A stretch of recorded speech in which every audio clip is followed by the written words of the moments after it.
All right, everyone, thank you so much for your tuning on in. Thank you for your patience. We're going to be doing 2 live streams today. This is the first. We're going to go for about an hour, and then we're going to do a second one. We're going to go for about 3 hours, something like that. Let me press chat undefeated. Let's go. FDMG is coming. FDMG is coming. FDMG is coming. It's coming. FDMG is coming.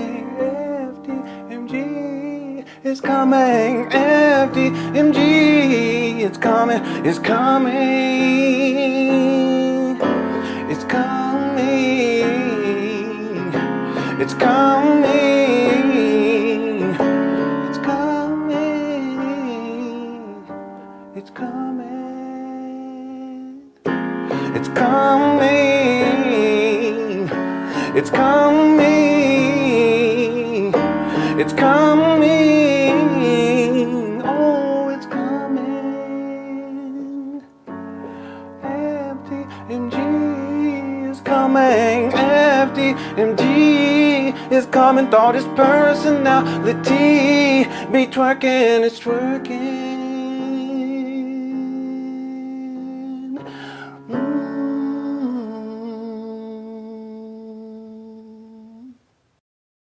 All right. Thank you guys so much for tuning on in. We're going to get right on into this because we got back-to-back live streams. So we're going to go for about maybe 45 minutes here. We're going to be covering Umar with another one of the big issues, drama with Umar this year was the supposed vandalism inside the larger gym. We're going to be looking at a series of videos regarding that. And then after this live stream is over with, we're going to deal with the fish tank rant that Umar did against Lenon, which was another big blow up. But what I'll do is I'll give a little backdrop about Lenon when she came on the scene and blew up the spot. Umar has not been the same ever since. And then we'll be getting into his fish tank video for our second live stream. And then tomorrow I plan on live streaming and doing a mini marathon because that's New Year's Eve or New Year's Day going into New Year's Eve. And we may even celebrate the New Year coming in, depending on how long we live stream. Okay, so make sure you got your popcorn and your treats and your drink already. That's somewhat of a tradition at this point here on YouTube. Thank you guys so much. Everyone inside the Cool Chat, thank you guys so much. I want to wish everyone happy holidays and a happy new year. Thank you for all of your support. This has been a wonderful year, the best year I've ever had on YouTube. And it's because of y'all in the first place. Okay. I just want to address this real quick. Sweet D says, Lenon, I was about to turn my resume into FMG, but you showed up and saved me. Thank you. Okay. I'm glad you decided not to because Umar, he was collecting resumes going all the way back to 2010. And I have the receipts. Initially, he was talking about he needed young men to participate in an after school type of Boy Scouts type of thing. Nothing ever came out of that. And then he started to ask for resumes for different things, including for teachers if you want to work at the school. This is way back in 2010. He's been collecting resumes now because he still brings it up from time to time. It's been about 15 years. There's not one job available. Umar doesn't even have a job himself. Furthermore, and I've talked about this going back to 2019. The reason why Umar was trying to get people's resume is because their personal information would, in many cases, be included. Okay, your phone number, your email, your home address, potentially your full name, these types of details, your work history, all of that is nothing more than Umar's attempt to get information on you to figure out whether or not you are worthy of being exploited. For instance, if you sent in a resume, and he would ask for pictures too with those resumes, where they do that at? He would ask for, especially from you women, he wants you to send a picture. He's gathering, it's intel. He's trying to gather as much information about you as he can. Why? Well, because he wants to seek to exploit you. He wants to figure out what is your income bracket? What range is your income? Because obviously, if you have your work history shows, let's say even your educational history, let's say if you have an associate's, you're probably not making as much money as someone who has a bachelor. I know this is just roughly because it could depend on what field you're working in. If you have an associate's, you're probably not making as much as someone who has a master's. If you have an associate's, you're probably not making as much as someone who has a PhD, right? So Umar considers those types of things. And then how long have you been working? Because if you've been working for a really long time at a high paying job, you probably have more income that you could probably send to him for donations. And then he would ask the women to send pictures and this type of thing. Well, that's for the sexual exploitation. So to be clear, that's all Umar, that is his way of filtering out people that he can exploit either financially, sexually, or both. Okay, so I'm glad that you didn't send in that resume. All right. Okay.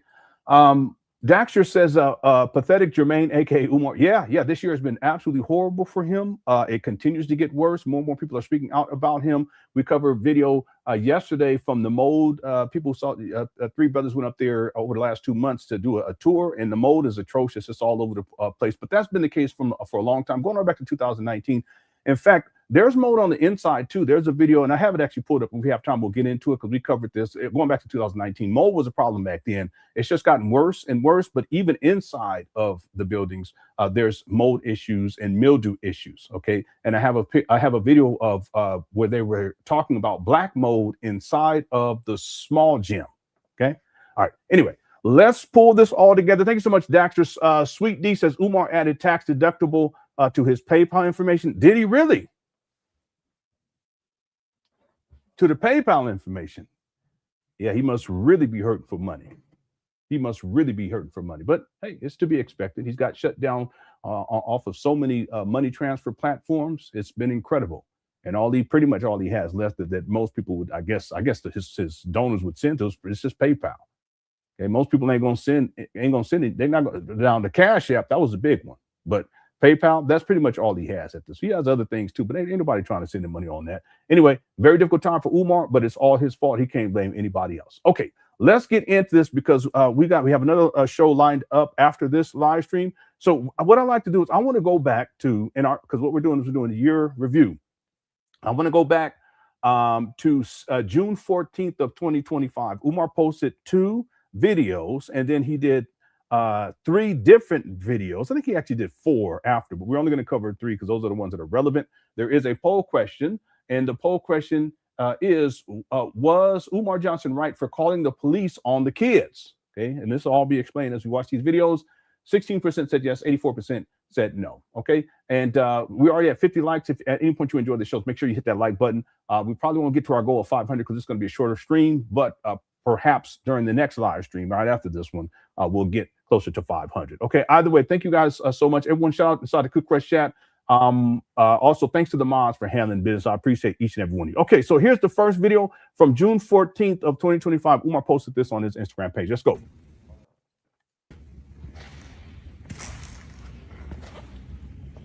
Okay, and then he put text here. Frederick Douglass High School destroyed my private book collection of 5,000 titles, including rare and out-of-print books. This was personal. Hopefully the cameras will show us who did it.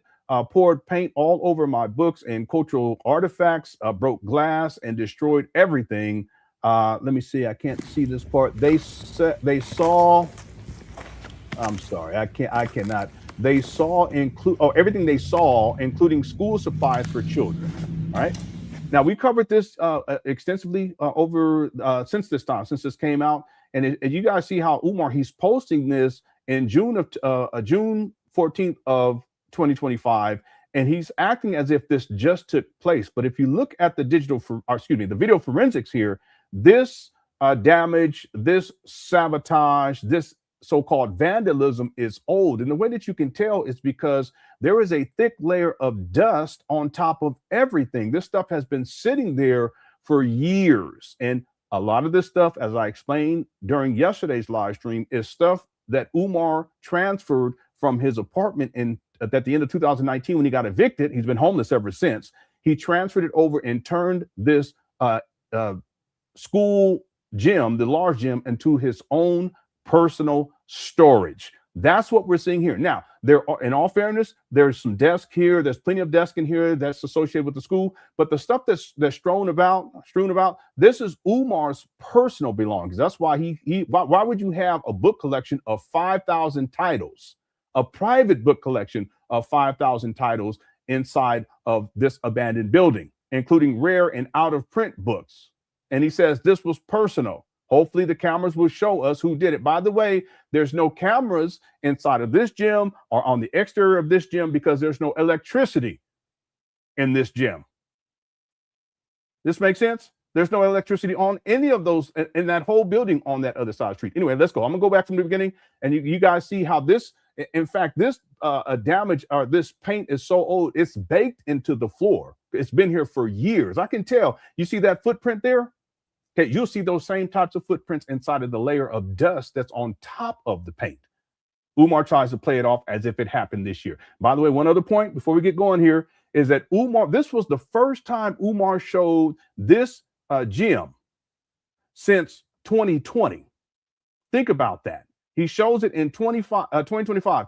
A half a decade later, he finally shows it to people, and he has this whole grandiose story about vandalism, so forth and so on, as if it just took place. But the receipts show and the video forensics show, what we see right here is that this vandalism is old, years old. Let's go.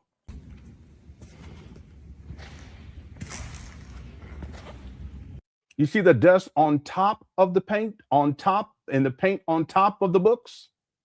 That African doll right there, that's from Umar's old apartment. CDs or DVDs. See, this is all of his personal belongings. That's his suitcase. That's his suitcase.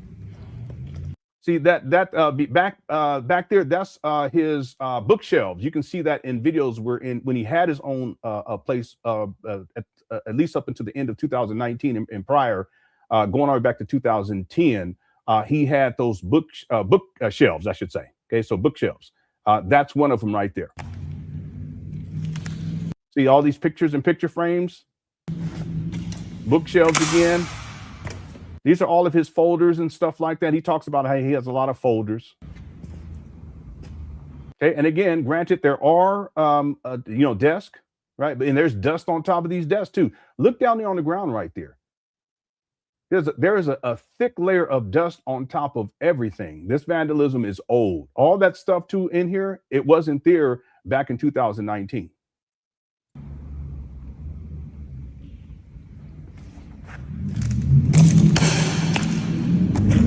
Okay, suitcase. Computer speakers. This is all his stuff. Okay, fitted hats up there. There's that shoe. I remember he posted that red, black, and green shoe. There's that big back TV. All right, that's from his apartment from 2019. I showed that yesterday. We went over this yesterday. I won't rehash. More suitcases, boxes, lots of bags of clothes. This is all his stuff.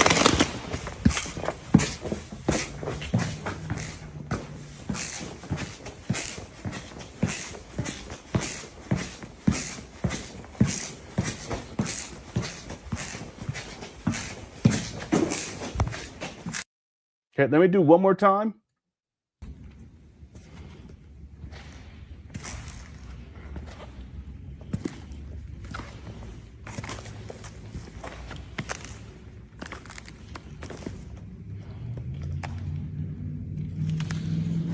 So you can actually see footprints in the actual film of dust because the dust has over the years settled on all of this. Umar hasn't cleaned this up. It could be since he moved it all in 2019.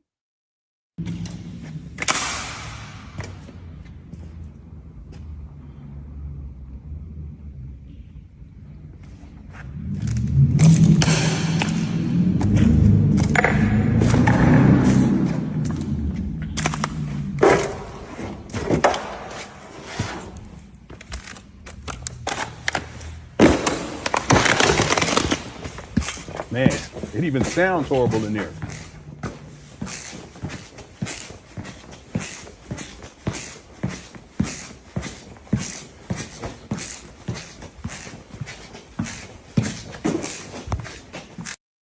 Again, he hadn't shown this for about a half a decade. He's done no work over there whatsoever. He's turned that gym and probably some of the other rooms in actual classroom stuff into his own personal storage. All right. Now, I want to go to something else, but I'm going to stick with this because I want to come back and show you guys something else dealing with this gym But I'm going to go. Let's go to the next video clip that he posted, and this is this one right here.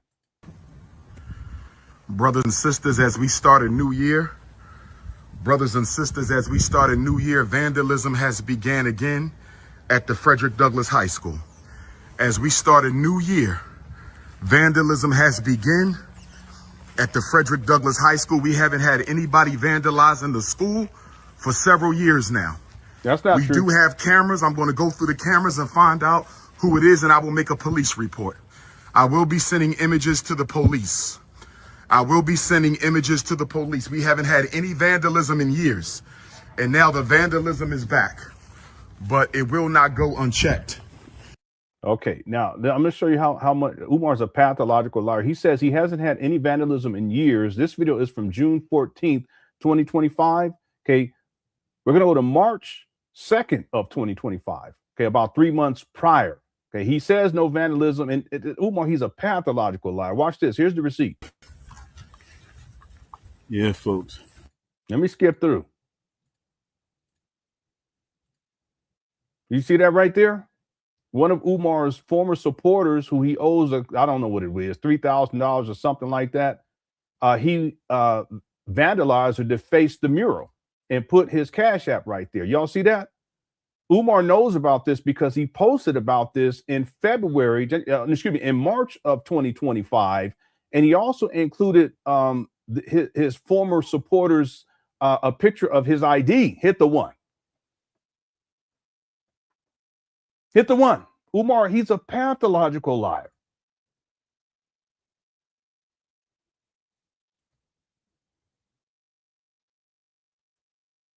Okay, so this is 3 months prior. Now let's go back again and see what Umar says here specifically. Brothers and sisters, as we start a new year, vandalism has began again at the Frederick Douglass High School. As we start a new year, vandalism has begun at the Frederick Douglass High School. We haven't had anybody vandalizing the school for several years now. We do have cameras. I'm going to go through the cameras and find out who it is, and I will make a police report. I will be sending images to the police. We haven't had any vandalism in years, and now the vandalism is back, but it will not go unchecked. Brothers and sisters. That's the thing about Umar. Sometimes he lies about things that it's just not even necessary to lie about. Because if he said that it took place, and it did in fact take place, if he says we haven't had vandalism in 3 months, okay, why not say that? I'm gonna tell you guys why. Because if Umar says it's been years, it makes it seem even worse as opposed to saying, oh, this just happened a couple of months ago or 3 months ago. He's a pathological liar. Same thing with the room situation. Shout out to Marianne Lauren. With Umar, he self-exposes because I'm going to tell the story again with the Scrub Daddy fan. I always got to get that in. I have to get it in. So Umar's out there in Cleveland. He's doing they recorded the film Awaken. Shout out to Marianne. And there's a metrosexual type guy who comes through and is there to quote unquote wash Umar's hair. They finished the filming for that day and 2 a.m. and the metrosexual male and Umar go back to the Umar's hotel motel room. He stays the night, the metrosexual male. When Umar's picked up in the morning, the metrosexual male is still there. And Umar blurts out, because he always self-exposes, that it got late. It was already late prior to this metrosexual getting there. And he slept on the couch. Well, there is no couch. He slept in the bed. Now, what Umar could have done is just not said anything. Now, would people being like, that's kind of different? Yeah. But the fact that he comes up with this lie, he's trying to cover up what's really going on. He should have just kept his mouth shut. And Sister Marianne, she actually went back up there to show the room and everything. That guy slept in the bed with Umar. It is what it is, whoop-de-doo. Okay, Umar? Well, that's the same thing. He does this a lot, where he self-snitches and he self-exposes because he's a pathological liar. Sometimes he lies about things that he doesn't even have to lie about. Or instead of saying something like, "Hey, listen, he slept on the couch," there is no couch in there. Umar could have said, "Oh, I got him another room." Okay.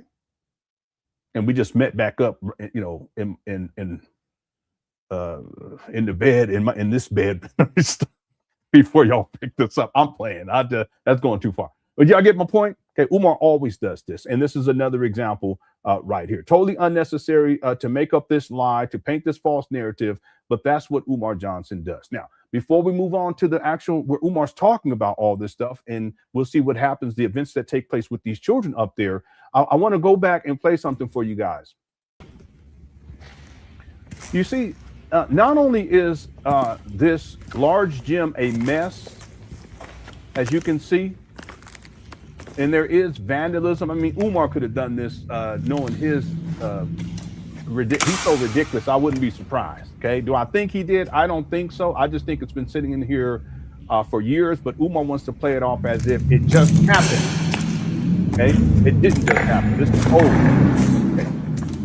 Now, let me pause this. I want to go back, because this is from June 14th of 2025. I want to go back to August 19th, excuse me. Wait, let me see. This is from June 14th of 2025. I want to go back to June 8th of 2019. Okay. 6 years prior. Let's take a look. Let me know what y'all think. One by one, you know, quick little testimonial. Okay, this is the same gym. And I'm going to put Felicia on first. What you think? Just say what you think. Oh my about God. the school. Oh my God. I'm speechless. Let me, because we went through this yesterday. Look around. You see how there's not, oh, here she go. Here she go. This lady right here. Anyway. You know, all kind of way. Oh, here go. This is Big Ann. She's not around anymore, but she's she was a big time Umar Johnson follower. She's not around. She was there from like one of the day ones. But if you look at the gym, you see how it's there's not all this trash and filth in there. Umar's turned it into his own personal storage. There go Brother Manny.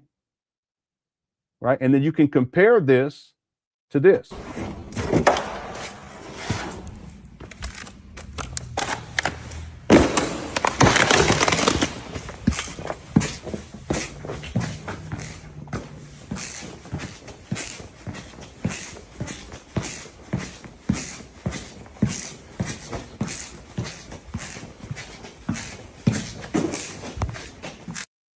And then before we move on, here's a side-by-side.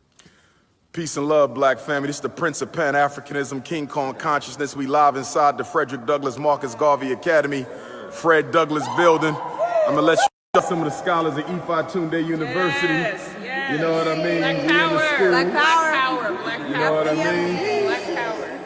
Black power. Up in there. Yeah, baby. Yeah, I forgot to mention there are some bed mattresses over here. If you guys look on the 2025 side-by-side view, back towards the back, up against those bleachers, and look at the bleachers too inside from 2019. All this stuff is all this trash and filth is not in there. But if you look back there, you'll see a mattress like I can't remember. I forgot what it's called. Someone told me yesterday, but you'll see the mattresses back there. These are probably Umar's mattresses from his apartment. Y'all see that back there? Right there. Up in there. Yeah, baby. Yeah, I'm sorry. Thank you, Donna. It's the box spring. Yeah, someone said mold power. Yo, wow. You got Brother Ron, no doubt. Okay, now that wall back there is the same wall that you see in 2019. That's the same wall you see in 2025. There'll be a basketball hoop back there. Look how there's not stuff stacked all up against the wall, just trash. For us. You know what I mean? So tell me what's your thing? Give me some words, Gail. Okay, but I just want to give so you guys can see a side-by-side view of this. So Umar tries to pass this vandalism off in 2025, June 14th of 2025, as if it just took place. But this is old damage, and it's all been sitting in here. I mean, it could have been sitting here for 2, 3, 4, 5 years since the last time he actually showed the inside. I always wonder why he never showed this anymore. it's probable because it was filthy and everything was all busted up like this. But he tries to bring it out in 2025 to act like there's some new vandalism. Okay, now let's go now to the first video that Umar posted on June 14th, where he's discussing some of this stuff. Here we go.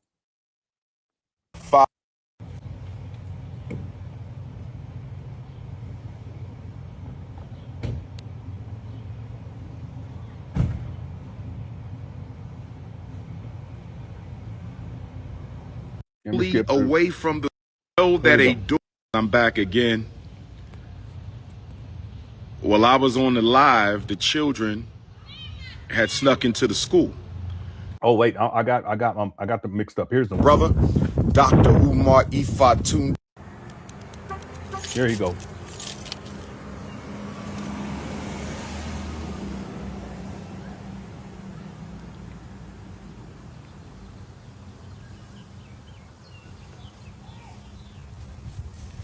We're at 215 likes. Peace and Pan Africanism. Peace and Pan Africa. 215 likes. We're about 875 people in the building. If you enjoying the show, go and hit that like button. That'll help take you about 2-3 seconds. Okay, I'd appreciate it. Peace and Pan Africanism. Peace and Pan Africanism. Peace and Pan Africanism. Peace and Pan Africanism. This is your big brother, Dr. Umar Ifatunde Oguntade, coming to you live and direct from the most honorable Frederick Douglass and the most honorable Marcus Messiah Garvey Academy. I got some bad news for my FDMG donors. But we still going to end it on a positive note, brothers and sisters. First of all, I want to say to my neighbors here in Wilmington, Delaware, I'm very disappointed. To my neighbors here in Wilmington, Delaware, I'm very disappointed. And the reason I'm disappointed is not because of the vandalism. It's not because of the graffiti. It's because I was gone for about a month and nobody called me, nobody texted me, nobody inboxed me. That's not their responsibility, and those people don't know you, Umar, and you ain't done nothing for those people out there in Wilmington, Delaware, so cut it out. And nobody emailed me the fact that our high school had been broken into. Nobody said a word. I had to learn of this on my own. I got back last night, stayed in Delaware so I could come and check the post office and come check on the school. And what do I find? That they broke into the high school. What do I find? That they vandalized my private book collection of more than 5,000 books that I've been collecting most of my life. Out of print. Hey, why are these books inside of an abandoned building in Wilmington, Delaware, Umar, with no HVAC, no heating and cooling, subject to the extreme heat, because it turns into an oven during the summer, and extreme cold, it turns into a freezer during the winter? If it's so precious, why are they sitting? Well, because Umar, he was homeless at the end of 2019, and he moved a lot of his personal belongings into this abandoned building, the gym in particular, that we know of. He probably has more stuff in there too, but the videos show that. Furthermore, when he finally moves in with his mama and starts live streaming inside his mama closet in Section 8 housing in 2020, he takes over the whole second floor. So there's a lot of his stuff and belongings there. Umar's been homeless since the end of 2019. We're going into 2026. That's why his belongings are inside of these abandoned buildings. Books, rare books, supplies for our children, clothing for our children, things we can use for the Frederick Douglass and Marcus Garvey Academy. And nobody from Wilmington called me and said, Doc, I think the high school has been compromised. Now, let me answer a question right now, brothers and sisters. Let me answer a question. Some people are saying we thought you had security. We do on the Marcus Garvey Elementary School. We do on the Nat Turner John Jacques Dessalines Gymnasium. We do on our corner storage building. We have security on that side of the building. We have surveillance. We have up-to-date security system. If they do anything over there, the police will be on their ass within seconds. If they... That's not true. Cut it out, Umar. Do anything over there, the police will be on their ass in seconds. If they do anything over there, the police will be on their ass in seconds. But we don't have that on the high school because we do not have electricity in the high school. We do not have electricity in the high school. We do not have electricity in the high school, brothers and sisters. This happened in the Frederick Douglass High School. Now, originally, we were going to save our money and wait to renovate the high school after we had our certificate of occupancy for the elementary school. That was the plan. But after about 4 years of no vandalism, brothers and sisters, after 4 years of no vandalism, brothers and sisters, after 4 years of no vandalism, I see what he's doing now. I see why he frames this as there's been no vandalism in 4 years or whatever, however amount of years. I'm going to explain in just a moment. they back at it again. They back at it again. They back at it again, brothers and sisters. So we're going to have to get started on the high school immediately. Okay, now this is why he did that. He's framing this as, follow me. He's framing this as this vandalism over here in the large gym.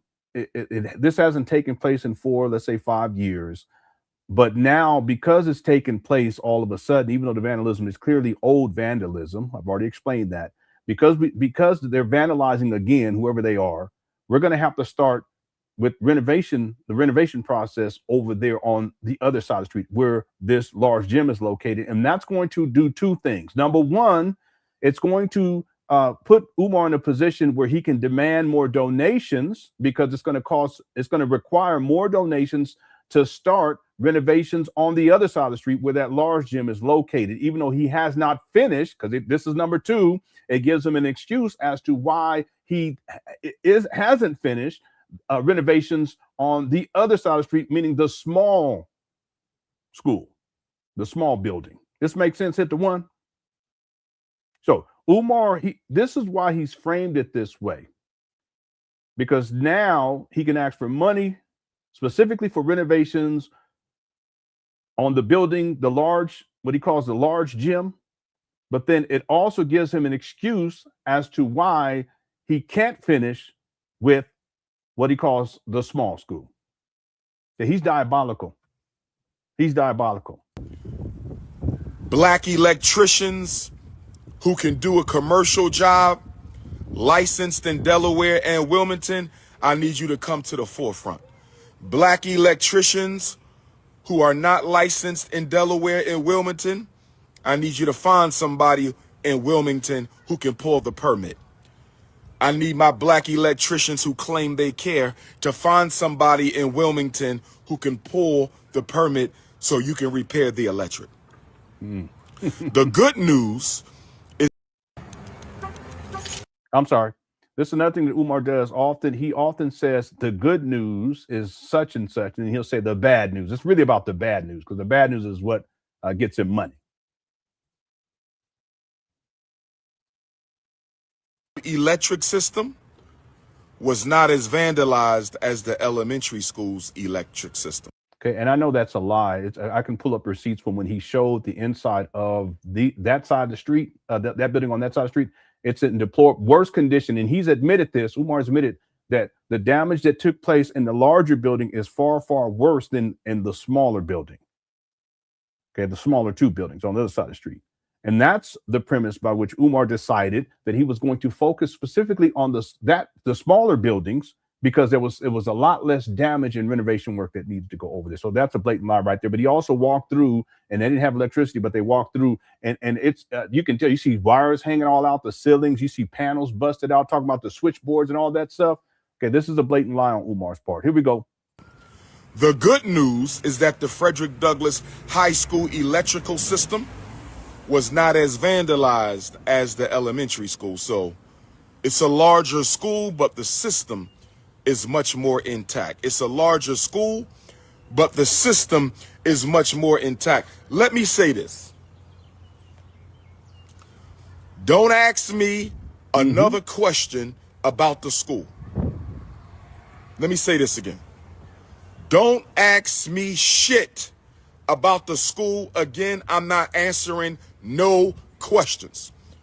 Because we've been going through this for 6 years. And y'all keep asking the same dumbass questions that you already been giving answers to.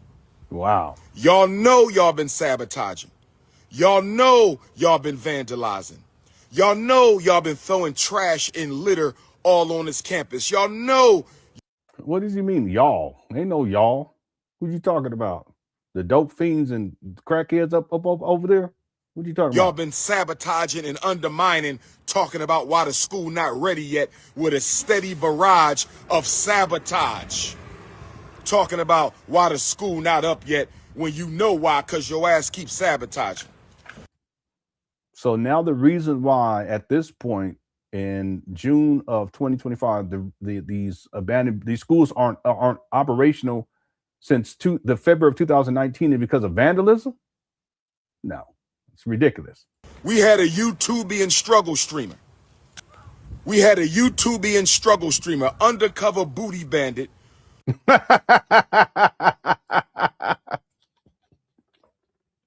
See that? He been calling me a booty bandit for I don't know how long, but look at where we're at now at the end of December of 2025. Look at where we at now, Umar. What's the room number? Somebody tell me what the room. Let me stop. I don't want to be petty like that. Even though I do want to, I ain't gonna do him like that. Let's keep going. Here we go. Oh, I'm sorry, that's the wrong one. Here we go. Who called the electric company posing like me. Y'all know who he is. The undercover booty bandit. Dr. Umar Hater #1. The undercover booty bandit.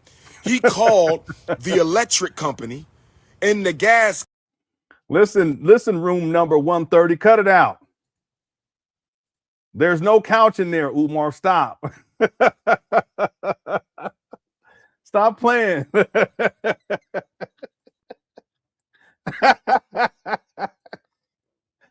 Umar, you ain't nothing but a 130. Cut it out. He up here projecting at this point. I still don't want to put that on him, but I mean, goodness gracious, it is what it is. All right. Someone said 103, 310. Dirty 130. What's up, ESP? Let me get out the chat room because we got a lot to get into. Somebody said, let me stop. You crazy. Let's company go. Posing as myself. Okay, that never happened. Posing as myself. That never happened. And so we had to get a private security clearance added to our account. No, stop it. Because we got YouTubian struggle streamers like that booty bandit. We got YouTubian struggle streamers sabotaging our accounts, brothers and sisters. Oh, funny though. This is what they do.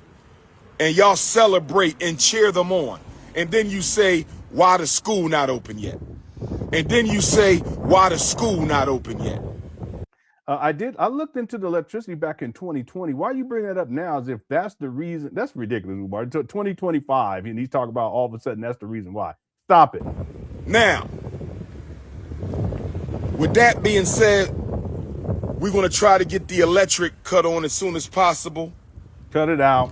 I got to go through this again. We got to go through this again. So I'm going to bring some companies in and walk through the high school and see what kind of bill they're going to give us. Because once we get the electric on, we can do the security surveillance. Once we get the electric on in the Frederick Douglass High School, we can get the security clearance on again. Okay? So I'm going to look at the cameras. It's going to take me a while because the cameras are continuous record.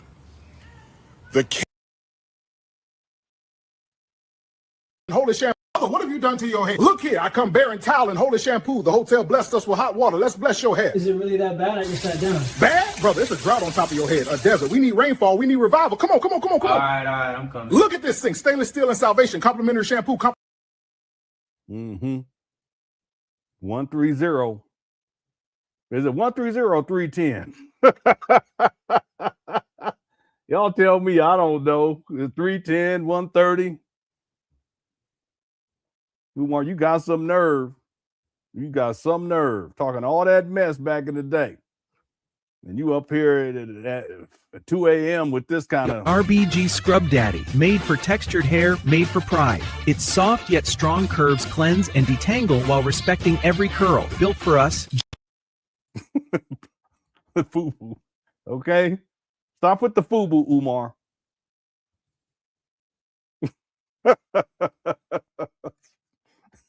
You got some nerve, homeboy. But look how things turned out though now, Umar. Look where you at. The RBG Scrub Daddy, designed for the coils, kinks, and confidence of textured kings. It feels like a scalp massage with every wash. Gentle on roots, tough on build-up, and proudly LGBTQ+ owned. Clean. Anyway, people sent me songs they created and everything. I ain't got time to get in all that during this live stream, but I will play them in the future. I guarantee you. All right, here we go. Continuous record. So I have to look at all the footage because I don't know what day this happened. It could have happened yesterday. If you didn't know what day it happened, then how can you say that you haven't had any vandalism for 4 or 5 years? You see what I'm saying? Could have happened 30 days ago. I don't know if this happened when I was in UCLA. Shout out to my UCLA students. I don't know if this happened when I was at Manchester University in the UK. Again, the video forensics show that this vandalism took place a long time ago because there's a thick layer of dust on top of everything, including the paint. Shout out to my Manchester University UK students. I don't know if this happened when I was debating Elon Musk's father at Oxford University. Shout out to my Oxford University and Oxford Union African students. I don't know if this happened when I was in Ypsilanti, Michigan. Shout out to the Ypsilanti family. I don't know if this happened when I was in New Orleans. Shout out to the New Orleans family. I don't know if this happened when I was at Chicago. Shout out to Chicago and the Jacob Carruthers Center for Inner City Studies, Northeastern Illinois Africans. I don't know if this happened when I was at Cleveland. Shout out to my Cleveland, Ohio. I ain't been on campus in a month, brothers and sisters. I haven't been on campus in a month, brothers and sisters, so I don't know when this happened. And nobody even bothered to call me to tell me it happened. Okay, I blurred the children out too, by the way. Cybersecurity. Peace, King. Good to see you, brother. All right now. Nobody even bothered to call me. Now, I did get a call from a sister from Wilmington. Mm-hmm. We got about 1,100 people in the building. We got to hit that like button. I appreciate it. Please go and hit that like button, okay, family? We're going to the new year. We need to get them likes up. Don't be lazy like Umar. Shout out to all my Wilmington supporters. I love you, Wilmington, Delaware. Shout out to all my Wilmington supporters. I love you, Wilmington, Delaware. Shout out to all my Wilmington supporters. I love you, Wilmington, Delaware. But I got a call from a sister from Wilmington, Delaware about a week ago. I don't know if this has anything to do with the vandalism. Destroyed my 5,000 book collection that I have amassed my entire professional career. That hurt me in the heart. That hurt me in the heart. They spilled paint over everything. They stole some things, but they did way more vandalism than theft. They destroyed everything in there, brothers and sisters.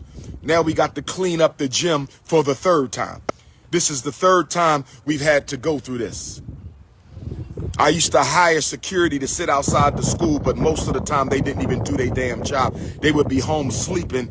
Hey, listen, this was just some random people that lived around there, and they would sit out there in a lawn chair and drinks. That was his security. Shout out to Nappy Yankee. He's the one that showed everyone that. He went up there. I wish I had the video. I would play it right now. Telling me they at the school, and then I would do random pop-ups, and they wouldn't even be out here. This is why. Yes, sir. Yes, we own the school, young brother. What's your name, Prince? What grade you in? You don't know your grade? I'm in 2nd. I bet to go to 3rd. You're about to go to the 3rd. What grade you in, Prince? 5th. You in the 5th grade? That's my brother. Okay, y'all brothers, y'all look alike. So you're about to go to the 3rd, you said? Yes. So when we open up this school, it's going to be 2nd, 3rd, and 4th, right? So 4th grade, you might be here. Right? 4th grade, you might be here. You're going to the 6th. Oh, you're going to the 6th grade. we might not catch you until we in this building, the high school. And to my young princesses, we will be opening up the Anna Douglas Amy Garvey Academy for young princesses as well. So it's going to be boys first, and then it's going to be girls. So all y'all might one day be students at the school. Say that again. Some people just went and win. When? You saw somebody walk in this building. What door? See, this guy's out here running his mouth and doesn't even know what's taking place inside of these abandoned buildings while he's outside. It's ridiculous. These are abandoned buildings. And the community out there, that's what they see it as abandoned buildings. These little kids have to tell Umar that there was somebody inside. Let's go. They gonna come out here.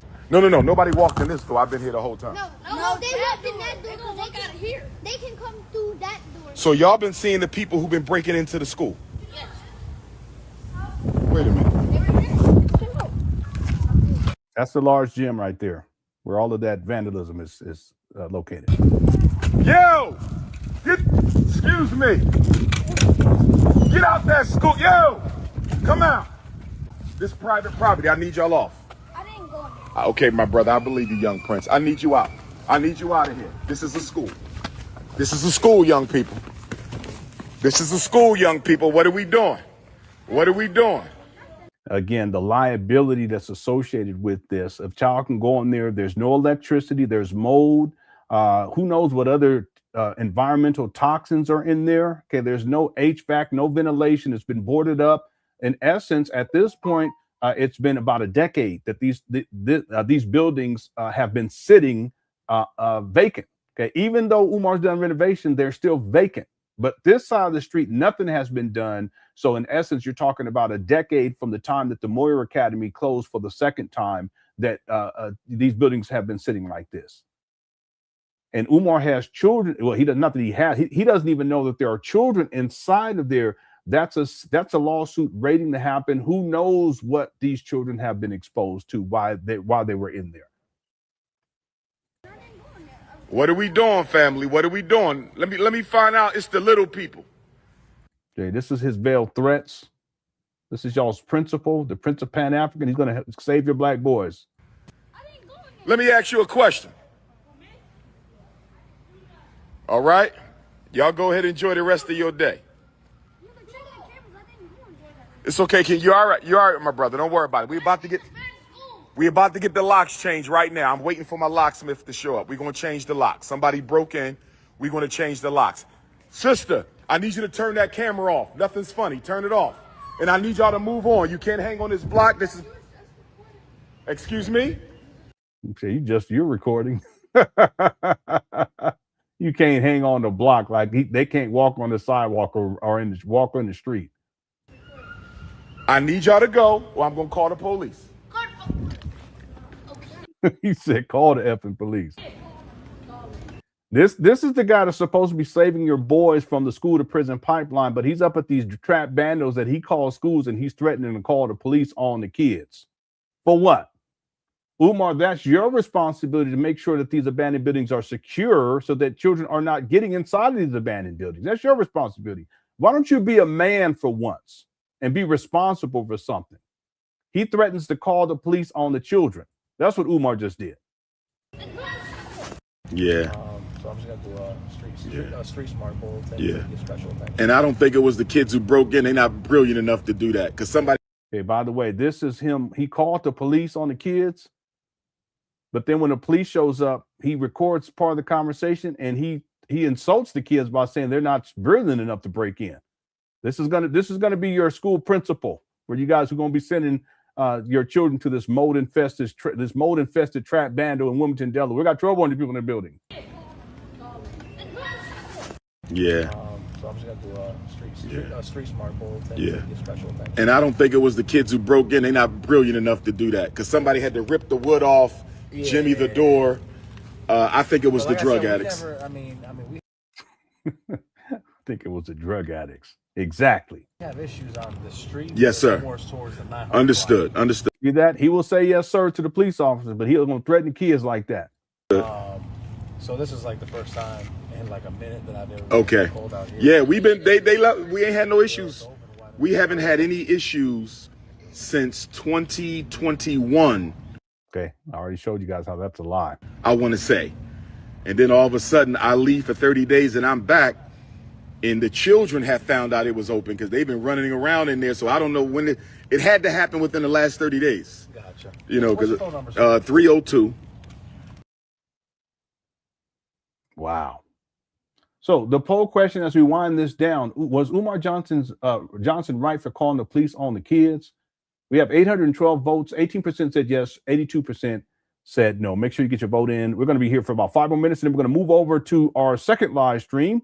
We're going to be covering Umar Johnson's fish tank rant, which was one of the most horrible and egregious videos that Umar Johnson has ever done. Okay. There's 2 other videos associated with this. Let me just pull it up so you guys can see.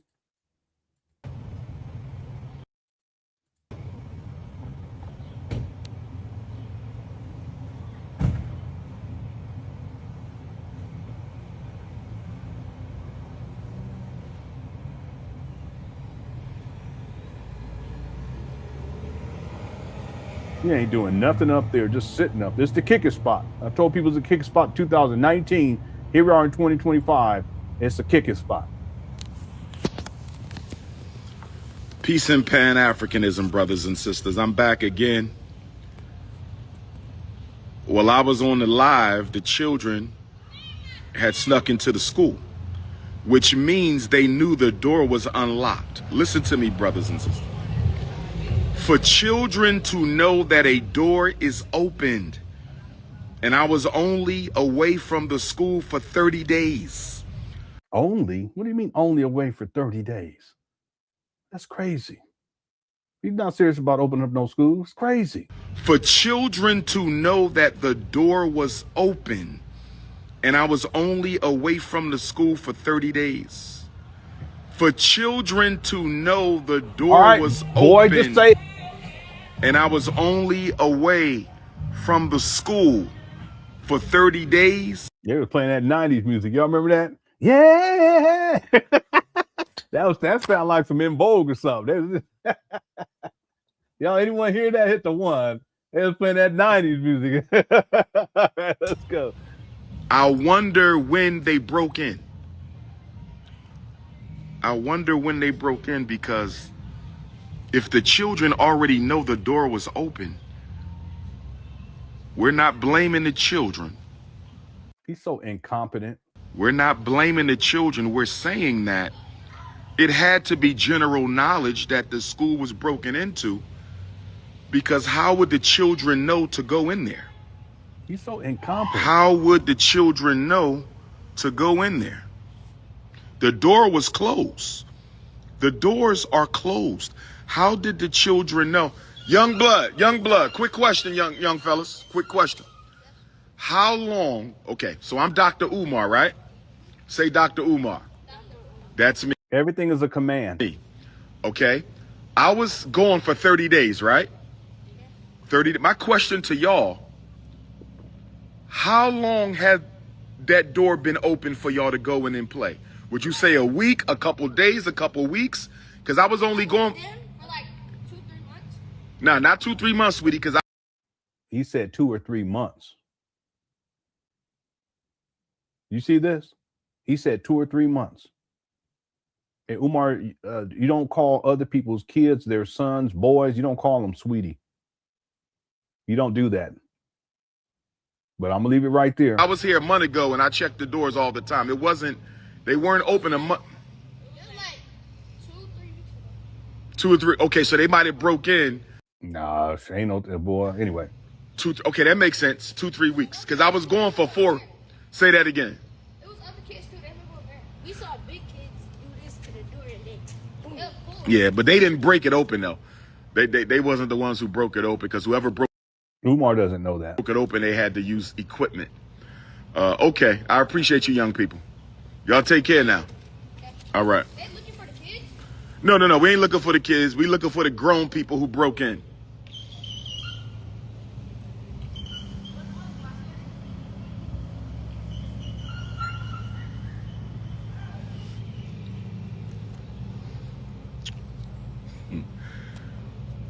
She said 3 weeks ago. She said 3 weeks ago. She said, Princess said 3 weeks ago. So they broke in while I was on my way to England. They might have broke in when I was at UCLA. They might have broke in when I was at UCLA. Somebody said the police broke in. I'm not putting it past nobody, but I'm going to look at the cameras. It is on camera. I just have to take time and find it. It is on camera. We have cameras around both buildings. Peace, Baba. It is on camera. It is on camera. But I have to take time and go through 30 days of footage. I have to go through 30 days of footage. They destroyed my private book collection. I'm waiting on a locksmith. We getting new locks today. The police said they're going to try on the doors. The police said they're going to pay close attention to the Frederick Douglass High School until we get the electric on. Police said they're going to pay special attention to the Frederick Douglass High School. Somebody said Elon Musk broke into the building because I beat his father in the debate. Somebody said Elon Musk broke into the high school because I beat his father in the debate. Somebody said Elon Musk broke into the high school.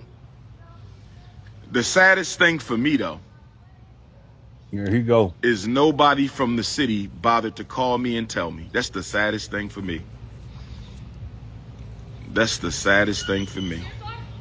Yes.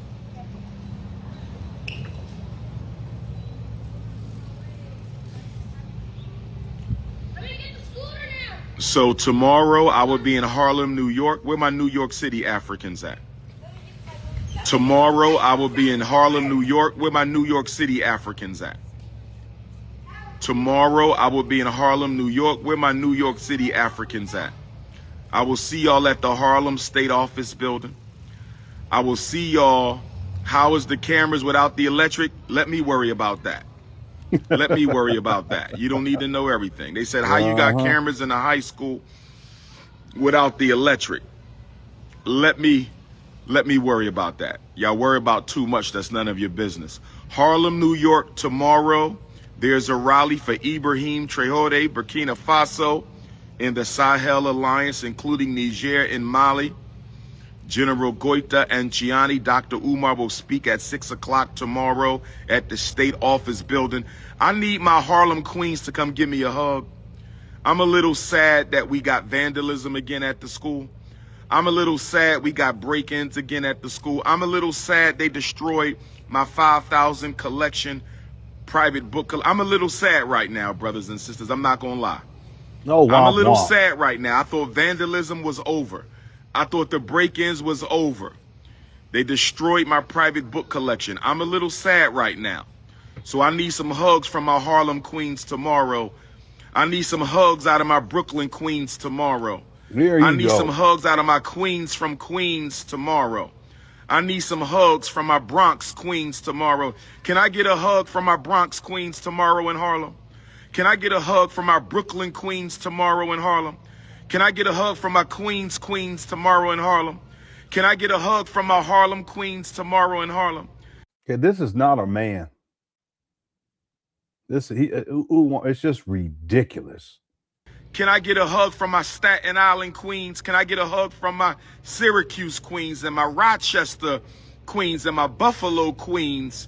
Can I get a hug from my next made his name? Harlem is where the... Will y'all help me get the electric on in the Frederick Douglass High School? Will y'all help me get the electric on in the Frederick Douglass High School? Hit your PayPal. Look at all that mold. PayPal.me/FDMG Academy. Hit your PayPal. PayPal.me/FDMG Academy.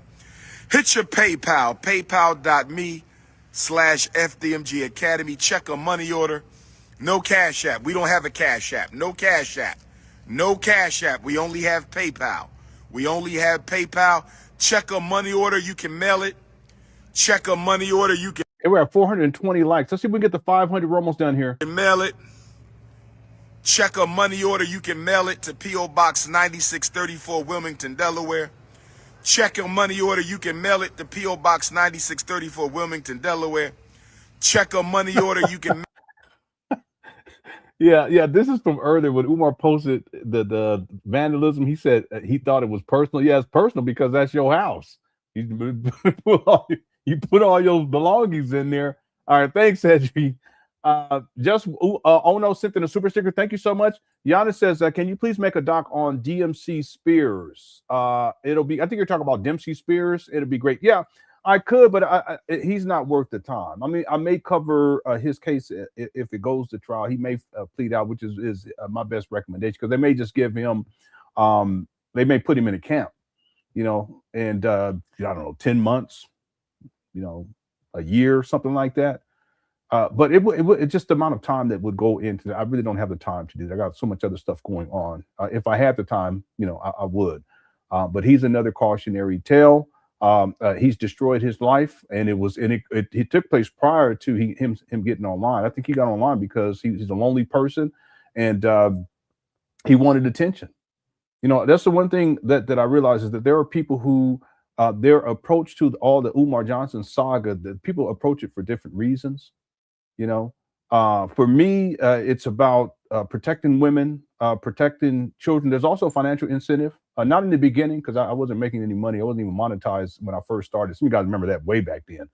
But there are some people, they just want to be involved in mess, and they want to be messy, and they want to start shit with people, and they enjoy all that. You know, I can't tell you how many people I've seen just fall off, and that's what that's what they're into. They want to keep shit going.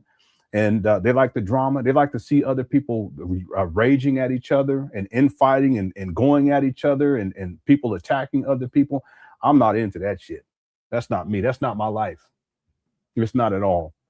So Dempsey Spears, he was one of those types of people. He enjoyed getting people riled up and having people attack each other and then paying people to attack other people.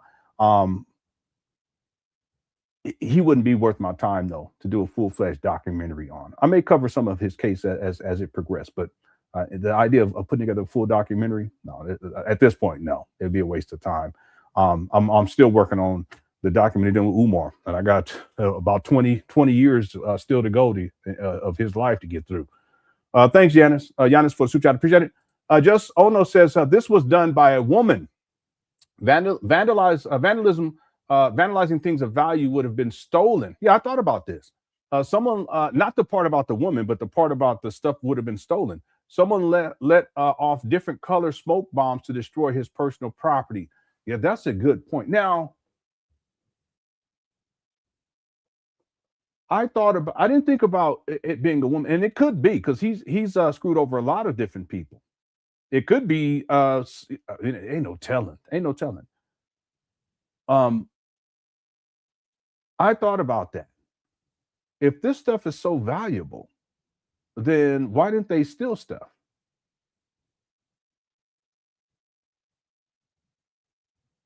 So it's not like they went in there to steal or to rob. Even those shoes, I know I mean, come on, but you know, those shoes or the fitted caps or all of the clothes that he has in bags. If it was dope fiends, they would have stole that and sold it for something, right? So whoever went in there to do that, and it could be Umar, that could be the woman type, okay, room 3010, whatever it is. I shouldn't do that. Whoever went in there, their intent was not to steal; it was to cause damage, to harm Umar. Or it's Umar who did it to cause damage so that he could present to the world that he is under attack and he's under the duress and that he needs money. Because now we have to start with renovations on that side of the street. So we can get electricity on, we can make sure that we can get cameras over there so we can keep these buildings safe. But this is a really good point. Let me read it one more time. This was done by a woman. Vandalism, vandalizing things of value would have been stolen. Someone let off different color smoke bombs to destroy his personal property. You know, that'd be a great poll question too. Why don't we do that? Okay, we can take a little more time. We got a marathon tomorrow. Okay, we got 916 votes. Was Umar Johnson right for calling the police on the kids? 16% said yes, 84% said no. Let me close that poll, and I'm going to put up another one because this is fascinating. I thought about the theft part before, because that's one thing that didn't make sense to me. Who do you think vandalized the, we'll just say the inside of the large gem. Okay, and I'll give some choices here.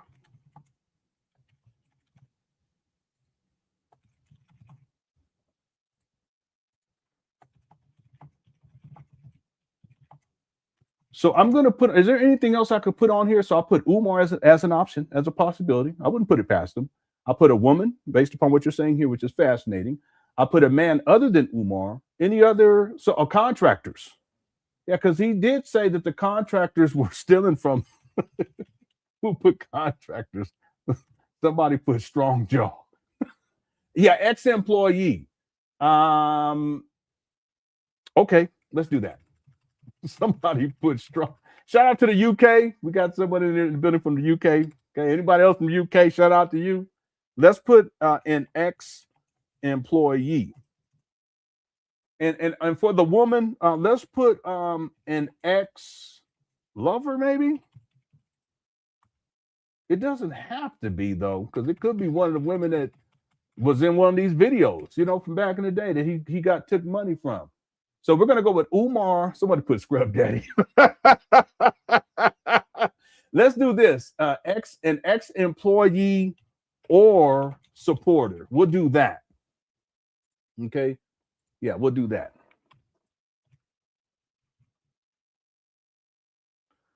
All right. So here are the choices.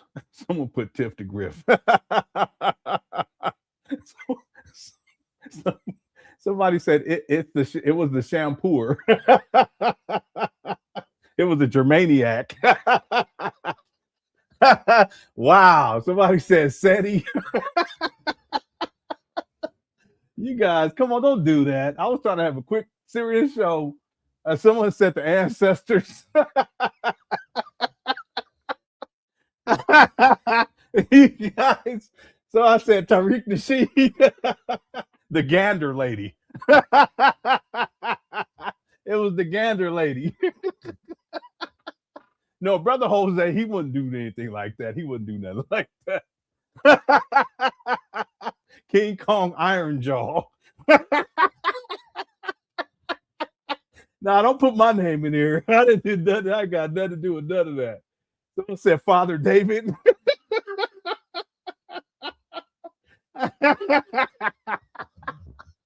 Queen Mother did it. Somebody said Blade. Blade did it. Okay.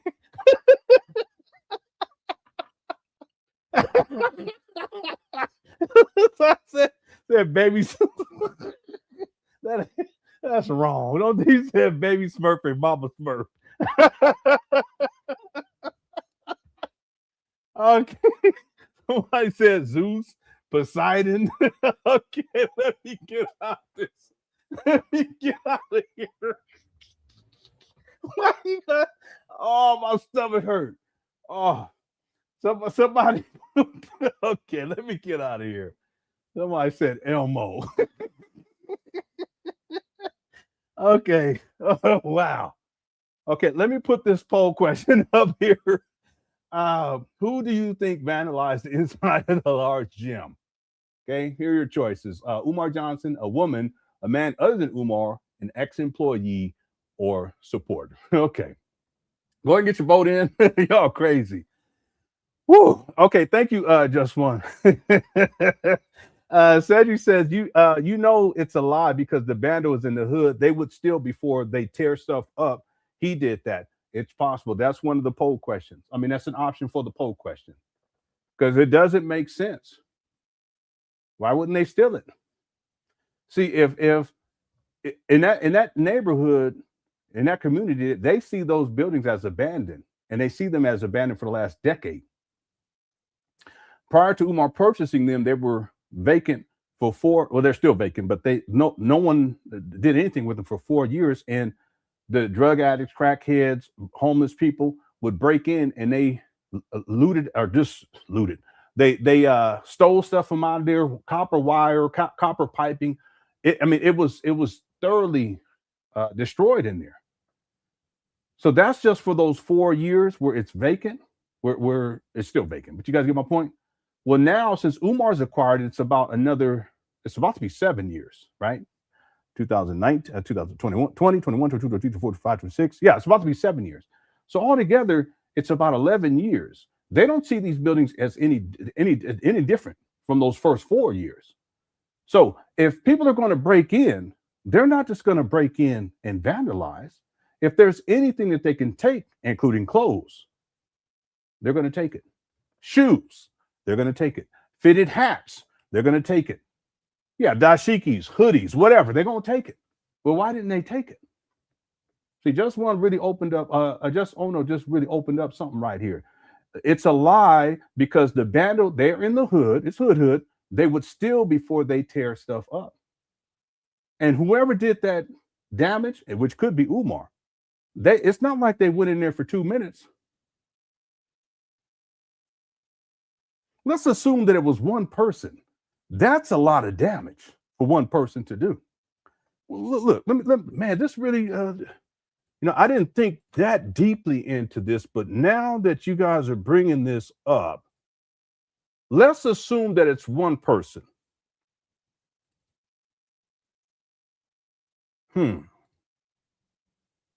One person goes up there, I'm gonna mute the audio, and all of this damage.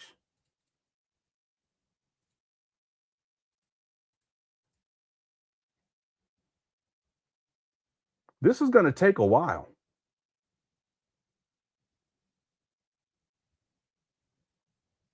I don't know how long, but it's gonna take a significant amount of time.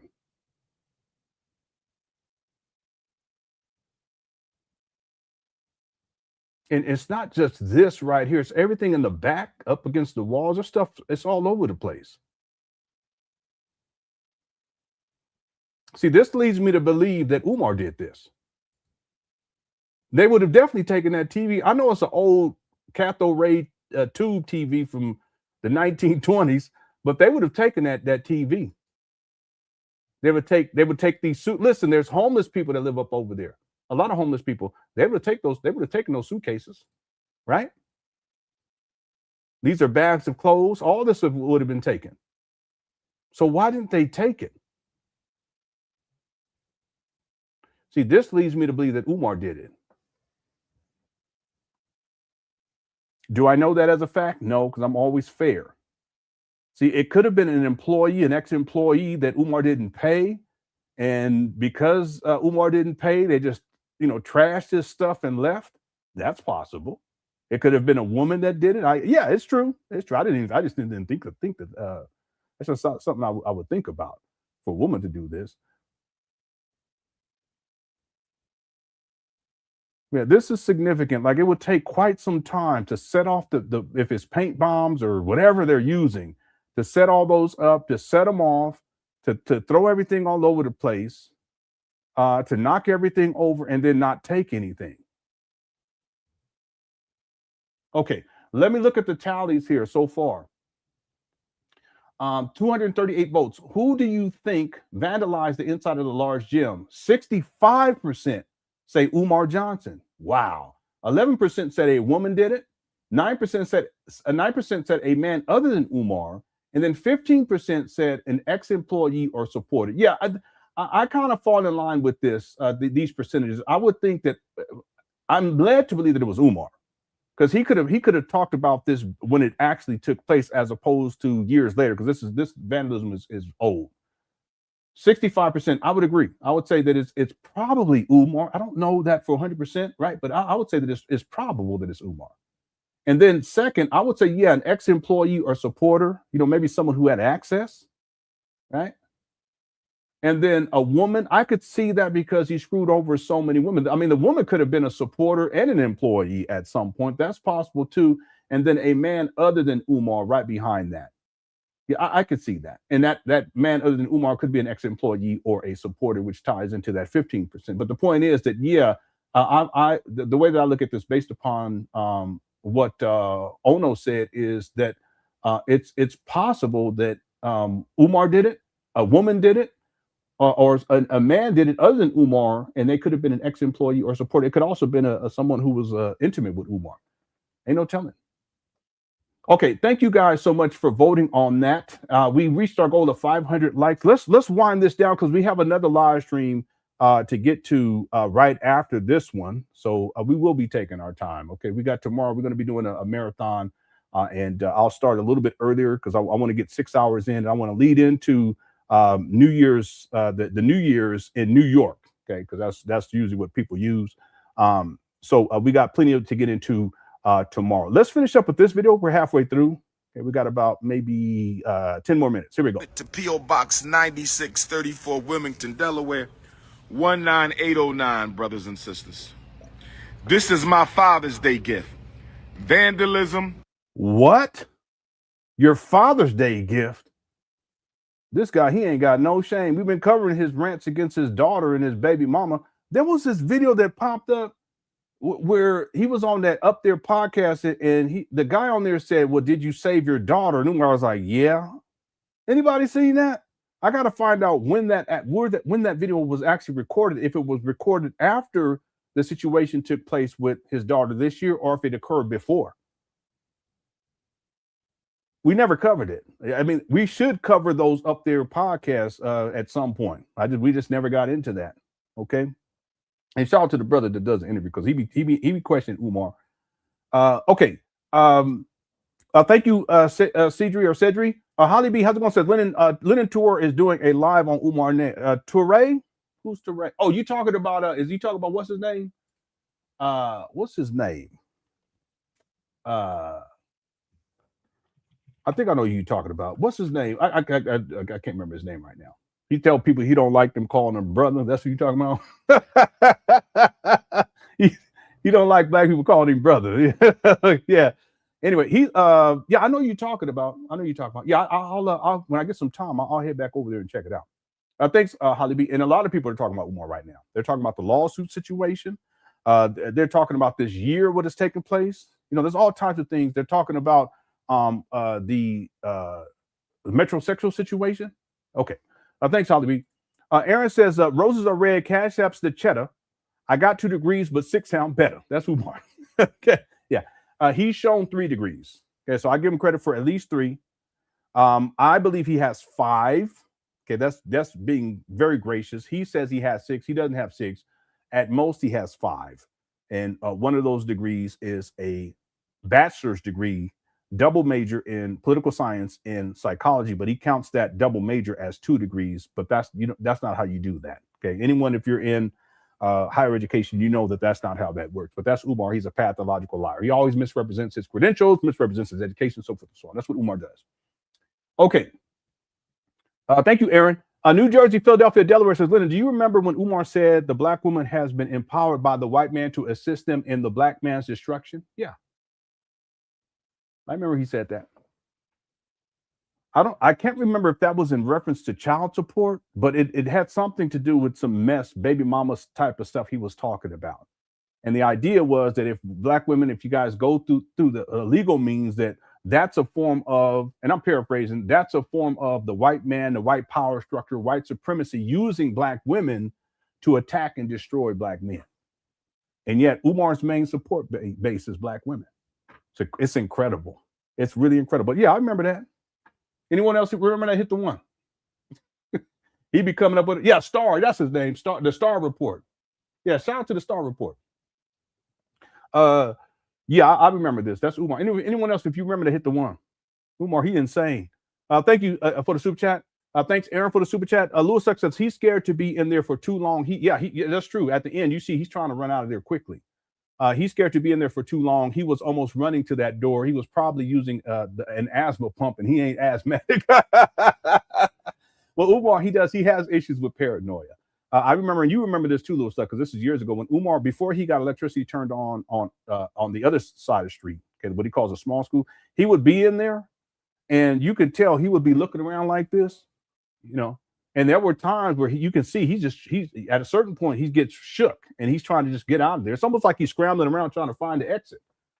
That's Umar. Yeah. So, and I remember I used to say stuff like I would be like, yeah, look at Umar.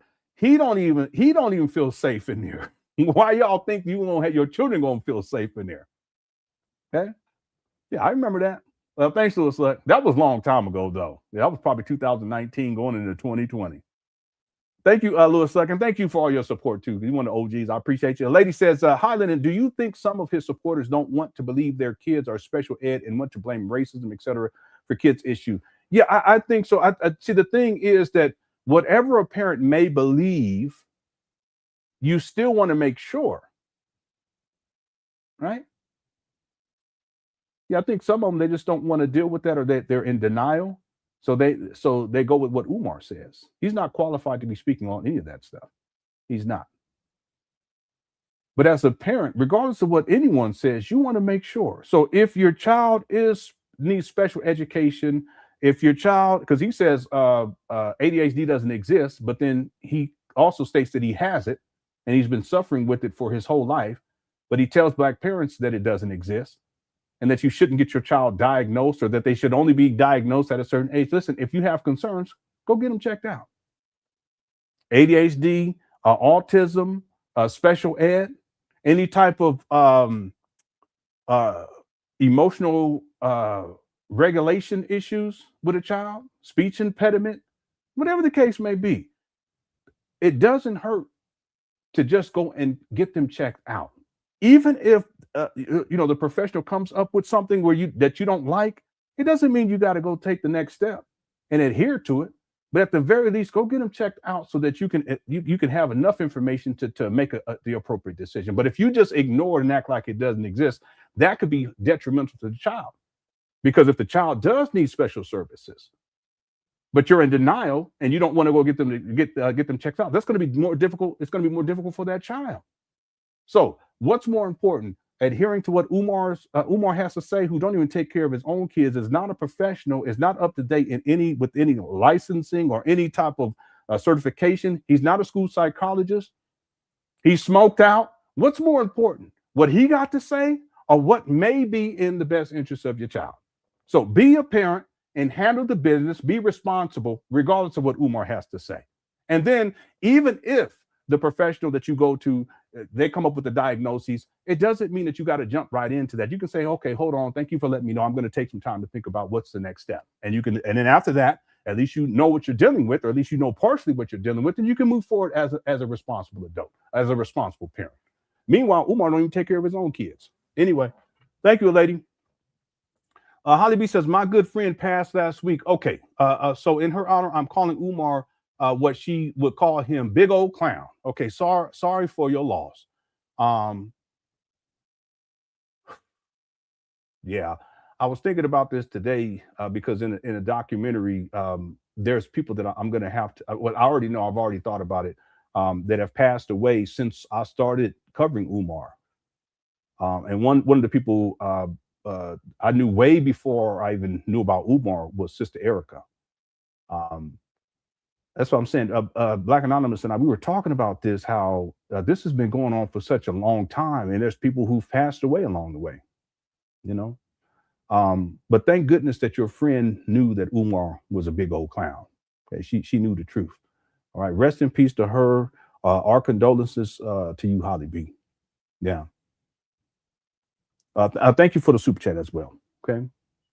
All right. User 225 says, why he didn't ask Black janitors to clean the toilets? That's a good question. That's a good question, because clearly Umar didn't know what he was doing, and it was filthy. Okay, I don't even know if I'll ever show those videos again. I mean, I could, but goodness. What's up, SOB? I haven't seen you in here in a while. Says, how's it going, Lenon and Cooker Chat? Hope all is well with you and your family. Yeah, family's doing fantastic. The children, they're on vacation right now. I'm on vacation right now. I'm taking PTO, but I'm thinking about going back into work early. I'm thinking about it. I'm not quite sure. My wife says, yeah, but you said you was going. I said,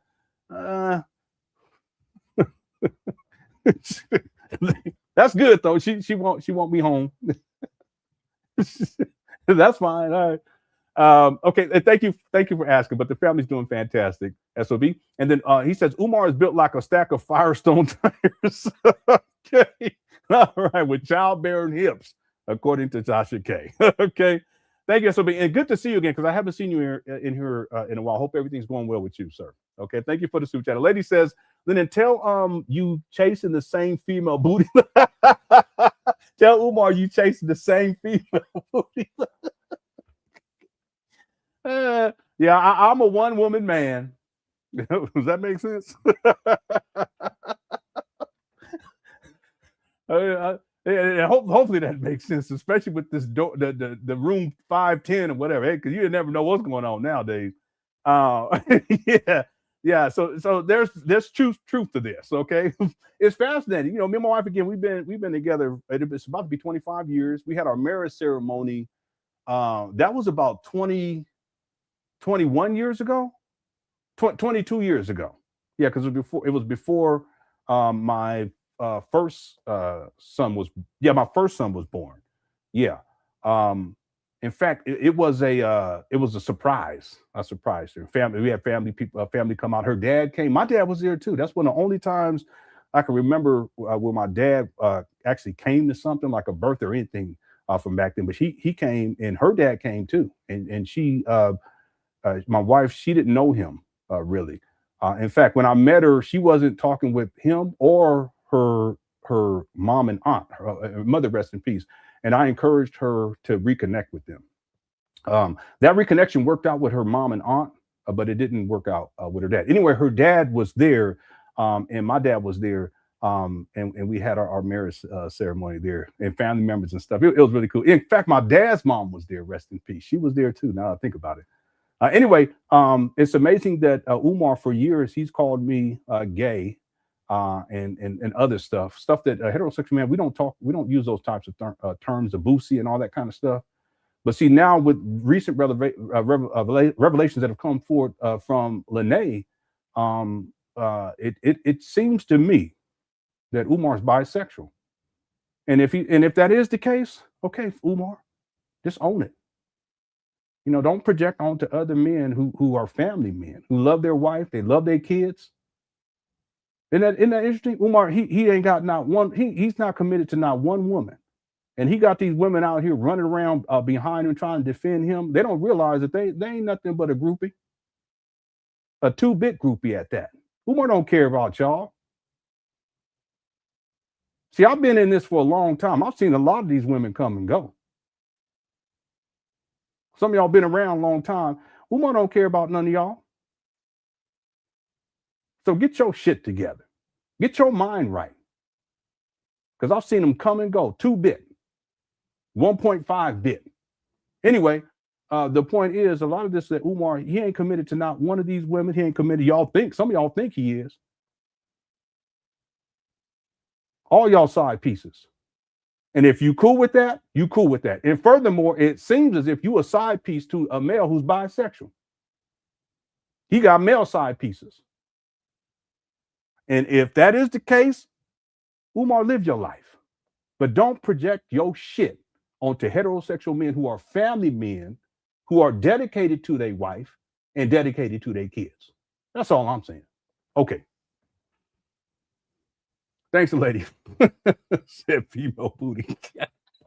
All right. Let's sing It's Lights Out in 130. It's lights out. Is it a slow song? In room 130. It's lights out. We getting dirty. It's lights out in room 130. Let me stop. People been sending me these AI generated room 130 booty songs. One of these days I'll play some of them, okay? But not tonight. We supposed to be at the other live stream. Thank you, College of Natural Health Science. Perfect Pitch says, Leonard, go ahead and put that 130 joint. Yeah, didn't you send me something? I haven't listened to it yet, but I think you sent somebody. It might have been you. Yeah, I think it was you. But I got to listen to it and see what I can do with it. Okay, thanks, Perfect Pitch 01 for the super chat. Smitty Boy says hashtag room 130 Bates Motel no vacancy. The Bates Motel. Oh my God. Shout out to Smitty Boy. Happy New Year. User 225 says he's so bad at commanding kids. A teen do better. A teen to do better. Yeah, but Umar, that's the narcissism. When he talks to people, everything, for the most part, he's telling people what to do. Like there'll be women who will be sitting there and he'll say something or get on the camera, you know, as opposed to, can you say something? Can you get on the camera? That's not how everything's a command, but that's that narcissism and the aspect of Umar as a cult leader. Yep. Thanks you 225. I emailed you today too. Emailed you today. Make sure you reply when you get a minute. Pierre Land says Umar was about to pound some chess in. Yeah. See, and I have a sense that when those kids, when they were going back at him, Umar, he recognized that he was live streaming. He didn't handle it well anyway, but he recognized he was live streaming, so he was trying to calm himself down. See, who knows what he would have said to those kids if that camera wasn't rolling? Ain't no telling. Right? Thank you, Pierre. Chastity says, good evening, Cook Chat. Scrub-a-dub-dub, 2 men in the tub. Oh, my God. I'm telling you. Goodness gracious. Stop projecting, Umar. All right? Stop projecting. All right. Thank you, Chastity Lee. I'm tempted to pull up some more of those AI. Let me not do that because we got to be done. Because if someone sent me a gang of those, Kogo and other people. Thank you for super chat. Hans Franco says he's working all angles for that insurance fraud. Yeah, I don't think he has insurance though. You know, I don't think he has any insurance. Thank you, because he doesn't handle basic business. So something like that's ancillary. Although it should be necessary, right? It should be part of the budget. Umar doesn't have a budget. I highly doubt that those buildings are insured, and I highly doubt that there would be a legitimate insurance company that would look at what's going on up here and say, yeah, we'll insure those. The premiums would be astronomical. Real talk. Thank you for the super chat. Michael says, we don't need electricity. Our cameras run on hamster wheels. Okay, smarty pants. And there was a time where the large gym, and it still didn't have electricity, but Umar was pretending as if he had an alarm system connected and that it was working. And on the other side of the street, when he didn't have electricity over there, he would pretend as if there was a working security system, and he would go and push the buttons. He just put batteries in there, and he would push the buttons, and he would say, yeah, let me go ahead and put this alarm on. You don't hear an alarm, and then when he would open the door to come back in, you don't hear it go off to let you know you got to put the code in before so it doesn't disarm, doesn't alarm. But that's because none of that was real. He was just fantasy land with this guy and lying to the people. And then one time he said, yeah, we just have one line of power coming down like this into the thing. What you mean one line of power? Where they do that at? So all the other wiring in that whole building, there's no electricity going into them except for this little one line. Umar, he's a pathological liar. I remember when he said that, I was like, this guy's nuts. Thanks, Michael. James says a woman would pay someone to do it, meaning the vandalism. Yeah, I can see that too. Let me look at the tallies here. Who do you think vandalized inside of the large gym? We got 468 votes. 67% said Umar Johnson. 9% said a woman. 9% said a man other than Umar. And then 15% said an ex-employee or supporter. Yeah. Thanks, James. And shout out to Brother James. And then Black Wolf says, Lenon saying stop the lies, brother. We need the Cookie Chat soundtrack back going, brother, for real. Call my daughter so much. Call my daughter so much. She be like, here is my work schedule. What do you mean? Stop the lies, baby. Stop the lies. I don't even remember how that song went. Stop the lies, baby. I still have that song somewhere. I got to see. Because I recorded it on Pro Tools. It was like a rough draft, but I think I still have the Pro Tool files. I'll have to look into it.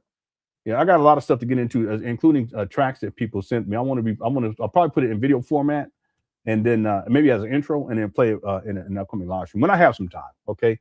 Shout out to Black Wolf. Thank you so much. Okay, we got to. Yeah, I know. I'm all off on. Like I don't even remember how that song sounds. Thank you so much, Black Wolf, for the super chat.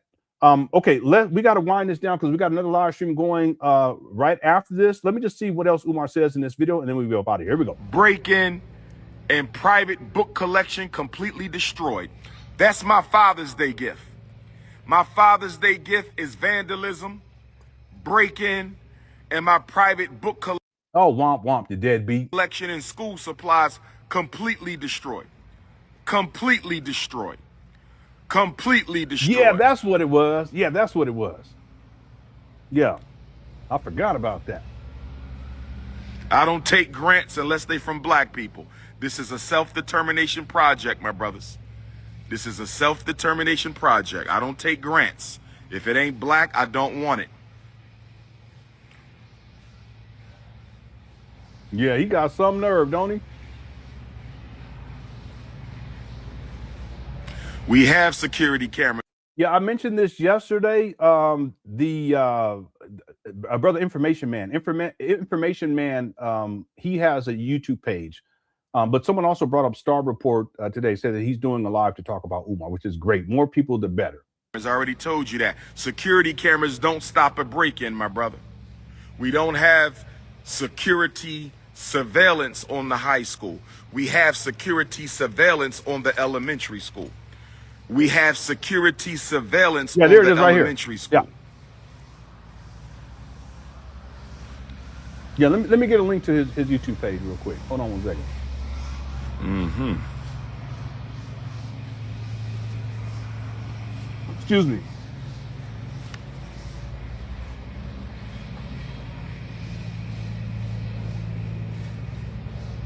Portuguese Africans, send the invitation. Y'all know my number, 215-989-9858. All right, here's his $215-989-9858. No more questions about the school. I'm sick and tired of questions about the school. You don't donate anyway, okay? Damn, he's so mean. Y'all keep sabotaging and vandalizing the school. Then y'all want to ask about what's up with the school. So the donors are sabotaging too now? What's up with the school is you need to leave it the hell alone so we can finish the school. Why are you blaming everybody else? I think it was you. Matter of fact, 67% of the people who voted, over 500 votes, think that it was Umar that did it.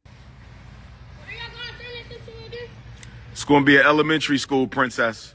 Frederick Douglass and Marcus Garvey Elementary School. Have you ever heard of Frederick Douglass? You haven't heard of Frederick Douglass? He helped our people fight and get free from slavery to freedom. She ain't worrying about that. Cut it out, Umar. Yeah. And Marcus Garvey, he gave us the largest black organization in modern history. And this school is going to be named after Frederick Douglass and Marcus Garvey as soon as we can stop people from vandalizing the school that we trying to fix up.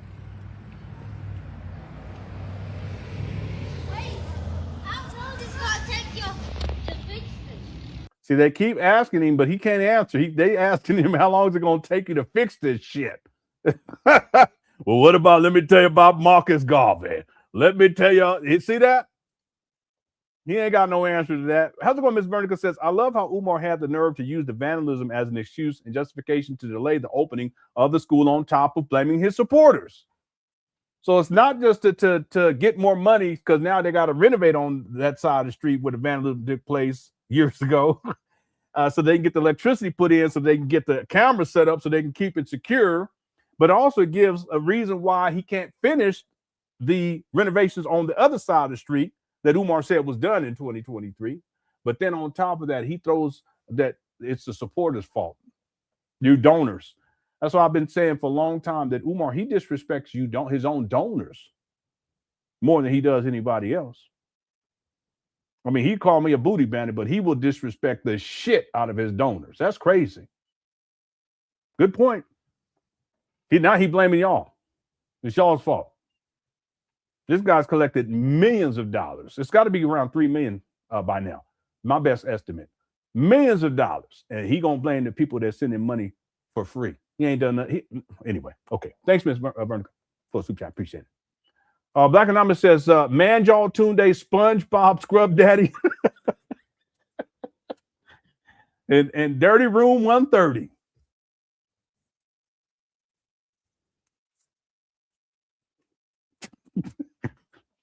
Boy, that room 130 that's gonna be everybody. I mean, that's forever.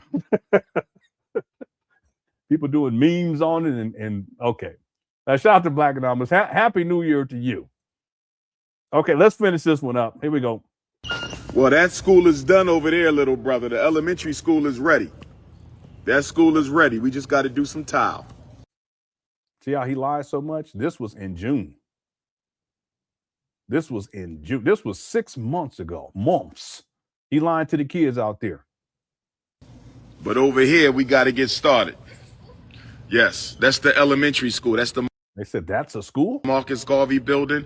This is the high school. This is the Frederick Douglass building. This is the one we still got to fix up. That school is ready. You're going to go in that one at first. And then when you get to high school, you come to this one. See that croak jaw? I'll leave it alone. Let's go. Just be lying. Well, it's the school, so nothing's in there yet, right? Because we haven't. It's not a school if nothing's in there, Umar. A school is a place of learning. There got to be some kids in there learning, Umar, and teachers. Stop. Furnish the buildings yet. You lie so much. A regular school. Looks like a trash. Good, good. I want you to do well this year. See how annoyed he is with these kids? Peace, peace, peace. See, he ain't raised no kids. He's never been a teacher. You can tell. His disposition. All right, all right. It's a school movie set, yeah. Yeah. Here he go. Get out of here. Moyer Academy. Yes, sir. Yes, sir. Yes, sir. See somebody try Yes, to do sir. something with it, especially I know it's you into it. Yes, sir. Yes, sir. Yes, sir. That school is done. We just got to do the floors. Man, he You lying? know, so I'm waiting on that, trying to get the breast price. You know how the contractors be. The breast price. You know, this price. school What you we got to talking get started on. So they just broke in here, bro, and vandalized my whole private book collection. 5,000 books, man. Poured paint all over it and everything. So I'm waiting on my locksmith because he got to give us some new locks. You know what I mean? It just hurts my heart, though. You trying to build a school for the children. And, you know, we've been going through this for 6 years, bro. They spray painted on the back. Why would you spray paint on the school? We trying to fix up for the kids. You know what I mean? I'm gonna cut it out, you big old crybaby. Let me get to this guy.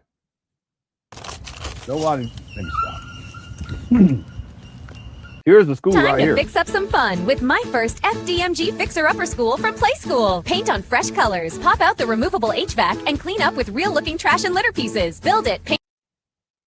This is crazy. It's time to fix up some fun with my first FDMG Fixer-Upper School from Play School. Paint on fresh colors, pop out the removable HVAC, and clean up with real-looking trash and litter pieces. Build it.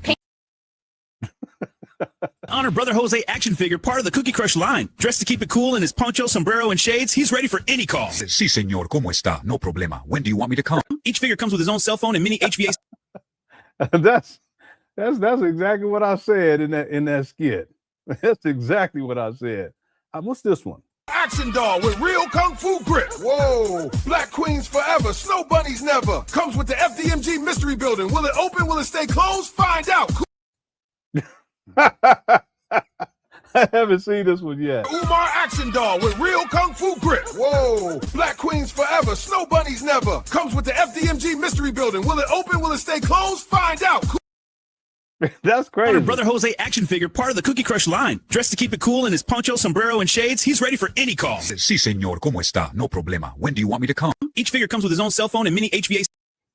Okay, so when we're deciphering the quantum sociocultural elasticity of modernity, you got to conflate the paradigmatic vectors, right? That's how you consolidate the narrative in a holistic Brother, capacity. you just braided 3 dictionaries together and called it a worldview. Nah. See, it's about the intertextual resonation of luminosity. That's and beneath all those syllables.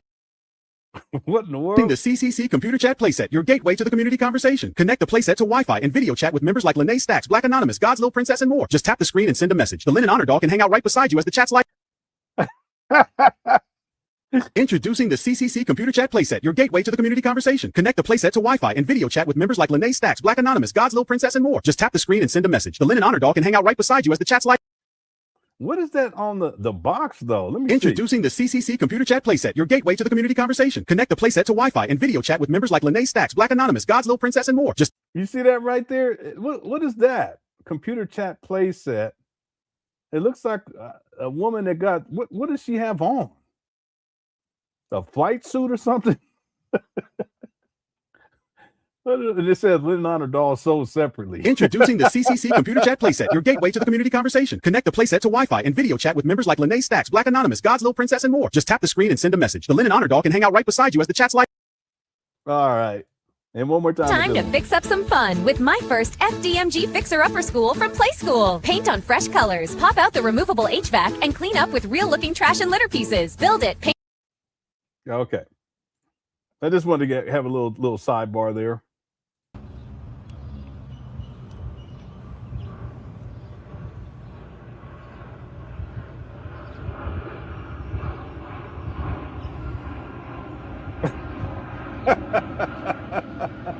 Someone said the Leonard and Mary dolls. I can't even go get nothing to eat because I'm fasting. No, you just hungry, Umar. I Cut it out. can't even go get nothing to eat because I'm fasting, brothers and sisters. In June? I want to eat so bad. I want to get me a pint of butter almond ice cream, butter pecan ice cream. You feel me? I just want to eat right now, but I can't eat. I can't break the fast, but I want to eat. You ain't got no money. Because you know when you eat, that calms your nerves, but I can't eat right now. Yeah, see, he binge eating because it's an emotional thing with this guy. It's interesting he says that. Yep. Because this right here just, they destroyed my book collection, man. They destroyed my book collection, man. That vandalism is years old, Umar. They destroyed my book collection. Nobody called me and told me that they broke into the school. Y'all saw kids playing in the school. You ain't even called me, man. That shit hurts. That shit hurts. Everybody else's fault. Who saw these kids going in there? He act like all of his millions of followers on Instagram are up there standing in the middle of the street watching these kids going in. They just be standing outside. And, come on, man, that don't even make no sense. You need to have your ass up there. That's the problem. Don't ask me no more questions about the school. I'm not answering no questions about the school. Feel how you want to feel. Think how you want to think. Lie like you want to lie. Slander me how you want to slander me. You're right. I'm not answering no more schools about the school. When it's done, it's done. I'm tired of this shit, man. What's up, guys, little princess? I'm so tired of this shit. Stop. Come on, Womp Womp. Cut it out. I didn't grow up with Meek Mill. Meek Mill lived across the street. My brother grew up with Meek Mill. We lived on the same block, 18th. That's a story. That's a story he's been telling. His brother used to play video games with Meek Mill. Or he said that, but he also said Kevin Hart, too, used to play video games. Street. I didn't grow up with him. I don't know anyone from Philadelphia. Okay. My brother knew. I knew him as a little kid, but, I never knew him. I just knew him as a little kid. Cut it out, Umar. Look at that Coke jaw again. I ain't got no more books now, brother. They destroyed the books. I ain't got no more books. I got to rebuild my book collection. That was a 25-year book collection. I got to rebuild it. Womp womp. That was a 25-year book collection. I got to rebuild it. That's a 25-year book collection. I got to rebuild it. It's all right, family. It's all right, family. Hit your PayPal. If you care, have you donated? Hit your PayPal. PayPal.me/FDMG Academy. Hit your PayPal.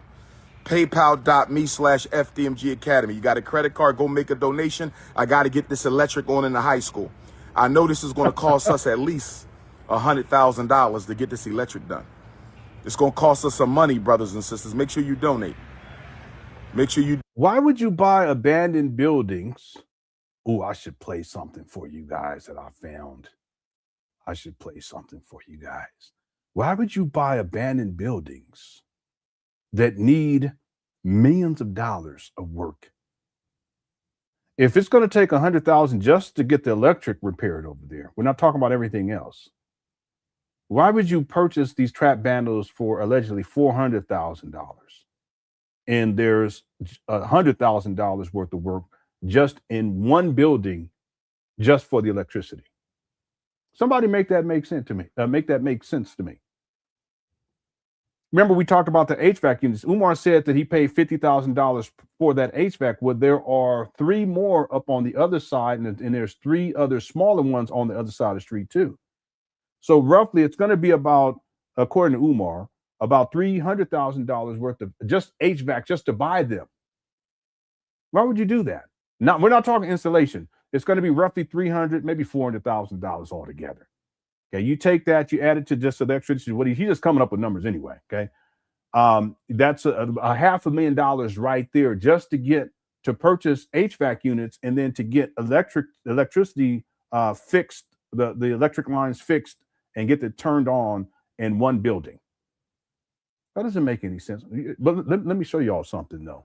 I'm going to show you guys how much of a con man and charlatan Umar Johnson is.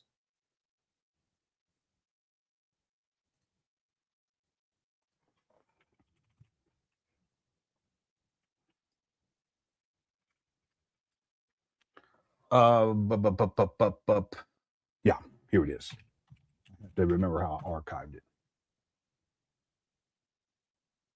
This is from March 12th of 2019. So this is roughly about a month after he acquires these abandoned buildings. I want you guys to hear what Umar says to this brother that calls him. Who ready on the for lot. this 21st quadricentennial Black Family Fun Day? Who ready for? Yeah, see, this is 2019. The outside of these buildings actually looked a lot better. And again, there's a lot of time that has passed, but now there's mold all over the place. For that Welcome Black America celebration, brothers and sisters. See this? Okay, there's still mold, but there's a whole lot more now. FDMG, baby. Y'all see this? Hit the one. It's amazing. FDMG. Oh, victory is here, baby. Victory is here. What y'all gonna do? We got him. Garveyism, we got him. The weather about to break. Leo season is on its way. Get them donations in. We gonna shock the world. We done already shocked the world. They said we wouldn't get to school, brothers and sisters. Y'all remember that?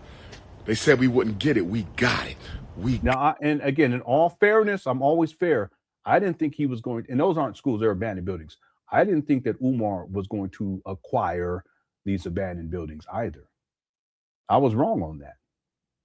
See, I admit when I was wrong, right?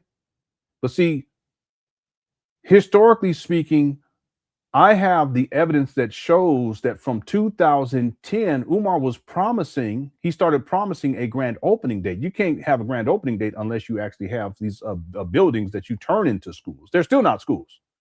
Okay, that's just the mind control programming that Umar Johnson has issued against towards his followers, to where, and when people say, where is the school? What they're asking for is, where is the functional school where there are children who are being taught, the buildings are renovated, you have faculty and staff, you have security, you have a lunchroom, you have Chromebooks, you have IT infrastructure, you have buses to pick the children up, and the list goes on and on and on. A functional school. That's what that's what they're asking for.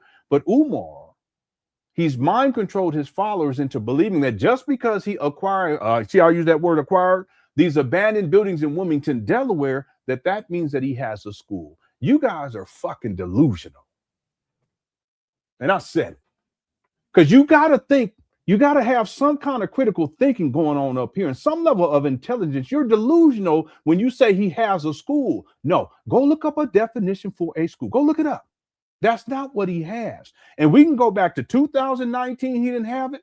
We can go to 2020, he didn't have it. 2021, he didn't have it. 2022, he don't have it. 2023, he don't have it. 2024, he don't have it. 2025, he don't have it. And he ain't going to have it in 2026. Not a functional school. So get out of this delusion based upon Umar mind controlling you for over a decade. Umar said that this school was going to open September 11, 2013. That's why I didn't believe that Umar was going to actually acquire some abandoned buildings. Because he said it was going to open in 2013. Then he said 2014, 15, 16, 17. I don't mean to clap. 16, 17, 18, 19, 20, 20. You know, Umar, 21, 22, 23, 24, 25. Now he say 2026. But the point is that he went on this big campaign for years, searching for an abandoned building or searching for a building that he was going to turn into a school. Y'all remember this? Detroit, he would go to Chicago, he went to the Bronx, he went down to Florida, he even went over to Africa, he went over there to Europe, over there in UK. Shout out to the UK. Talk about we're going to have one in Yorkshire and Manchester and London and Suttonshire and Shire and all of this shit. He did this for years. And yet, all over the world. And yet I was supposed to believe that after 2014 passes, 2015, 16, 17, and 18, that somehow he was finally going to purchase some abandoned buildings. They're not schools. It didn't stand to reason at that time, but he did it. I'll give him credit for it. And his followers, they were so excited. Yeah, Lenon, you booty bandit. What you gonna say now? Y'all remember? What you gonna say? He can't talk now. You can't talk now. He got a school. No, he has some abandoned buildings. And time always tells the truth. Now we're going into 2026. It's about to be 7 years later, and he still don't have no schools. They're abandoned buildings, lying the whole time.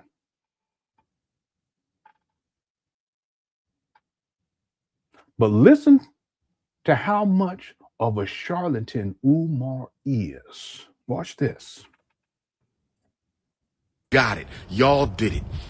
No white money, all black folks. We did this. Heaven on earth, black power. And if we can do this, we can do more than this. Yeah, you remember this that? Is just Y'all the remember beginning. that? We can't talk nationalism unless so we happy. nation building. We can't talk nationalism unless we nation building. We can't talk nationalism unless we are nation building. This is sacred ground. They call him a bozo. That's a nice beard, man. I could grow mine in like that, but I mean, I should. But that's a nice beard right there. Here we go. This is the Mecca of black consciousness. This is. It ain't all patchy like. It's not all patchy like the ancient Kemet of Pan Africanism. This is the Timbuktu of black. Cut it out, Umar. I know Timbuktu. Stop. Power. Do you understand what I'm telling you? It's not a game. Yeah, you guys see, it doesn't look as bad as it does now. This is crazy. March of 2019. It's not a game. Send them resumes, FDMG resumes at gmail.com. It's not a game. Beautiful campus. Look at that, brother. But the thing is that I've been careful not to say that he owns it because technically he doesn't. Okay, it's an entity that owns it, and that's what he has on the paper. I can show it to you guys. Hold on one second.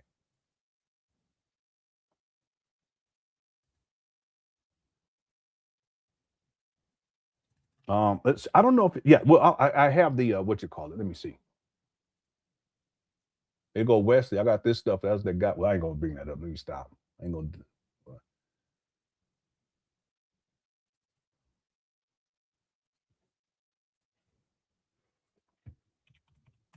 See, Umar, he's crafty. He says initially he said we acquired, right? And it's not that he personally, because it's not structured that way. It's structured. The thing is that at that time it was not structured under a as a nonprofit entity. It's not coming up for some reason. It's not structured as a nonprofit entity because he didn't have nonprofit status in 2019. But let me see real quick. Okay, here it is. Let me show you guys this. So if you look right here, this is why I try not to say, and I may have said it a few times over the years, but I tend to say that he acquired, and I usually do this. I'll go like this. You guys know what I'm talking about? But I'm sure I probably slipped up a couple of times, says that he owns it. I just, it's not something that I should do.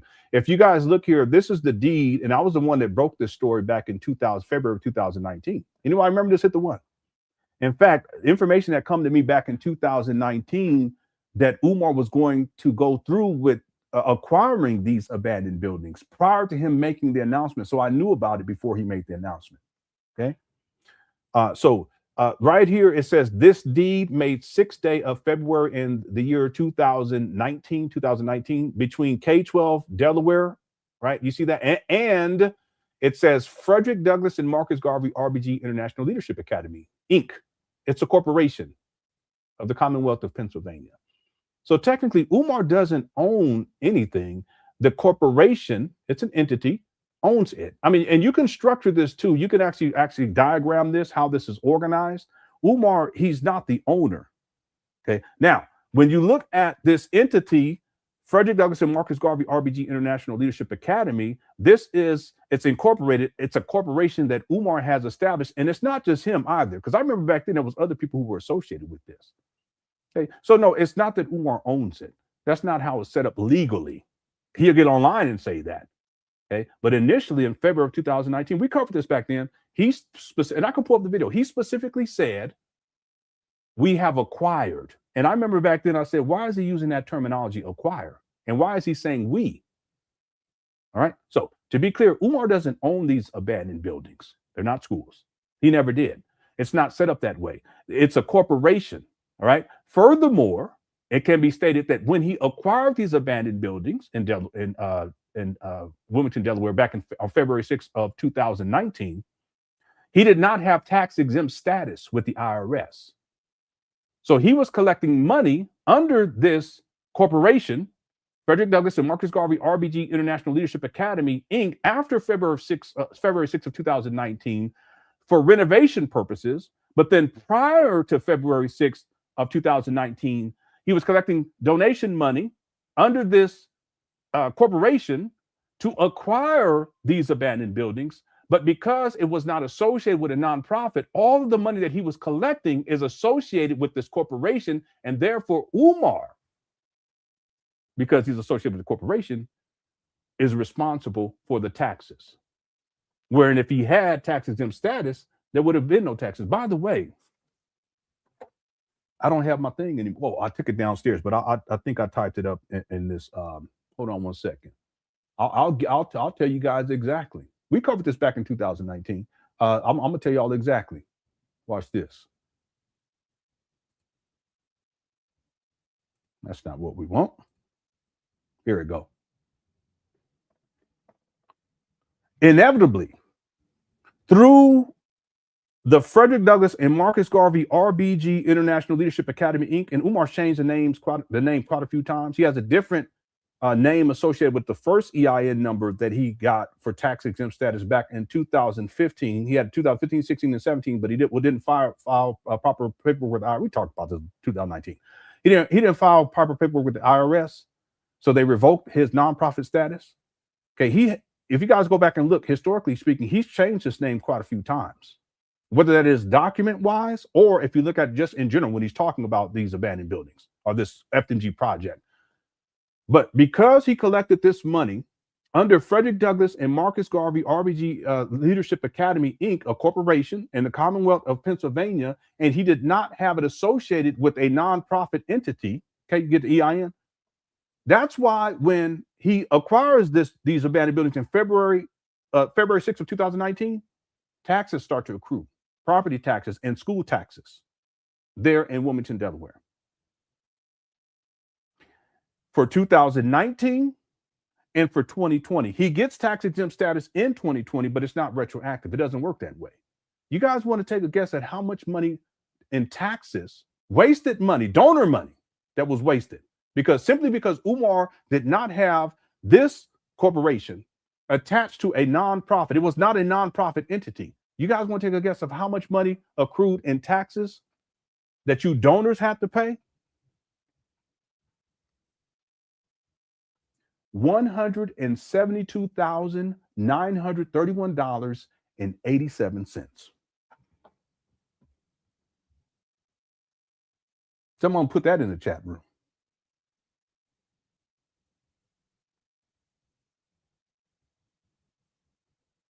And y'all want to really get deep on this? All of the money that he raised from 2018 through 2020 was considered to be personal income, legally speaking, because it's not associated. I'm talking about within the structure of this corporation, because it's not associated with the IRS and having tax exempt status, because Umar is part of the corporation. So that's why he spent the money however he wanted to. He didn't report that to the IRS because it wasn't registered as a nonprofit. But there's still taxes that accrue. Just on taxes for the property themselves, $172,931.86. And if Umar simply had his paperwork in order prior to acquiring these trapped bandos on February 6th of 2019, he could have saved his donors $172,931.86. Why do people think that Umar's serious about opening up a school? Come on now.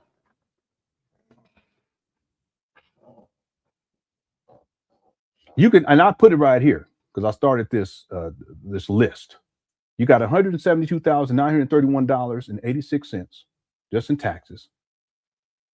You have the settlement with Mary Ann Laurent a couple of months ago, $68,600. You got one HVAC unit that serves no purpose that Umar allegedly purchased for $50,000. You got $20,000 in allegedly that Umar paid for blueprints. You got $38,388.22 that Umar had to pay in past due FDMG bills. None of this serves any purpose because not one black child has been educated. It's almost 7 years all into this since he acquired these. Acquired these trap bandos in Wilmington, Delaware. There's more stuff we can add to this too, by the way. But let's be clear about something. All of this money, donors' money, Umar has no skin in the game. It's all a waste. We can throw the purchase price. I'm going to bring it back around. We can throw the purchase price. We're in online records show that the purchase price was $400,000. Y'all see that? Umar says it was a little more. He said it was more than that. I'm about to blow y'all away. Okay, hold on one second. Let me add $400,000 to this. I'm about to show y'all something because I haven't done the calculations. This is just some of the things. So we can actually go through as an exercise, and we can go and look at what money Umar claims that he spent, right? Since 2019 and add it all up. Okay, because I'm missing stuff. But let's put the purchase price. I'll put the acquisition of FDMG at $400,000. Okay, watch this. Hold on. Y'all think of anything else? Go on and put it in there. Let me get my calculator out. We're going to take $400,000, the acquisition. All right. We're going to take $172,931.86. I'm sorry. We're going to take, why is my thing? Oh, thing is tripping. I got to start over. $400,000 for the acquisition, alleged acquisition. $400,000. We're going to put in $172,931.86 in taxes paid, unnecessary. Okay, that could have gone towards renovation. $68,600 with the settlement with Mary Ann. We can go with $50,000 for that one HVAC unit. None of this serves any purpose for FDMG, the project itself, including the HVAC, because it's just been sitting up there. Why waste money on that? Not one black child's been educated. $50,000 for the HVAC unit. We got $20,000 for the blueprints, allegedly, even though that's digital these days, even back in 2019. Umar just came up with that story, just like he comes up with the story with this vandalism, like it just happened. He comes up with the story that they couldn't find the blueprints. It's always something with this guy. This guy was walking around in the hood, walking around looking like a poogie with a backpack on, with a stack of blueprints, talking about we got them. Why would you? And it's $20,000. That's digital, but he used that as an excuse because he kept saying we can't start renovations until we find the blueprints. It's always something with this guy. Okay, $20,000 for the blueprints, $38,388.22 that he paid out this year to avoid getting these trap bandos. My thing is S to get so these trap bandos would get sold at sheriff auction, sheriff sale, $38,388.22. For a grand total of $749,920.08. And it's all wasted because not one black child's been educated. I don't know what else I got to tell people. The signs. Yeah, Dominique. I don't remember if he ever gave a figure for how much the signs was. We can put that in there too. If anybody got anything else you want to put in there that I didn't put in here, let me know. $749,920.08. Miss Lolo knew exactly. Wow. Yeah, there's other people in here that did some research. Good. That's what I'm talking about. But there's other stuff we can put in here. It's all a waste. Now let's take this a step forward. I'm going to take it to the next level. Okay. Maybe we do the Lene Stacks thing tomorrow with the fish tank. Matter of fact, that's going to be the plan. Okay, because we're going to do a marathon. We're going to get into it. I want to also make sure I don't have to rush through that because that's one of the most egregious and disrespectful videos that Umar has ever done against you black women. Okay. Yeah, and 8 cents. All right. Yeah, he got some roof work done. I remember back in the day, I thought it was I thought he said something like $62,000 to get electric work done on that other side of the street. Anyone, I don't know if Black Anonymous would know, Information Man would probably know. If anyone knows what that figure was, type it inside the chat room. Okay. Okay, we can put that in there too. But I want to show you how diabolical Umar is. Now, remember, I showed this receipt right here. In the first documentary, I went with this because Umar's never provided any receipts on how much the purchase price was, right? The acquisition. So I went with 400,000. But Umar, when he was asked about this on the Lord Jamar show, he said that it was more than that. Anyone remember that? Hit the one.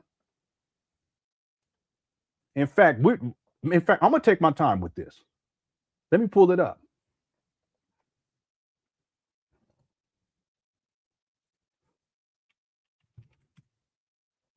This was 2020, right? And this was a crazy video because Umar, boy, he went off. He went ballistic. This was in 2020, August 12th. No, excuse me, October 12th of 2020. This is one of the most important videos that anyone could ever watch dealing with Umar.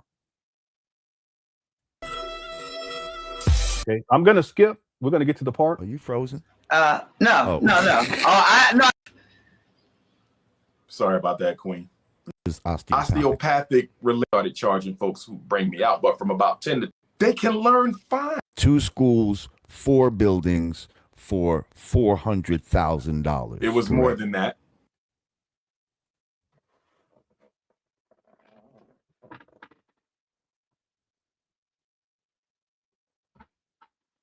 I was gonna put my feet up, but I ain't got enough space.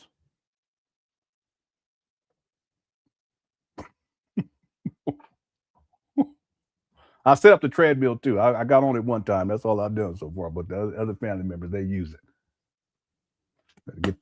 Get this gut down. My wife told me I need to lose some weight. Not to be mean, but she's just trying to make sure that's what a woman should take care of you like that.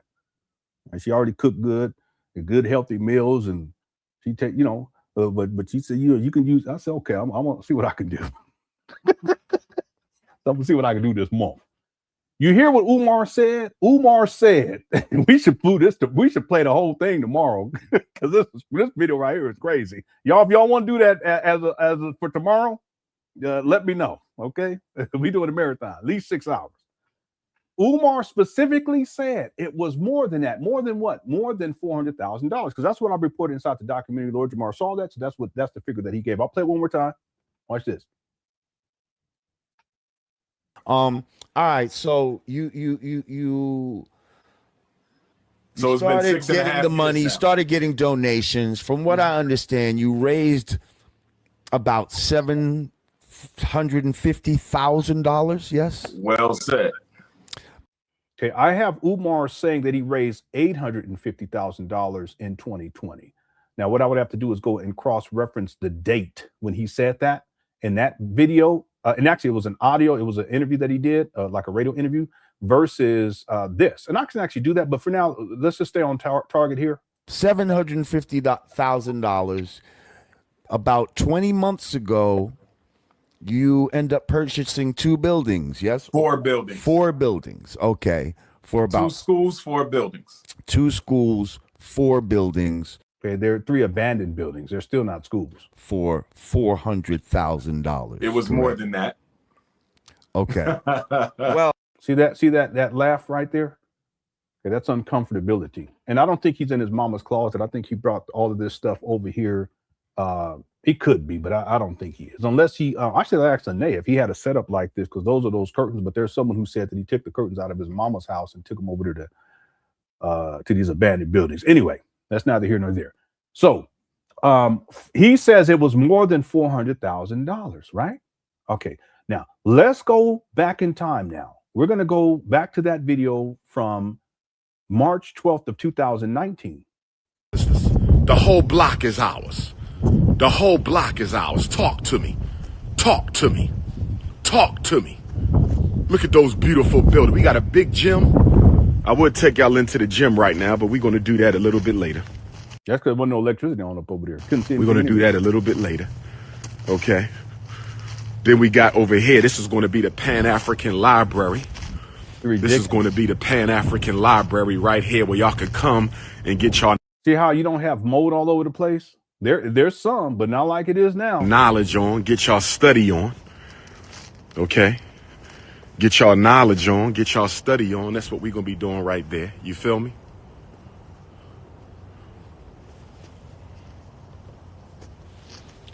You understand me? This is Ifa Tunde Avenue, Dr. Papa Boulevard. It looked a lot better back then. Y'all see this? It's sad. Man, Umar, it's a shame. Boulevard. We got 1,200 people in the building. Thank you guys so much. Make sure you hit that like button. We already got to the 500, I'm sure. There also is a poll question. Shout out to Cook Quartet's on the feed. Let's go. Ifa Tunde Avenue, Dr. Papa Boulevard. Where them black fists at? Where all my beautiful African sisters at? I can't wait to see all my beautiful queens down here on the Frederick Douglass Marcus Garvey campus. Looking all good, smelling all good, looking all beautiful. See that? Predatory. Butter almond, butter pea. Your breasts all out. You got on tight, skinny jeans or whatever. I don't know. But the leggings, you got on some red hot leggings and high heels and red high heel walking down the street. That's Umar. He can. Don't forget that Team Pan African Mid-Atlantic movement. Maryland, where you at? DC, where you at? Delaware, where you at? Connecticut, where you at? Pennsylvania, where you at? New Jersey, where you at? And of course, the whole world. Buffalo, New York. Buffalo, New York. Buffalo, New York. We will see you. Okay, let me scroll through to the park. So he's walking around at this trap bando. Here it go right here. Oh, that ain't gonna work. He inside Ace Drummond. Maybe I'm doing something wrong. This is Ace Drummond. This is a rental car. Okay, finally got somebody. Who is this? Is this brother Ace Drummond? Yep, this is me. This is me. All right, well, you're the first person I ever did an Instagram live with, my brother. So there we go. What's your question for Dr. Umar? I'm going to try to get as many in as I can before I head to my next meeting. Yeah. So go right ahead. Where you based at? Where are you at? I'm in Ontario. I'm in Ontario, Canada. Ontario, Canada. Okay, I got to get back to Canada. Been a couple years since Toronto, and it's been a couple years since Montreal. Go right ahead, black man. What's your question? Well, first of all, I'm just honestly happy that you got your school. When I heard that you got it on one of your live Instagram feeds, I honestly couldn't believe it, and the price that you got it for. I'm just like, wow, this is actually happening. You said the price that I got it for. What's the price I got it for, brother? See, notice that Umar, he doesn't state what the price was. He's never stated it. But Umar's uncomfortable. That's why he has this little smile smirk on his face. He's uncomfortable because Umar, as a scammer, he's thinking, and I know people say, how you know what he thinks? Because listen, I've studied Umar long enough. He wouldn't ask the question, how much did I purchase it for or acquire it for, unless he was concerned that people knew how much he acquired it for. That's why even in the Lord Jamar interview, after he says it was more than that, he starts to laugh and he smiles because he's uncomfortable with it. Look, I've studied this guy. Watch this. From what I understand, you raised about $750,000. Yes. Well said. See, he says, well said. He doesn't say yes. He doesn't confirm because he doesn't want people to know how much money he raised. But even beyond that, watch this with the acquisition price. $750,000. About 20 months ago, you end up purchasing 2 buildings. Yes. 4 buildings. 4 buildings. Okay. For about 2 schools, 4 buildings. 2 schools, 4 buildings for $400,000. It was more than that. See that? Now watch Umar's response. See him licking his lips? Watch this. Okay. Well, see that? That's uncomfortability. And he says it's more than that. Well, how much more than that? That should have been a great follow-up question, but I don't think Umar would have answered that because he doesn't want people to know how much money he's raised, how much he spent to acquire these abandoned buildings. He doesn't want people to know that. So that's why when this brother right here asks, he brings up the acquisition. Umar, he asks him, well, how much did I spend? Right? Watch this. I think $700,000. Watch this. I'm just honestly happy that you got your school. When I heard that you got it on one of your live Instagram feeds, I honestly couldn't believe it, and the price that you got it for. I'm just like, wow, this is actually happening. You said the price that I got it for. What's the price? See that? And Umar never said what the price, how much he got it for. He never said that. That's why Umar's asking the question, because he's wondering if people know about it. Watch this. I got it for Brother Ace. I think you said 700,000. Did you hear Umar laugh? Same laugh that on the Lord Jamar, but you said, I think you said 700,000. You guys hear that? Watch this. He couldn't believe it, and the price that you got it for. I'm just like, wow, this is actually happening. You said the price that I got it for. What's the price I got it for, Brother Ace? I think you said 700,000, and it was it was supposed to be $1 million. Something. See, he said yes. You guys see that? You guys see that? Watch this. Like that? Yes, sir. We got it reduced. Yes, sir. Yes, sir. Correct. See that? See what Umar is doing? He wants to make it appear as if he spent way more than $400,000. Why? So that he can justify why it is he ain't got no more money left. Hit the one. Yep. See, I'm not new to this shit. I'm true to this. You guys see what he's doing here? He's diabolical. But that's not all. But let's dig a little bit deeper here. Watch this. Around that amount. That is great stuff. He says around that amount. He doesn't want to give a definitive number. First, he said yes to 700,000. When he was on Lord Jamar years later, he says, Lord Jamar says 400,000. Umar says, well said. It was more than that. But then here, 700,000. First, Umar agrees, but then he says, listen.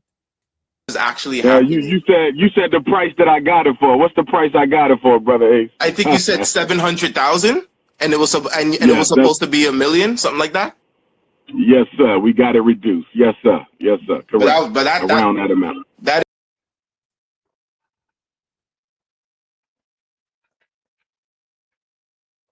Now, let's do two things here. Around that amount, around 700,000, that could be 690,000, that could be 680,000, that could be 670,000, that could be 660,000, that could be 650,000, right? Well, let's give Umar the benefit of the doubt. We're going to say around that amount is 650,000.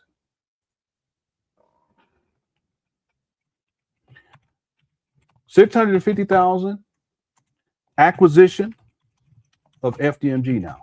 Remember before it was 400,000. Well, if we go based upon what Umar is saying here, then we can take $650,000 and we can compare that to the $400,000 that the online records show here, where Umar said on the Lord Jamar show that it was a little more than that, or it was more than that, right? The difference is 250,000. Okay, so let's do two things here. If the difference is 250,000 and we add that to the $749,920.08, let's see what we come up with here. We're going to add 250,000 to this.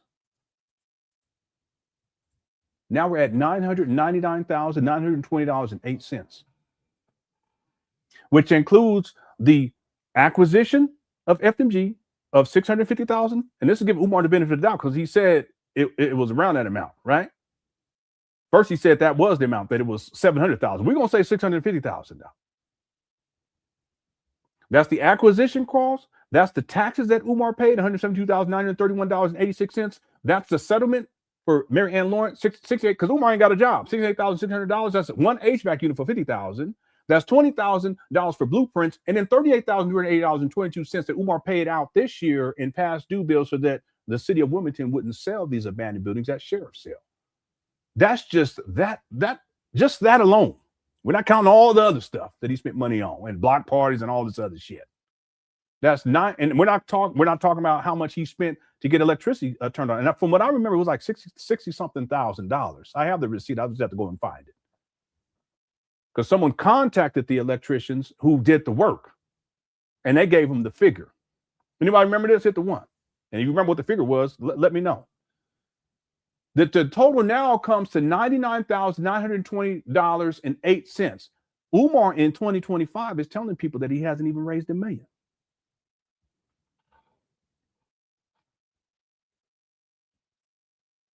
But that's not all. Let's take this one step forward. If we go with the $650,000 acquisition cost, which is actually being kind to Umar because he said it was around $700,000. First, he agreed that it was $700,000. Right? The difference between $400,000 and $650,000 is $250. Right?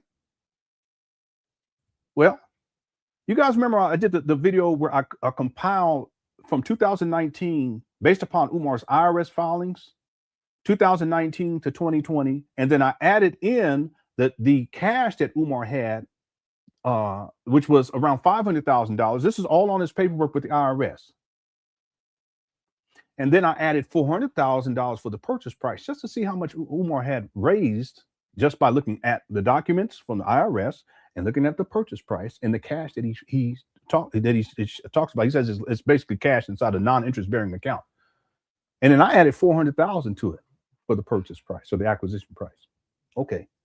Well, what we got to do now is we got to add to that another $250,000 to get up to $650,000.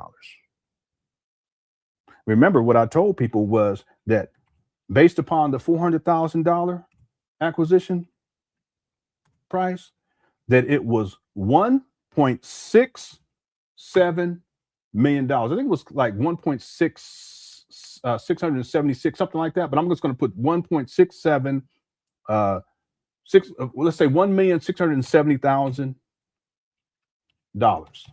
Okay, and I have the specific number, but we're going to go with that. So now we got to add $250,000 to that. Okay, so let me get my calculator.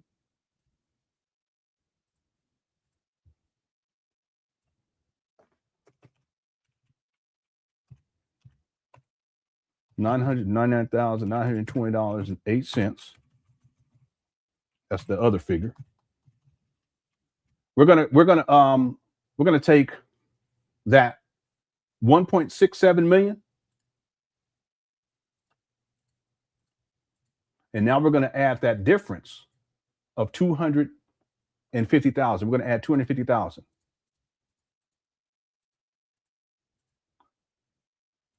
I'm sorry. 1.67 million, and we're going to add 250,000. 1.9 million, 1.92 million. And that's being kind to Umar. Because we're saying 650,000, almost 700,000, which Umar says. That could have been 660,000, 670,000, acquisition could have been 680,000, right? Almost 700,000. That gets us up to $1.9 million. Okay. Now, when I compiled those figures, right, for the IRS filings, the cash that Umar has in a non-interest bearing account, and then the purchase price, which now we got to add a $250,000 based upon this video that Umar did, that's not including the taxes that were paid.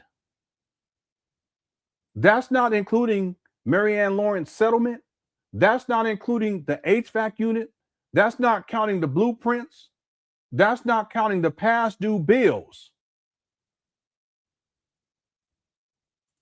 You guys understand what I'm saying here? Hit the one.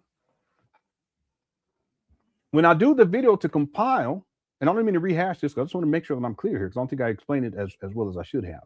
When I compiled the figures based upon the IRS filings, those are documents. Anyone can go look those up online. You count, you add all of those figures together for each year. Some years he reported zero, but then the next year he backlogs to show how much. So you add all that up: 2020, 21, 22, 23, and 24. Okay, we don't know about 25 right now. And then you add in, I added in the online purchase price or acquisition price of 400,000, but now we have to go with Umar, where he says it was 700,000. He said yes at first. He says it was around that amount. So we're going to give him the benefit of the doubt and say $650,000. It could be $690,000. Okay, now we're adding that. Right? I'm not, when I do those calculations, I'm not including the taxes that he had to pay, that you donors had to pay.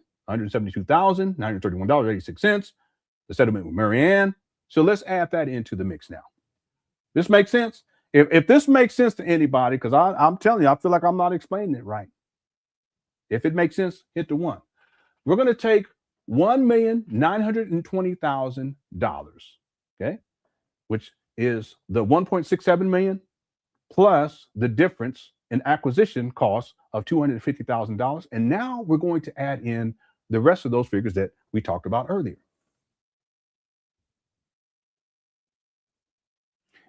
We're going to first add, and we're at $1.9 million. We're going to first add the $172,931 in taxes that Umar had to, you donors had to pay because Umar didn't have his tax exempt status in 2019 and 2020. We're then going to add the settlement from this year with Mary Ann Lawrence of $68,600. We're going to add the $50,000. That's what Umar said. It was $50,000 for that one HVAC unit. We're going to add the $20,000 for the blueprints. That's what Umar said. And then we're going to add the FDMG past due bills that he paid this year to avoid these abandoned buildings being put on sheriff's sale. He was potentially going to lose these buildings. $38,380.22. And add it all up, now we're at $2,269,920.08. And Umar in 2025 is telling people that he hasn't even raised $1 million.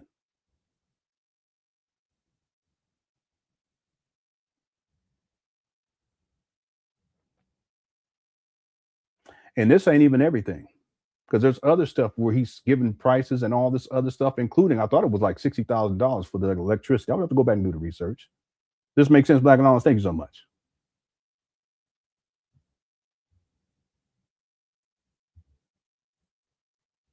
That's why I say Umar it's got to be around $3 million by now. Remember, we're not counting all the money that Umar raised prior to 2019.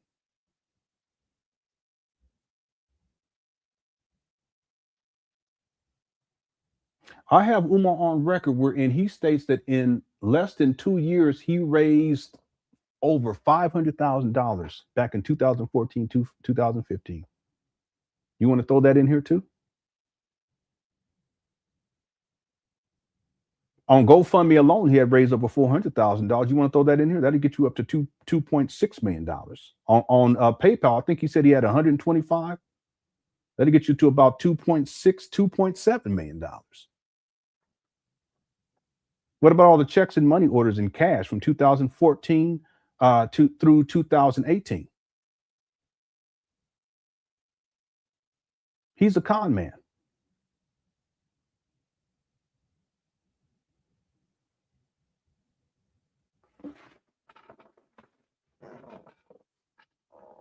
Just listen to him one more time. Watch this. Great stuff. Yeah, for you real quick. Question. Well, first of all, I'm just honestly happy that you got your school. When I heard that you got it on one of your live Instagram feeds, I honestly couldn't believe it, and the price that you got it for. I'm just like, wow, this is actually happening. You said the price that I got it for. What's the price I got it for, brother Ace? I think you said 700,000, and it was it was supposed to be $1 million, something like that. Yes, sir. We got it reduced. Yes, sir. Yes, sir. Correct. But that amount. Around that amount. That would prove my point already. Now, real quick, I just want to issue a disclaimer after the fact, because I haven't sat down and crunched these numbers we're in. Because normally what I'll do is I'll type everything out and I'll go one by one and I'll add things up step by step, and then I'll go and do it again and to verify. So these figures, I don't want people to take this as conclusive, because I got to go back and really go step by step and add other stuff in here that Umar claimed, including the electricity, to get the electricity turned on and have people, they did work up there too. I thought it was around $60,000. I could be wrong on that, because for some reason I think it was less than that, but that's the figure that I remember, but it was so long ago. So I would have to add that. And there's other stuff too that Umar spent money on where he's given figures. I would have to add all that up in here too. That's why I say that Umar, he has to be close to around $3 million at this point. And yet in 2025, he's telling people that he hasn't raised $1 million. I don't know what else I can tell people. I really don't. But again, I'm going to issue this disclaimer. Don't take this as a statement of fact, because, and by the time I get with the documentary, when I get into these figures and stuff, and there'll be a whole section where I'm getting into the money aspect of this, I'll have it all ironed out to when I can say conclusively that this is the amount of money that Umar Johnson has raised based upon his IRS filings, the acquisition price that Umar stated, which was around $700,000. This is also the cash that he had on hand, which is around $500,000. And then all the donations that he received, IRS filings, and then all of the donations that he received prior that we have on record, that we don't have on record prior, but he does give reference to these because I have all this outlined in my notes that he collected going all the way back to 2014, from 2014 through 2018. And we're not counting all the other stuff like 2010, 2011, 2012, 2013, and 2013, Umar claimed that someone donated land for FDMG in California. Okay, well, how much is the value of that land? That there's a dollar figure that's associated with that too, right? But that needs to be added too. That's what I'm saying. Don't take this figure and run with it.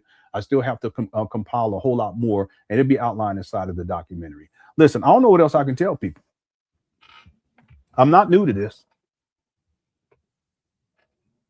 So what got us into discussing this aspect was, Umar, he doesn't own these abandoned buildings. It's part of the Frederick Douglass and Marcus Garvey RBG International Leadership Academy, Inc. He has it structured in this way.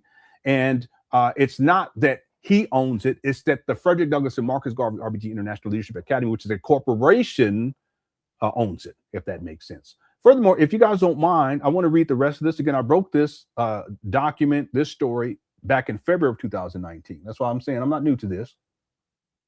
It also says here, witnesseth that the said party at the first part for and in consideration of the sum of $10.00 $10 and other good and valuable consideration, lawful money of the United States of America, the receipt thereof is hereby acknowledged, hereby grant and convey unto the said party of the second part, its successors and assigns in fee simple. And then it gives the address. And this is specifically for one parcel because it's two parcels, 610 East 17th Street. There's a parcel number right there. You can look all this stuff online. We used to go through all this stuff back in the day. I just want to be clear about something that people have reported, that this means that Umar acquired these abandoned buildings for $10.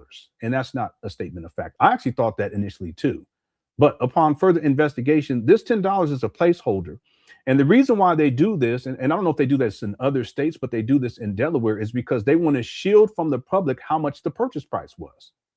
And so they use this placeholder of $10. And then it says there, look at there, it says, and other good and valuable considerations. Okay, that's the key phraseology here, or terminology. It's the legal terms. It's called legalese. See, and other. So not just the $10. There's other stuff, goods, good and valuable consideration. Look what it says there. Lawful money of the United States of America. So in addition to that $10, there's other goods and valuable consideration, lawful money of the United States of America. The receipt thereof is hereby acknowledged. So I want people to be clear about that, that what this is indicating is that $10 is not the acquisition price. That's just a placeholder used to shield from the public the actual purchase price. And that's why they put the phrase in there, or they put the terminology in there, other good and valuable consideration. And then this includes additional lawful money of the United States of America. That's why, if you guys look on the online receipts, it says $400,000. But according to Umar in the Lord Jamar interview, he said it was more than that. And then in the video that we watched from 2019, he said the individual quotes $700,000. Umar says, yeah. So he agrees, but then he says it was around that amount. You know what's deep about that though? When Umar says it was around that amount, and again, I gave him the benefit of the doubt. When he says it was around that amount, that also means that it could be more than that, right? It was around 700,000. Well, could it have been 710,000? Yeah, that's around 700,000. Could it have been 720,000? Yeah, well, that's around 700,000. 730,000? Yeah, that's around 700,000. Okay, 740. Okay, that's pushing a little bit. But you see the point. I gave Umar the benefit of the doubt. I went all the way down to, what did I go down to? I went down from 700,000 pause to 650,000. But we could have just as easily said 710, 720,000, which would be another $70,000 in difference. Now that gets us up to roughly $2.3 million, $3.4 million, $2,340,920.08. And Umar in 2025 is telling people that he hasn't raised $1 million. Did I do it for y'all? Quick chat.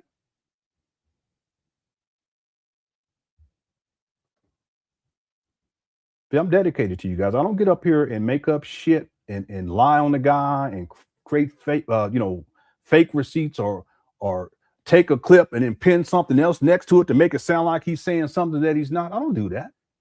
I've always been fair with this guy. But let the record show that the receipts don't lie.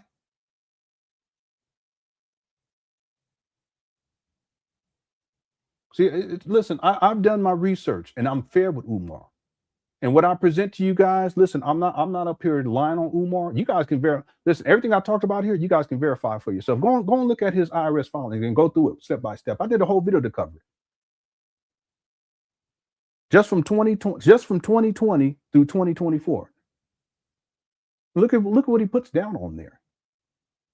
And then, like I said, you add the acquisition price, you add the 500,000, a little over 500,000 that he says he has cash in a non-interest bearing account. Shout out to Pocket Watch with JT. You add all the things that Umar said he paid for, not even all of them, just some of them. Yeah, including the taxes, $172,931.86, $68,600 this year that he paid out in settlement with Mary Ann Loyan, $50,000 in the HVAC unit, $20,000 for the blueprints, and then this year $38,380.22 in FDMG past due bills.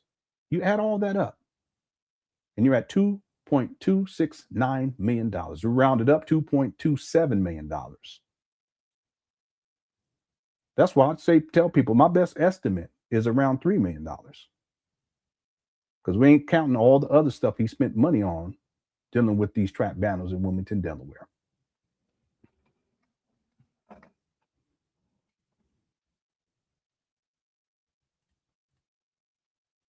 Shout out to the Cookie Crush chat.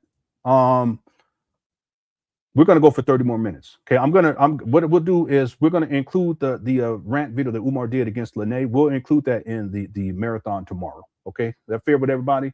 The poll question, 935 votes. This is the second poll that we launched here today. What do you think? Who do you think vandalized the inside of the large gym? 68% said Umar Johnson, 6% said a woman, 10% said a man other than Umar, and then 15% said an ex-employee or supporter. Let me go ahead and close this out. We're at 691 likes. Let's try to see if we can get to 700. I want to put up another poll if you guys don't mind. Are you surprised by the preliminary, calculation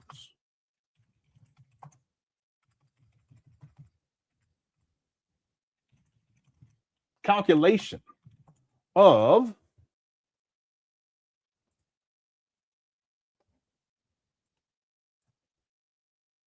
$2,269,920 raised by Umar Johnson? And this is giving Umar grace and benefit of the doubt, because we were taking low ends on these figures for some of these figures. Are you surprised by the preliminary calculation of $2,269,920 raised by Umar Johnson? Here's a poll question. Go get your vote in. Okay, because we're going to be here for about another 30 minutes. Okay. Yeah, people voting already. All right. Let's go back to the original video. Hey, brothers, and we got to get the electric on in the high school so we can get security.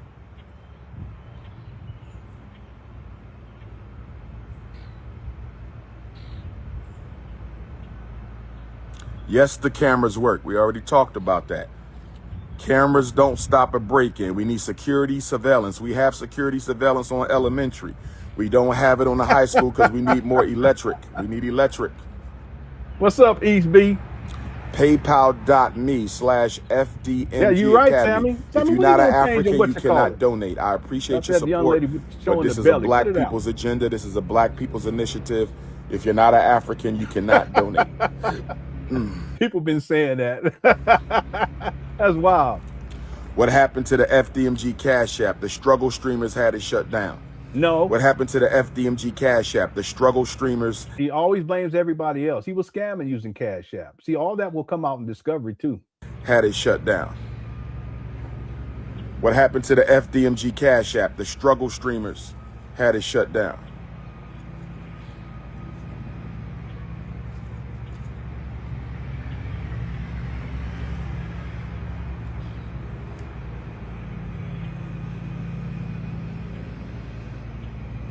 Yeah, we're gonna go for 30 more minutes, okay? We'll be back tomorrow with a marathon.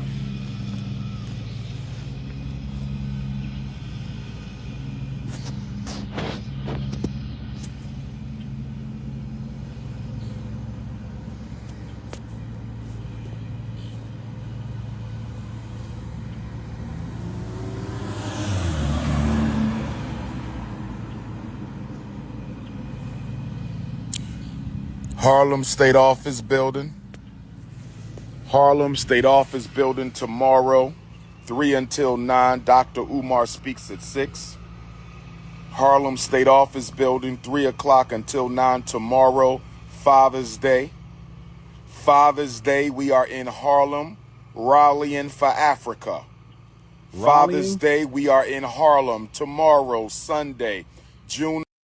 All right. That's the end of that. We don't need to get to the rest of that. By the way, since we've been talking about the gym, I want to show you guys a couple of things dealing with the small gym and the large gym. So I want to play this one right here. Peace.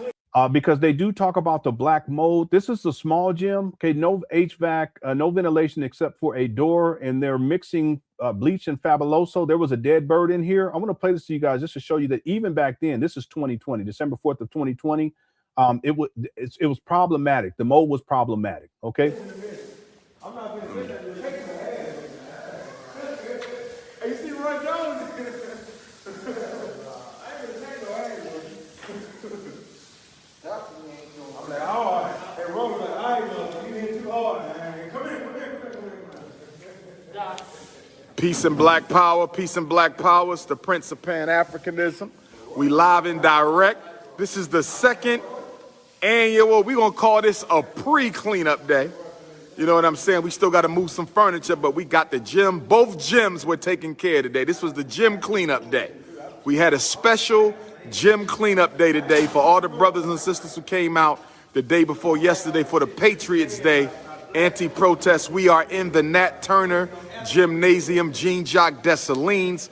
This gymnasium is dedicated to the memory of the two greatest African revolutions to take place in the Western Hemisphere. That's the revolution of I-80 and the revolution of the Prophet Nat Turner, brothers and sisters. We cleaned up the other gymnasium. I still got to come up with a name for that. I might name that one after my mother, though. That might be Queen Mother Barbara Gymnasium. We working on that, but the Queen Mother got to get one of these buildings named. Something will be named in her honor because she's the woman who gave birth to the prince. You understand? Black Madonna and Child. So we cleaned up the big gym in the Honorable Frederick Douglass building. Now we cleaning up the small gym. You feel me? Cleaning up the small gym, trying to get it ready for our children, brothers and sisters. Trying to get it ready for our children. Let me show y'all. We mopping the floor. I got to show them the floor one time. That's the floor. We mopping the floor. The brothers is doing a good job with the floor. Floor being mopped. We got 3 classrooms. We cleaning up the classrooms, right? And then we got a balcony up top. We probably gonna cut the walls down a little bit, put some chairs up there. Brother Mitch jumped up there one time. You know what I mean? So we gonna get like 2 or 3 rows of spectators up there when we start doing those FDMG basketball tournament. What can we do in here for ladies? What's something women can do in here? Volleyball? Is the ceiling high enough for volleyball? Yoga, but what about sport? Like, say again. Netball. What's netball? Netball is something like basketball, but without the backboard, where you see with the skirts and the jumper around it.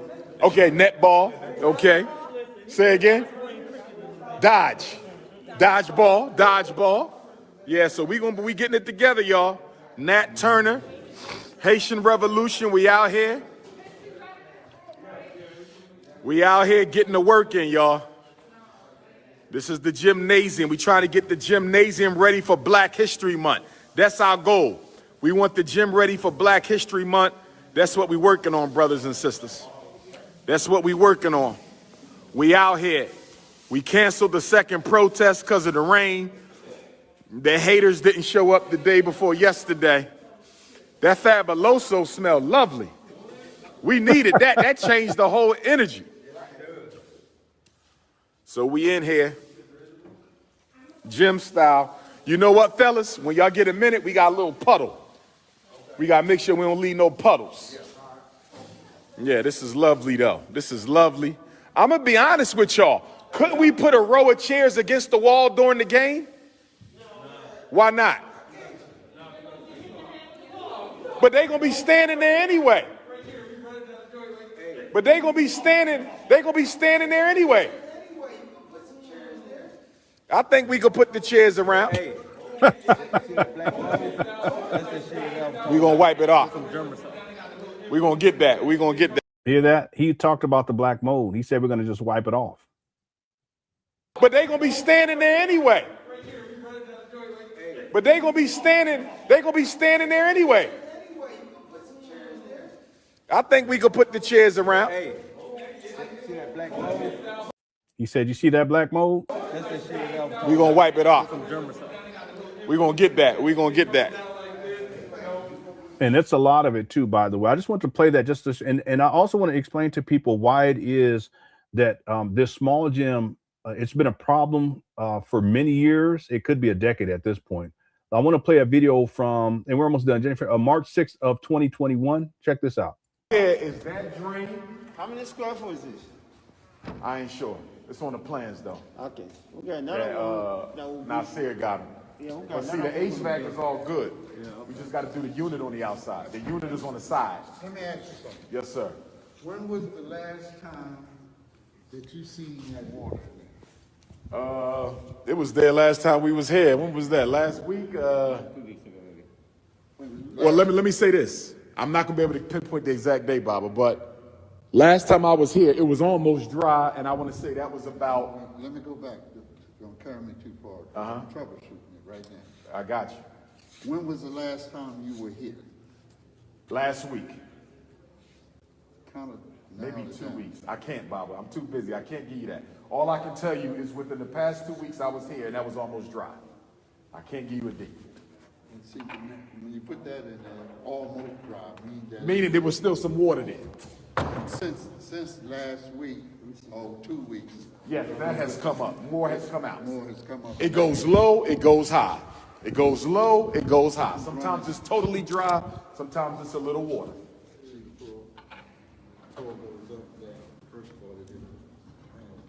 This is a rubber cover. I understand, but the floor is not level. I got you. That's why Yeah, this was a problem for years. I need to see more to even resolve that, because that's an issue that's ongoing. Now, it has not rained. It has not rained to my knowledge. Yeah, about a couple of days. Maybe at least 3 days it has not rained. 2 days. But they could have had snow up there that melted and ran down. All right. There's one other video I want to show you guys. Let's see here. And before I do this, I'm looking for another something else, but I don't think I'm gonna have time to get to it because we're almost done. I want to say something else, and I want to reiterate that the figures that I gave here today, this is not set in stone because I need to recalculate things. I need to add things. The other thing too is that the window of Umar in terms of the $1.67 million, that includes money that Umar raised from 2019 through 2020. That doesn't include 2025. It does not include 2014, 15, 16, 17, and 18. All right. Furthermore, it could be argued that the figures, at least for some of these things, that would be included in what Umar is reporting to the IRS. Well, all I would need to do is just go, and that's what I mean. I got to go down step by step and look at the years. For instance, I'll give you an example. The taxes that were paid, that is from 2019 and 2020. Umar didn't have tax exempt status, okay, until 2020. But that doesn't mean that he was off the hook for those taxes. All right. So I want people to think about that. The other thing is a settlement with Marianne Lawrence. One could argue, well, that's part of the money that he raised in 2024. Yeah, I get that. That's why we're going to need to look and see amount of money that he raised in 2025. But furthermore, if we put that in there with the money that he raised, let's say from 2024, 2023, 2022, 2021, or 2020, that's misappropriation of funds, because that money that he spent, that's personal when he paid out Marianne Lawrence. Y'all see my point? That shouldn't be money that he should be issuing. He don't have a job. That's not money that he should be spending. That's supposed to be money that's for personal reasons, legal issues. That's money that should be going towards these abandoned buildings. You see what I'm saying? So however you look at this, okay, I just want people to be clear. The figure that I gave, that's not set in stone. I have a whole lot more research to get into this.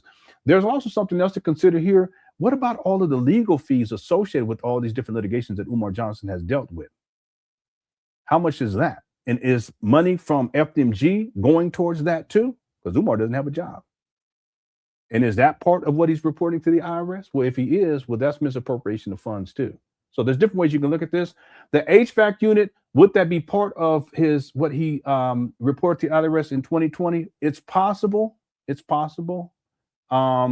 But again, I'll figure all that out moving forward. The blueprints, that wouldn't be part of it because that happened before his filing with the IRS. And then the past due bills that Umar that he paid this year of $38,022.22, could it be part of the amount that he reports to the IRS from 2020 through 2024? It could be. All right. It could not be. All right. So that's why I want to reiterate here, because I always want to be fair with Umar. But my best estimate at this point, it has to be around $3 million, because there's still all these other years unaccounted for: 2014, 15, 16, 17, 18, 19. There are people who said that they were donated back in 2016, 2017, 2006, 2007, 2008, and 2009 for FDMG related projects. Anyway, I just want to make sure that I issue that disclaimer because it's the proper thing to do. All right, I want to play another video. This is Umar inside of the large gym. I think it's the large gym. This is King Kong Consciousness, International Ifa Tunde. I am laying at half court of the Frederick Douglass Marcus Garvey Academy, Frederick Douglass Building, Gymnasium. Cleanup day was 10 to 2. It's 3:30. We still ain't stopped. I'm still here. Kings and queens working together. And here goes Sharon and Kalia. It's going down. Kalia look like a ninja with the gas mask. You feel me? Cleanup day, Wilmington, Delaware, International Ifa Tunde. Make your donations. Cash.me/$ Dr. Umar Johnson. I'm at half court of your school's gymnasium. I'm at half court. We're going to get that 3-on-3 tournament to raise money for the school. We're going to get that 3-on-3 b-ball tournament to raise money for the school. Cleanup day, Tuesday, June the 25th, 2019. It's not a game. I'm half court, laying on the floor. King Kong Consciousness, International Ifa Tunde. Get them donations in.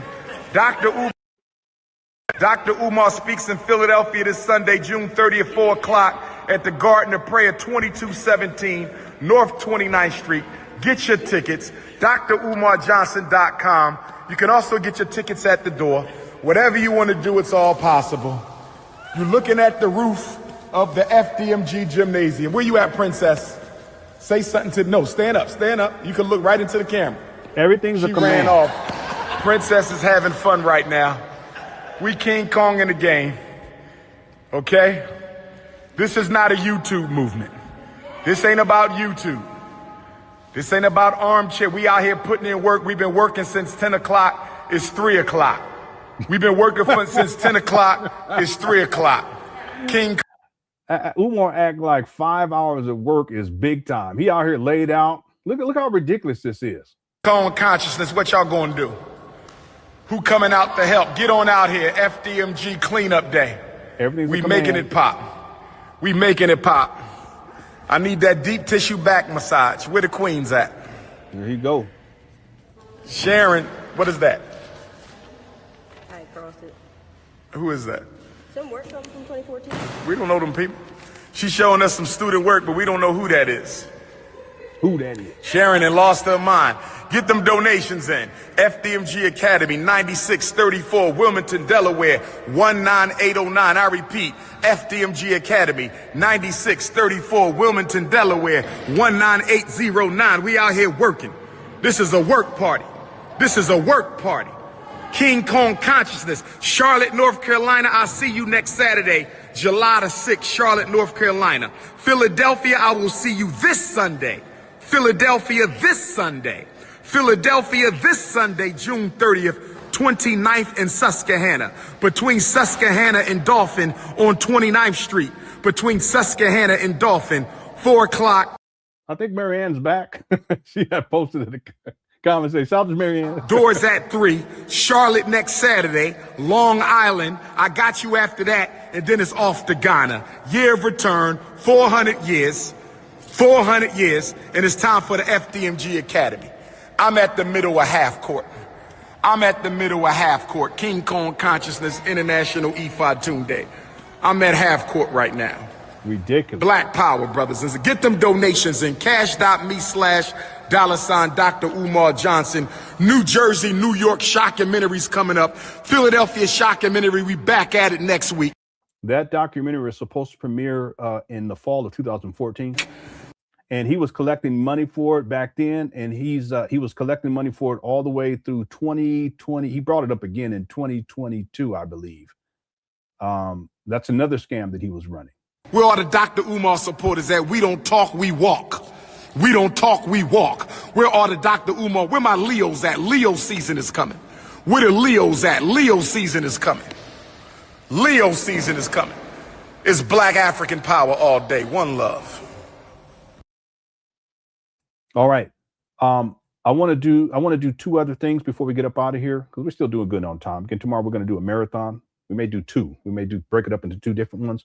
I want to share with you guys the financials, because I always want to be fair with Umar. Like I said, the figures that I came up with there, that's preliminary. That's why I phrased it that way inside of the chat room. I put, are you surprised by the preliminary calculation of $2,269,920 raised by Umar Johnson? 78% said no. 22% said yes. But again, I don't want people going and quoting that particular figure, because there's calculations that I have to do. There's things I got to add to that, and so forth and so on. But I want to share something else with you before we get up out of here. And many of you guys have seen this. This is from chapter 8 inside of the documentary.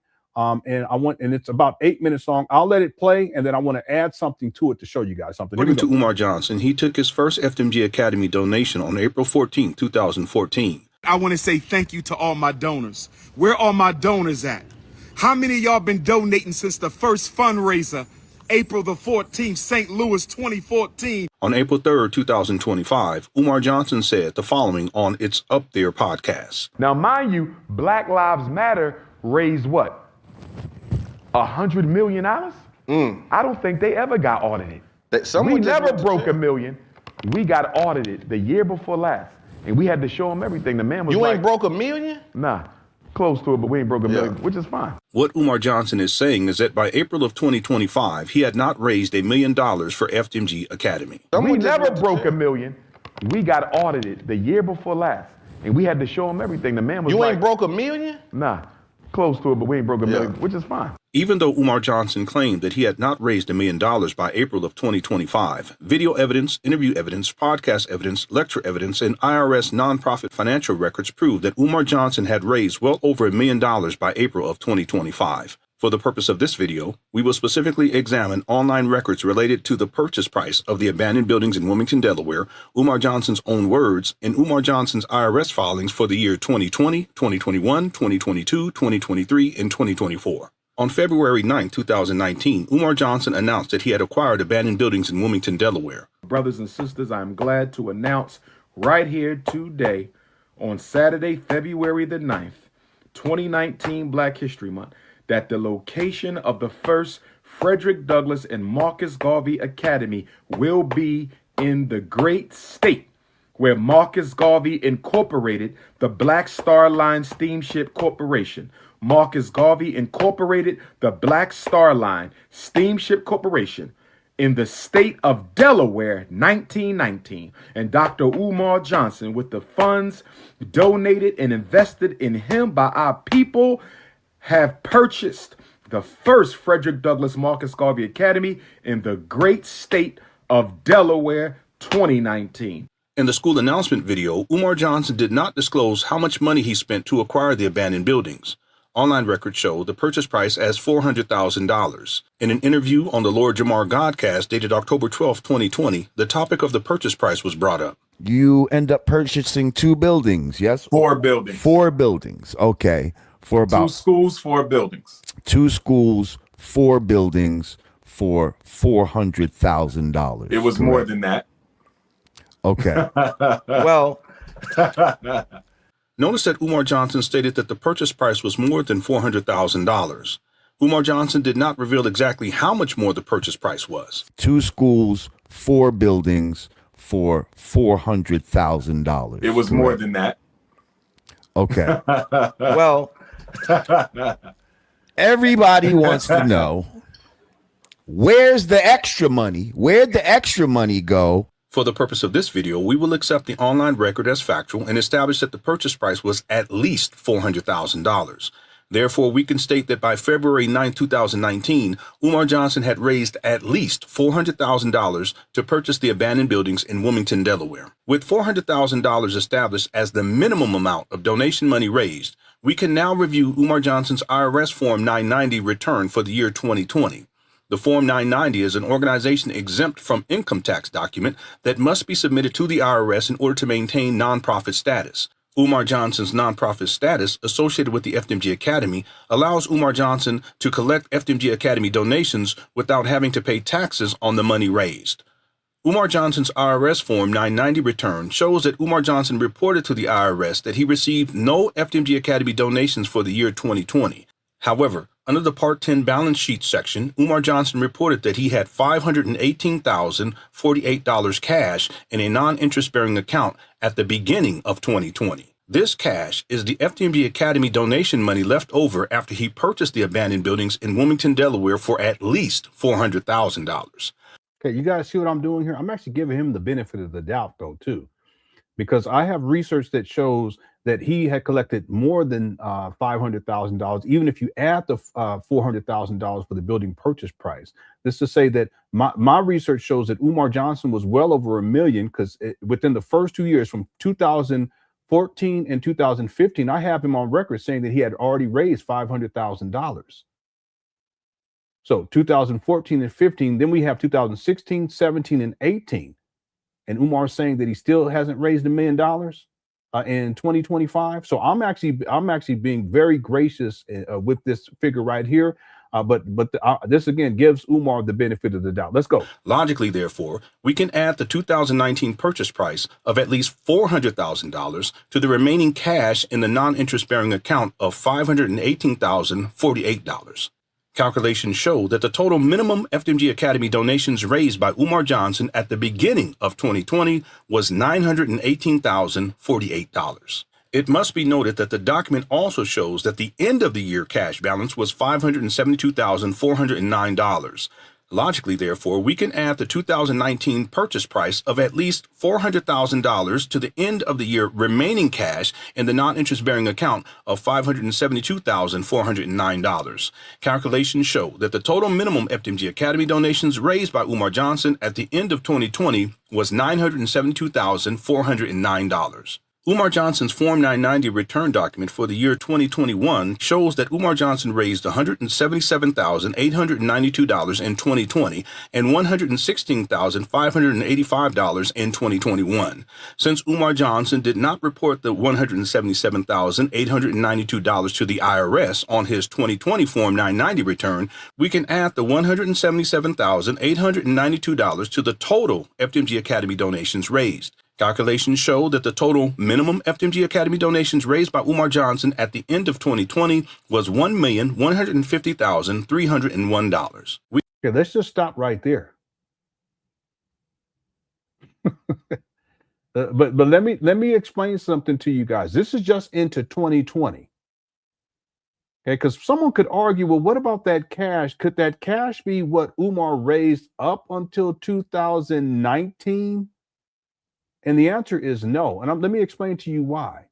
Because if we look just at the GoFundMe, look, the GoFundMe alone, where Umar collected money for 2 years and 10 months on GoFundMe from March 3rd to 2015 through December 27th of 2017 was over $400,000. That's just on GoFundMe. Remember, Umar started raising money in 2014. PayPal, cash, checks, and money orders. We're not counting any of that. Just on GoFundMe alone, over the course of 2 years and 10 months, Umar raised $403,550. That's the purchase, the online purchase price. Okay, but we're gonna get into that a little bit later on. You guys see this? But that's not all. Because if we go to January 19th of 2005, Umar talks about his PayPal. Watch. So we doing okay. PayPal sabotaged us, y'all. Let me tell you how PayPal sabotaged. I called PayPal before I started using PayPal for the school fundraising. And I didn't want to use PayPal, but lazy Negroes kept talking about why I just can't make an online donation. Take your lazy ass to the post office and get a stamp. Okay, disrespect of the donors. But anyway, they kept on bugging me, so I said, okay, let me do this PayPal. Now, I called PayPal first. I said, listen, I don't have tax exempt status yet. I won't have it to the end of the year. And I don't want y'all to freeze my account. If y'all going to freeze my account, I don't even want to start with PayPal. They told me you should be fine. Now, check this out. We raised $25,000, PayPal don't say nothing. We raised $50,000, PayPal don't say nothing. We raised $100,000, PayPal don't say nothing. Soon when I get to $125,000, they freeze my damn account. I called them, I said, listen, can I talk to somebody about this? Because y'all told me this would not happen. Y'all know it take a while to get that tax exempt status from the IRS. I told y'all we're going to have it by the end of the year. In the meantime, I got over 200 people who have an automatic deduction on PayPal. I didn't even know this. But every day I'm seeing 25 payments skipped, payments skipped, payments skipped. These are automatic payments that our brothers and sisters set up through PayPal. Okay, what is the figure he gave? Good question. So when I get to $125,000, they freeze my damn account. Okay, this is just on PayPal. And he didn't even start with PayPal. He started checks and money orders and cash. People, he said they were so lazy, he had to set up a PayPal. So what I'm saying is that Umar, I have him on record saying that he started raising money for the St. Paul's College in May of 2014 and April of 2014. But he didn't set up his PayPal until later. And I have the exact date. I just got to pull it up inside of my program and find it, inside my notes and find it, my timeline. The point is that it can be stated that in less than 4 months on PayPal alone, Umar raised $125,000. This is in 2015. Just on PayPal. And let's give him the benefit of the doubt. Let's say in 6 months, he raised $125,000. And then on GoFundMe, in a matter of 2 years and 10 months, he raised $403,550. We're not talking about checks, money orders. And that's where he got most of his money starting off. We're not talking about checks, money orders. We're not talking about cash that people sent him. We're not talking about CashApp because he wasn't using CashApp back then. I'll propose that most of his money he got off of CashApp. That's why I'm saying that the figures that I'm giving here, Now I'm the giving, 160. this is some serious grace that I'm giving Umar. See, because the cash remaining of 572,000 and then the alleged purchase price of 400,000, it's less than $1 million. But like I said, just on GoFundMe and PayPal for a short period, it's really a short period in the bigger scheme of things. Umar been collecting money since 2014. It's been over 11 years. That's already 525,000. That's $500,000 right there. Where's all this other money? Where did it go? Okay, let's keep going. Calculations show that the total minimum FDMG Academy donations raised by Umar Johnson at the end of 2020 was $1,150,301. We can now add the $116,585 raised in 2021 to the total minimum FDMG Academy donations raised. Calculations show that the total minimum FDMG Academy donations raised by Umar Johnson at the end of 2021 was $1,266,886. Umar Johnson's Form 990 return for the year 2022 shows that Umar Johnson raised $0 in donations. Umar Johnson's Form 990 return document for the year 2023 shows that Umar Johnson raised $121,646 in 2022 and $204,822 in donations in 2023. Since Umar Johnson did not report the $121,646 to the IRS on his 2022 Form 990 return, we can add the $121,646 to the total FDMG Academy donations raised. Calculations show that the total minimum donations raised by Umar Johnson at the end of 2022 was $1,388,532. We can now add the $204,822 raised in 2023 to the total minimum FDMG Academy donations raised. Calculations show that the total minimum FDMG Academy donations raised by Umar Johnson at the end of 2023 was $1,593,354. Umar Johnson's Form 990 document for the year 2024 shows that Umar Johnson raised $84,506 in 2024. We can now add the $84,506 raised in 2024 to the total minimum FDMG Academy donations raised. Calculation shows that the total minimum FDMG Academy donations raised by Umar Johnson at the end of 2024 was $1,677,860. Therefore, it can be factually stated that Umar Johnson has raised a bare minimum of $1,677,860 in FDMG Academy donations through the year 2024. A critical question that we should ask is, why did Umar Johnson tell people in April of 2025 that he had not raised $1 million in FDMG Academy donations? Now, mind you, Black Lives Matter raised what? $100 million? I don't think they ever got audited. We never broke $1 million. We got audited the year before last, and we had to show them everything. The man was You like, ain't broke $1 million? Nah, close to it, but we ain't broke $1 million, which is fine. Okay, this is the bare minimum. Okay, but remember in the video that I showed earlier, Umar said that the acquisition price was around 700,000, not 400,000. You see this right here? I go based upon the online records because Umar is a pathological liar. But let's now go with Umar's figure of 700,000, around 700,000. And here's the video right here. We're almost done. Oh, I'm sorry. Nope, that's not it. Here it is right here. Who else? Go live with Maurice Dunk, porn star. I can't go live with nobody called porn star. That ain't gonna work. Ace Drummond. Maybe I'm doing something wrong. This is Ace Drummond. Okay, finally got somebody. Who is this? Is this brother Ace Drummond? Yep, this is me. This is me.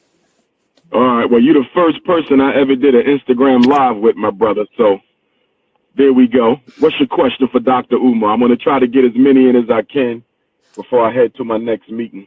Yeah. So go right ahead. Where you based at? Where are you at? I'm in Ontario. I'm in Ontario, Canada. Ontario, Canada. Okay, I got to get back to Canada. Been a couple years since Toronto, and it's been a couple years since Montreal. Go right ahead, black man. What's your question? Well, first of all, I'm just honestly happy that you got your school. When I heard that you got it on one of your live Instagram feeds, I honestly couldn't believe it, and the price that you got it for. I'm just like, wow, this is actually happening. You said the price that I got it for. What's the price I got it for, brother Ace? I think you said 700,000, and it was it was supposed to be $1 million, something like that. Yes, sir. We got it reduced. Yes.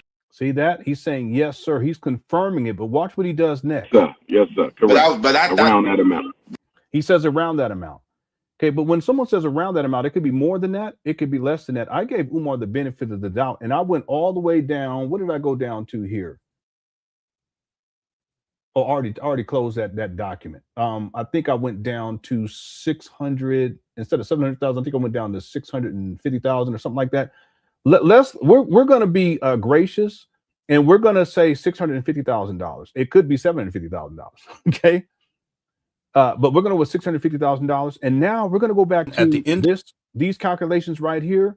The difference for that 2019 purchase or acquisition price, we'll say purchase price, it would be $250,000.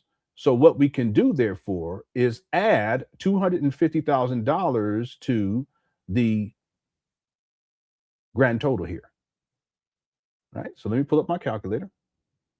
We're going to go $1,677.86, and we're going to add, based upon Umar's statements there, we're going to add $250,000. This is being very gracious, $250,000. That gets this figure up to $1,927,860. We can actually round it up to $2 million. And yet in 2025, Umar is telling people that he hasn't raised $1 million.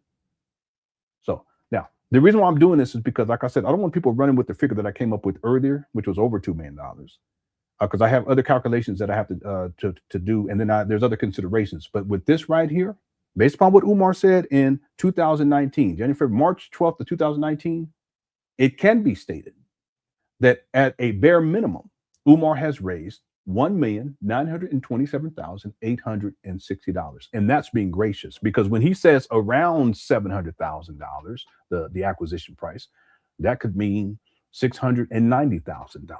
It could mean $710,000. It could mean $720,000. We went all the way down to $650,000. And then we looked at the difference between $400,000 and $650,000, which is $250,000. We'll add that to that figure that we see here on the screen, and that gets us to $1,927,860. Y'all can run with that. I think that's fair. I think it's more than fair. And that's what giving Umar a lot of grace, right? Again, just on GoFundMe alone, over the course of 2 years and 10 months, he raised $403,000. And remember, he raised $125,000 on PayPal over the course of about 6 months, less than 6 months. I want to do one other thing. I want to go back in time, because I want you guys to understand how diabolical Umar is when it comes to the money, because that's where the scam is. Let's go all the way back to 2014. Gave me the right to use the school's name to fundraising campaign, which I've been doing. Our fundraiser began on May 20th. And so this Friday will be exactly 31 days. So I guess we're at the 27th or 28th day now. We haven't yet broken $100,000 yet. I don't want to be too judgmental of the community, because they were not given enough time to really prepare themselves financially to try to do this. All right. Here's the next one. What's this? This is from August 19th of 2014. For doing that, because that's almost $100,000 a month that we've been doing. What Umar is saying is that he's collecting $100,000 a month. Remember, he said that he first started raising money. Did he say April or May? Let's just say May. So May, June, July, August. This video is from August 19th of 2014. That's $300,000 that he would have raised in just 3 months. He's been at this for over 11 years.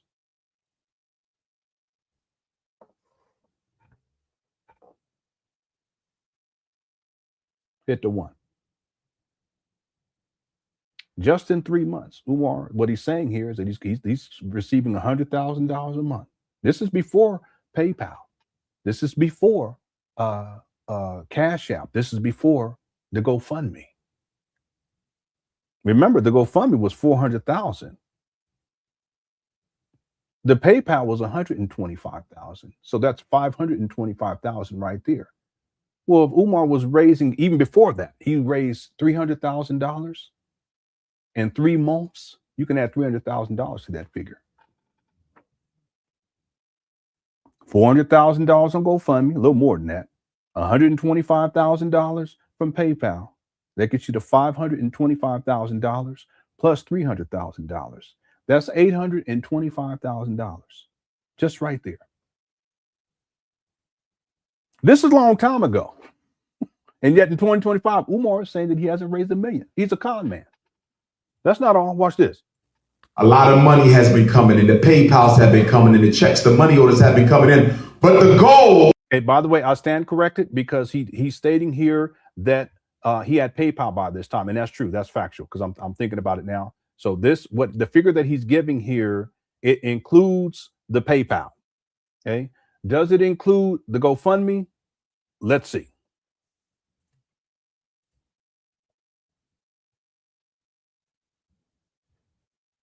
See, I'm always fair, so I stand corrected on that. He had PayPal by that time.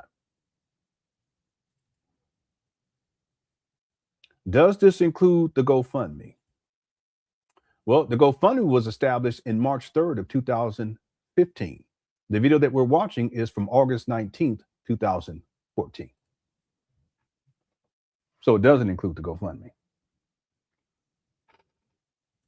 By the way, well, no, let's leave it right there. Okay. So I'm always fair. All right. Here's another one. Oh, let me let this play just a second. It's not $2. Thank you all for doing that, because that's almost $100,000 a month that we've been doing. By the way, he said that he took his first donation in April. So April, $100,000 a month.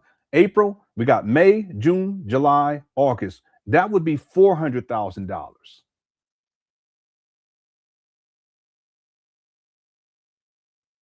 That would include the PayPal, but it wouldn't include the GoFundMe, which was $400,000. So you add that together, that's $800,000 right there.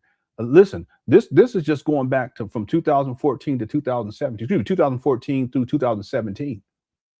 We're not talking about any money that Umar received out. Well, I'll leave it right there because it gets complicated. But I just want people to think about all of this. Okay, that would be around $800,000 going back to 2014, going in all the way into 2017. And we're not counting checks and money orders. That's what I mean, cash after August 19th of 2014, right? But that's not all. Hold on one second.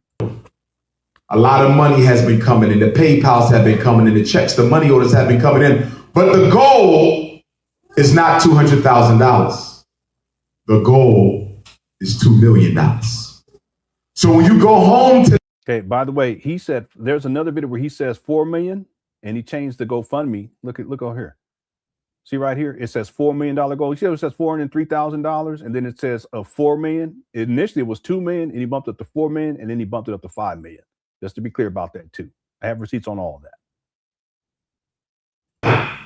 I want every one of you to go to the website for the fundraiser. DrUmarJohnsonSchool.com. Okay. By the way, he's never had an FDMG specific to FDMG. It was school, Umar Johnson School, right? It didn't show anything of consequence in terms of a business plan. It didn't show anything of consequence in terms of faculty and staff, timeline or anything like that. It was just basically it's a way to get money out of people. That's all. Most of you know my personal website, DrUmarJohnson.com. But this is DrUmarJohnsonSchool.com. And whatever you can give, you give. I simply ask one thing. Give me no less than you're giving to other people who are robbing the black community blind. Give me no less than you give to the corner store. Give me no less than you give to the supermarket. Give me no less than you give to the Korean-owned hair care industry. Give me no less than you give the auto manufacturer. That's all I'm asking. Yeah, this guy, he's diabolical. And again, I have him on record saying that he started collecting money in May of 2014 for St. Paul's. I also have him saying in April, right? And then I want, here's one more for you guys. Check this out. Say welcome. Welcome, as well as all of us here in the United States listening in on the platform live tonight as we get ready to bring on Dr. Umar Johnson, who's going to be speaking to us tonight. For those of you who may not be familiar with Dr. Umar Johnson, know that he is a nationally certified school psychologist who practiced private throughout Pennsylvania. He has lectured at this point all over the planet, and really, really doing some amazing work. Okay, let's skip to the 11-minute and 15-second mark. Watch this.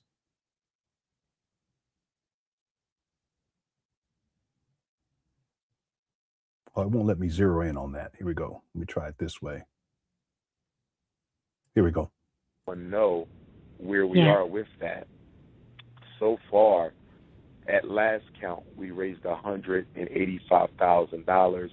We're probably just under $200,000 right now.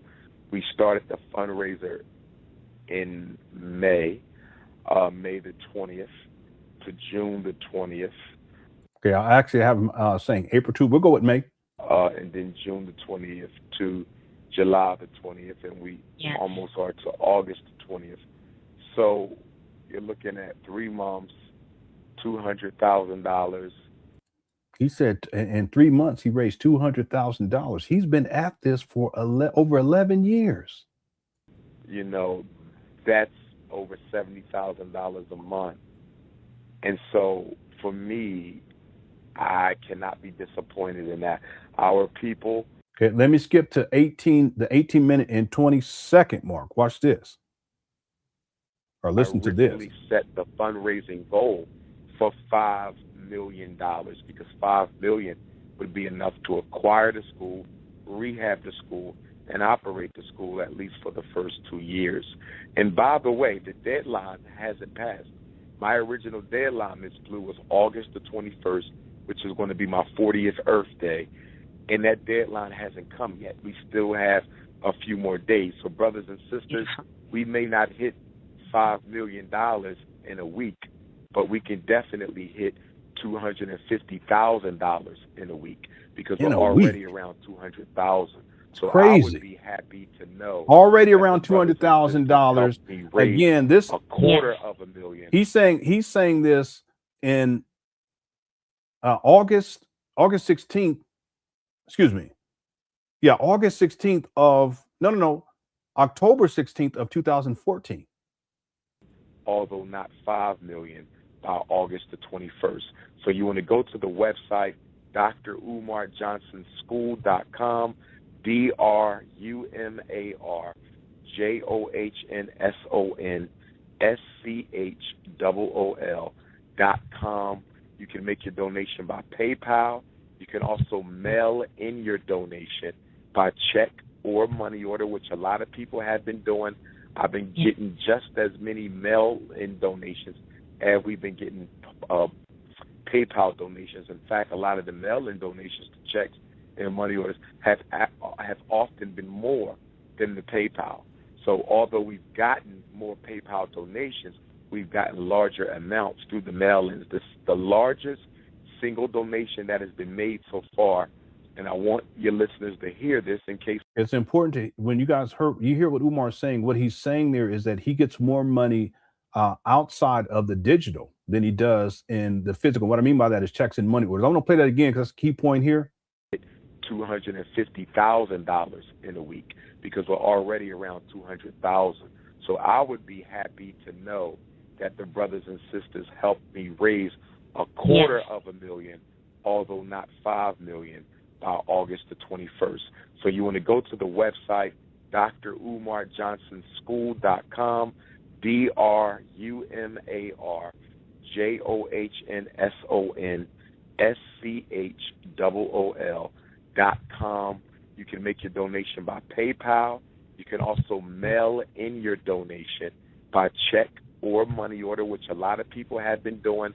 I've been getting just as many mail-in donations as we've been getting PayPal donations. In fact, a lot of the mail-in donations to checks and money orders have often been more than the PayPal.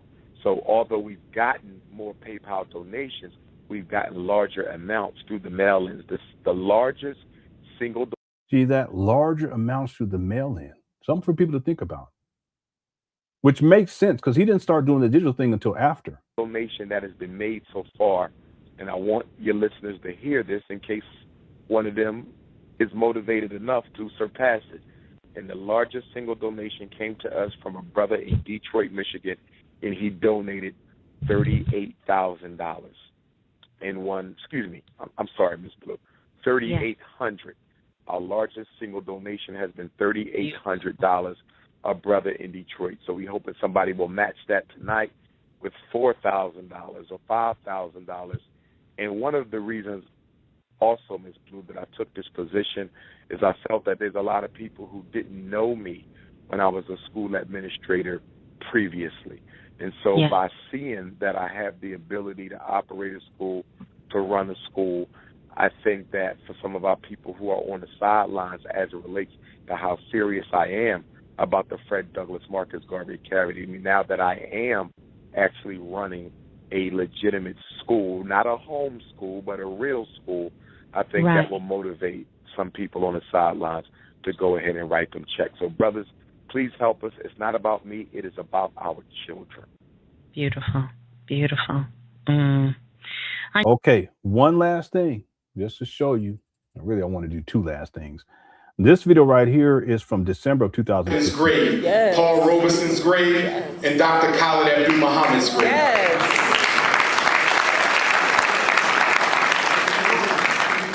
We will also take them to the Great Blacks and Wax Museum in Baltimore, Maryland. We will also take them to Coppin State, Bowie State, Morgan State University, the Frederick Douglass House, the new Civil Rights Museum that they're building in D.C. as well. They will also go to the Nat Turner Trail. For those of you who don't know, Nat Turner led the bloodiest slave revolt in American history, August the 21st of 1831 or 1832. Your son will relive that trail, relive that experience. It's very important. Some of the homes where the war took place still stand. A donation to GoFundMe.com, please make that donation. Make that donation, brothers and sisters. Get us that school. $500,000 in a year. I'm thankful. I'm humbled. I'm proud that y'all gave.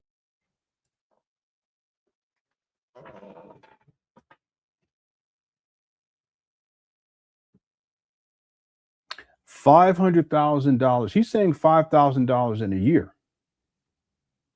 It's actually more than a year, but that's what he said. It's actually closer to $500,000 in a year in 4 months. But we're going to go with what Umar says here. Y'all see this? What's up, TJ? I know I ain't been in the chat. I got a gang of super chats. We're going to get to all of it. But tomorrow we're going to do a marathon. This is turning into a marathon. Anyway, I'm on vacation. I don't give a shit. Umar said $500,000 in a year. He's been at this since 2014, 15, 16, 17, 18, 19, 20, 21, 22, 23, 24, 25, 11 years. If you multiply, again, I'm just throwing this out there. If you multiply 500,000 by 11, you're going to be what, $5,500,000? Do I think that Umar raised $5,500,000? No, I don't. My best estimate is 3 million, and that's being gracious. But he's telling people in 2025 that he hasn't raised $1 million. How do you tell people in 2025 that you haven't raised $1 million We're in a year ago. In December of 2015, you said you raised a decade ago. What the fuck?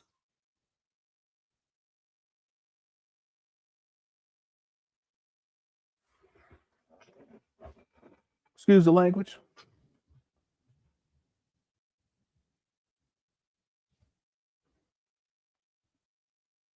How do you tell people in 2025 that you have not raised $1 million? We're in a decade ago. You said you raised $500,000, $500,000 in 1 year. And you've been at it now for 11. 10 years later, from the time when Umar said that. I don't know what else to tell people. I got one other thing. Do you guys mind? I got one other thing I want to share with y'all. Let me play this one more time. When I stopped rapping, but I want to tell you what happened real quick. So to do black where Malcolm was assassinated. We will take them to Malcolm's grave, Dr. Yusuf bin Yakin's grave, yes. Paul Robeson's grave, yes. And Dr. Khalid Abdul Muhammad's grave. Yes.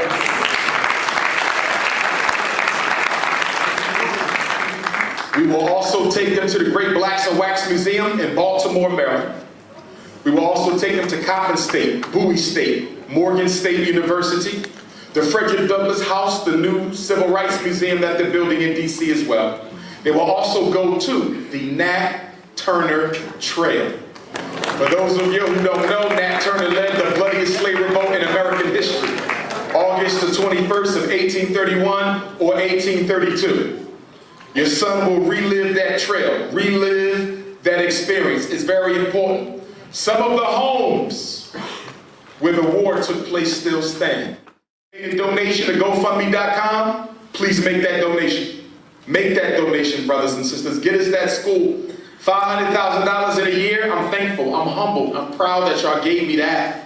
But you just spent $3 billion on Christmas. Okay, $500,000 in a year. He's saying this in 2015. Okay, this comes online in December of 2015, but that doesn't mean that that's when he said this. I can do some ancillary research because there's a rapper who's in here in this video, and I can find out when they actually did this. Okay, I have it for December 2015, giving Umar Johnson benefit of the doubt, but he specifically said $500,000 a year. Now, I'm not going to play this for you guys, but I want you guys to be clear about something. This video is from the end of 2015. Umar goes on The Breakfast Club on December 9th of 2022, which is 7 years later. And Umar states that he only had $500,000 in 2017.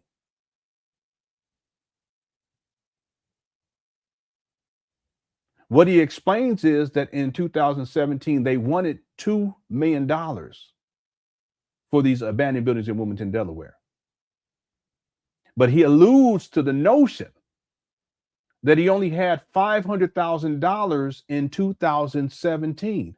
How do you have $500,000 in 2017 when in 2015 you said you had $500,000? That makes sense? Did I mess it up? How does Umar say he alludes to this in the Breakfast Club interview, which took place December 9th of 2022, titled Dr. Umar Johnson Talks Deion Sanders, TJ Holmes, Interracial Relationship and Snow Bunny Crisis on The Breakfast Club? Umar states that they wanted $2 million for these abandoned buildings in Wilmington, Delaware, but that he only had $500,000 in 2017. This is what he alludes to.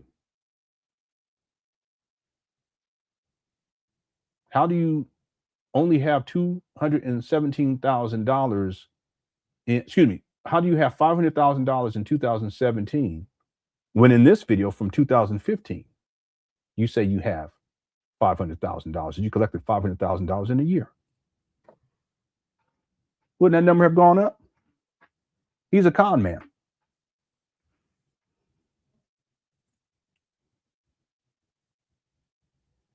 Let me share one last thing. I promise it's going to be it. We're going to go back in time again to 2015. Let me find it. Here, let me let the video play. I'll find the exact thing. Do you want your son getting acculturated to only appreciate This is July 6th of 2015. the feminine energy of a white female? Because if he going to a white private school, he being taught to honor and love the white female. Black father, do you want your daughter coming home and for her 13th birthday, she want green contacts, hazel contacts, a Beyonce weave? There you go. Watch it. Now listen to this.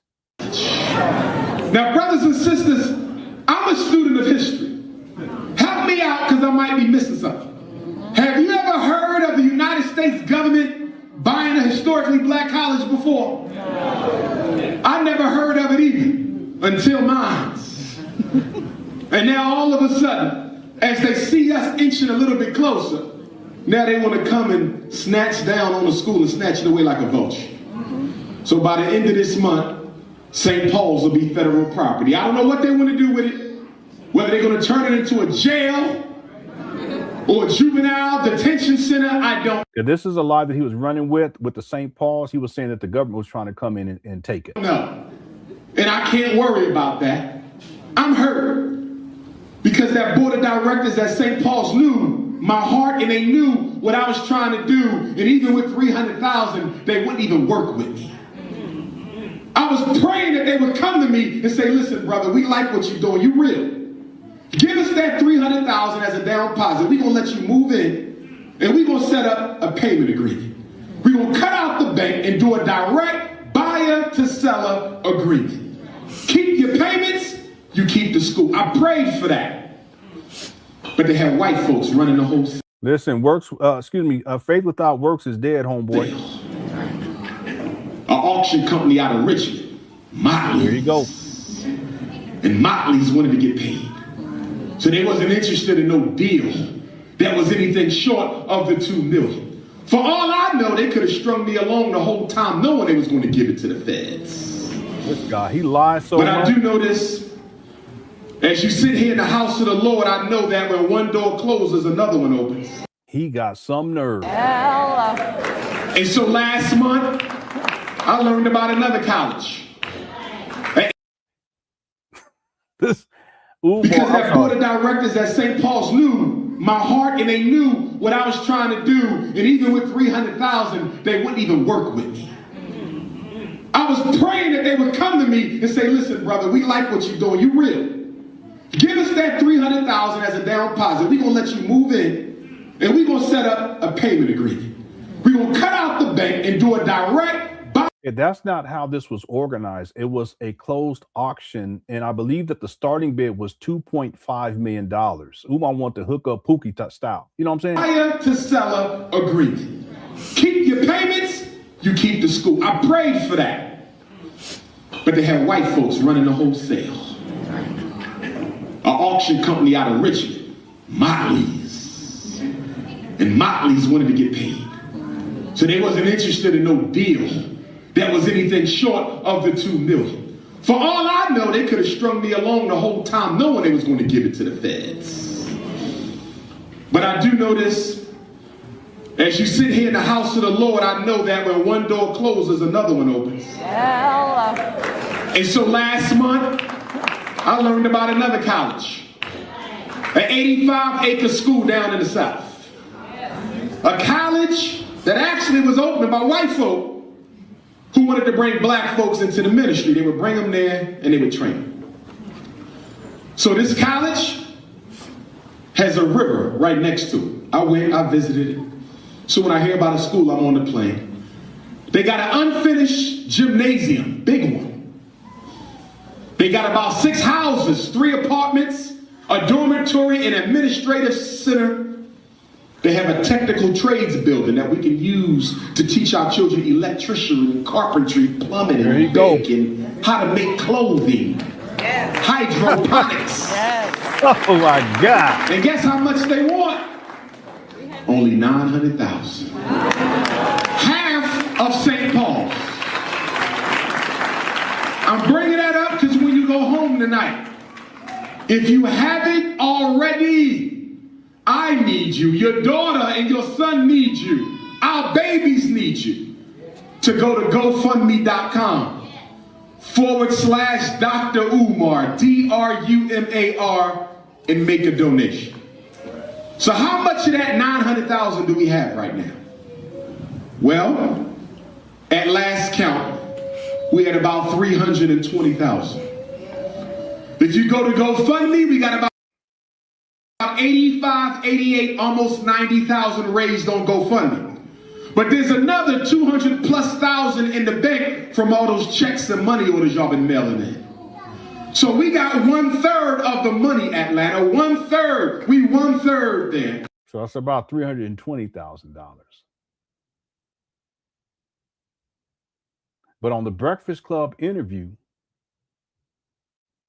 the following month, Umar says that it's $500,000.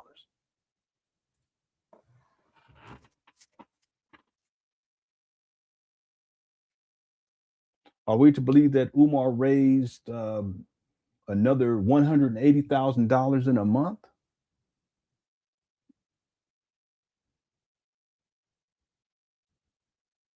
I promise this is the last thing, though, because this is going to be the, what they call it, the cream of the crop, the resistance, or whatever it is.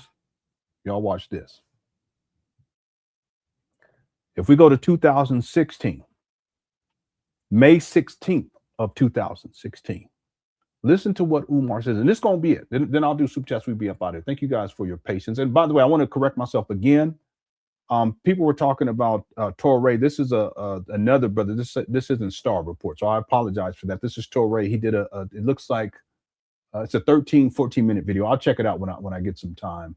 And he's talking about Dr. Umar. He's called Dr. Umar. You hear I don't say Dr. Umar. You just Umar to me. He ain't no but a pookie. Let me close out this poll as well. Are you surprised by the preliminary calculation of $2,269,920 raised by Umar Johnson? 80% said no, 20% said yes, but I got to preface that, or I guess just issue a bit of a retraction. And I said this in the beginning, that this is not an official figure, okay? A more official figure that we calculated earlier is $1,927,000. So there's a difference of roughly $340,000. Okay, so don't go with that figure. Don't go online saying Lenon said this. No, I'm saying preliminary. That's why I put it that way.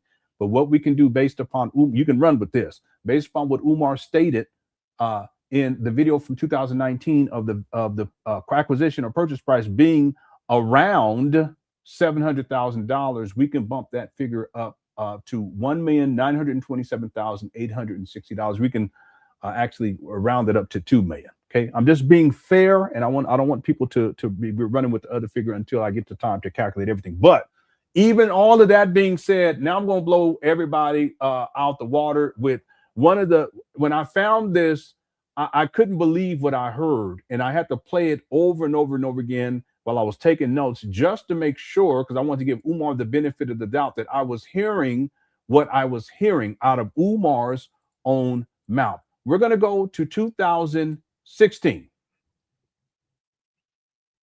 Excuse me. Let me just pull this up. And listen to what Umar says here. Here you go. You teach somebody. It is illegal to put a child in special ed for behavior. But how much you want to bet if I go through these Memphis schools, half your kids in special ed ain't got a problem reading, writing, or counting. They're simply there because they were black. Let me skip through here. They don't trust.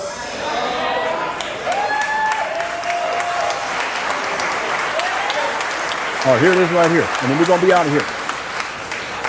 And that's why we're going to build the Frederick Douglass and Marcus Garvey RBG International Leadership Academy.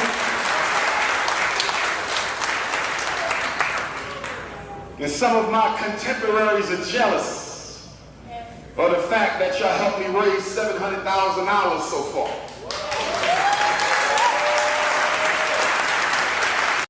He's saying $700,000 in 2016. This is May 16th of 2016.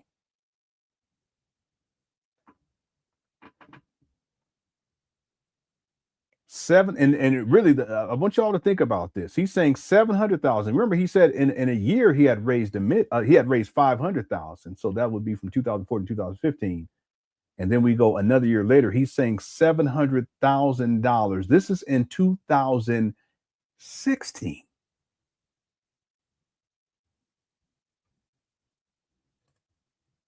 Almost a decade ago. We're not counting the money that we see with the IRS filings.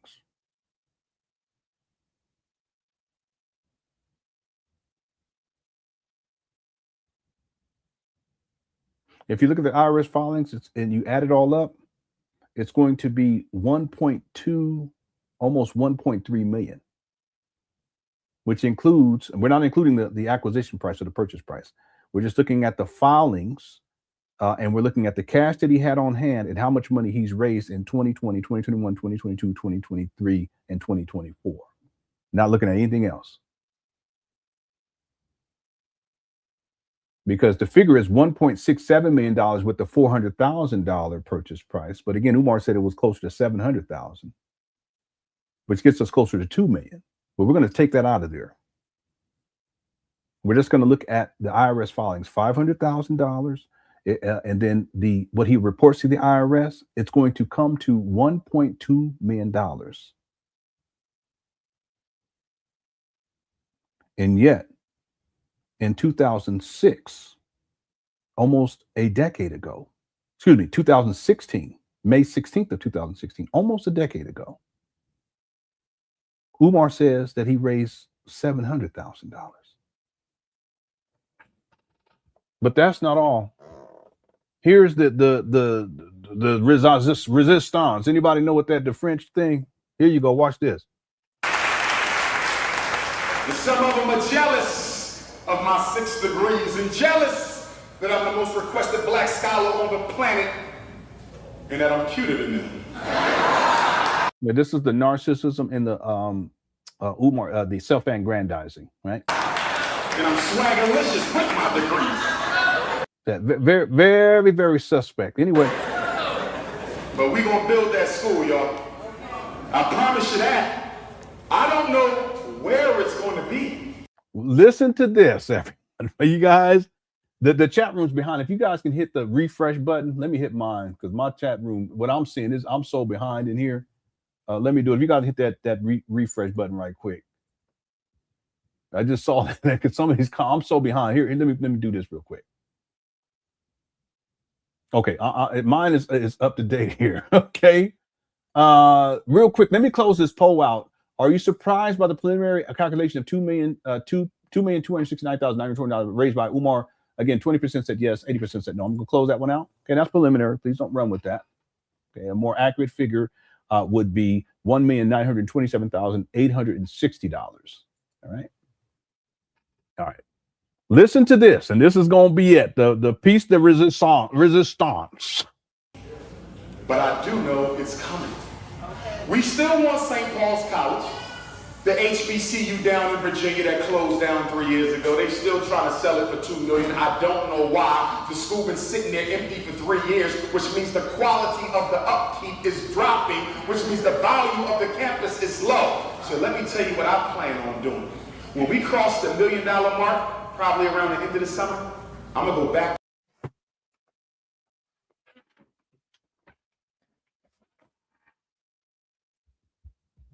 Got him. Let me refresh. let me refresh this. Y'all laughing. Some of y'all in here laughing. It ain't funny.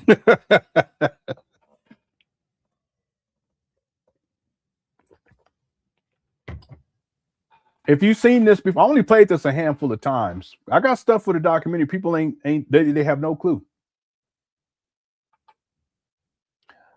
Remember, this video is from May 16th of 2016. That's still in springtime. He's saying by the end of the summer, there's going to be about 1 million. Let me play it again.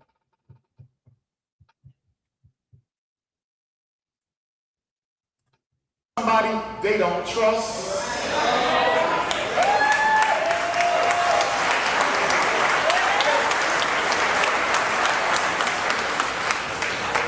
And that's I'm running back. The Frederick Douglass and Marcus Garvey RPG. What's up, Tom, man? You guys tripping. And some of my contemporaries are jealous of the fact that y'all helped me raise $700,000 so far.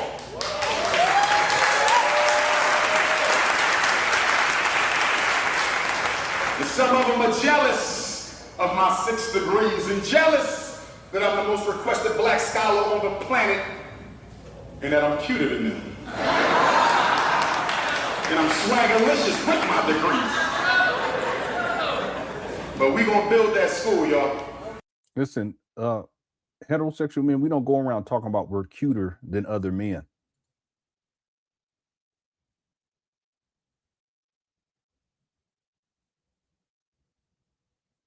We don't do that shit.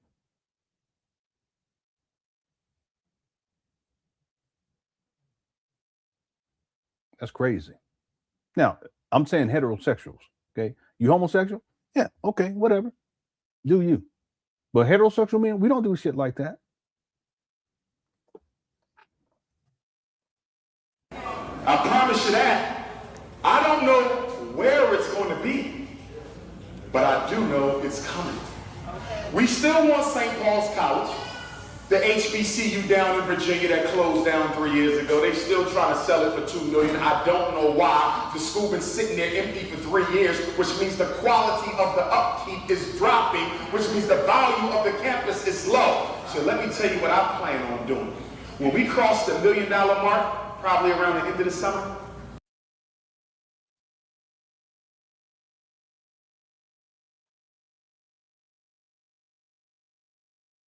what would be the end of the summer, too, by the way? This is in 2016. He did this video in May 16th of 2016. Can you help me out real quick? Then we're going to be up out of here.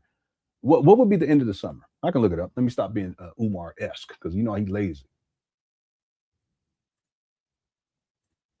He said bye. He said probably bye. Okay. When is the end of the summer? September 22nd.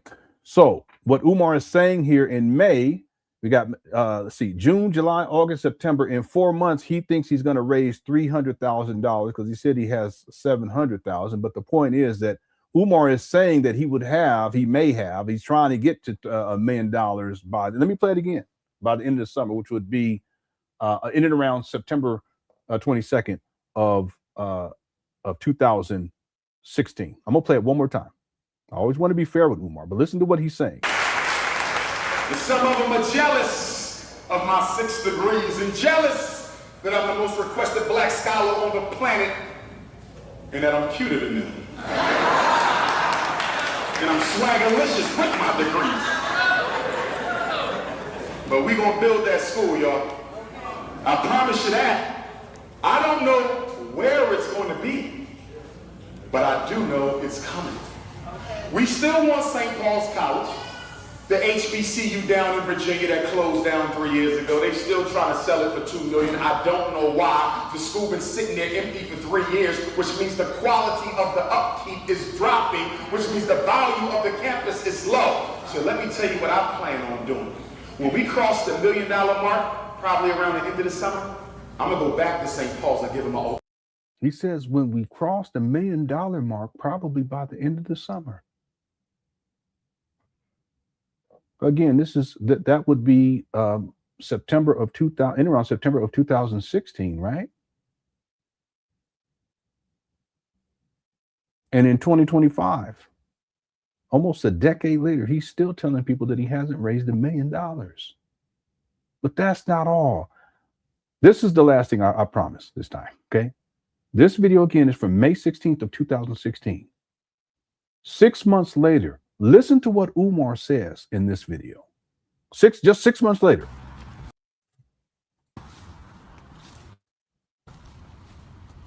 And here, let me just let it play. Watch this. I'm just, now that I think about it, it's crazy. And this is going to be it. Okay, this is going to be it right here.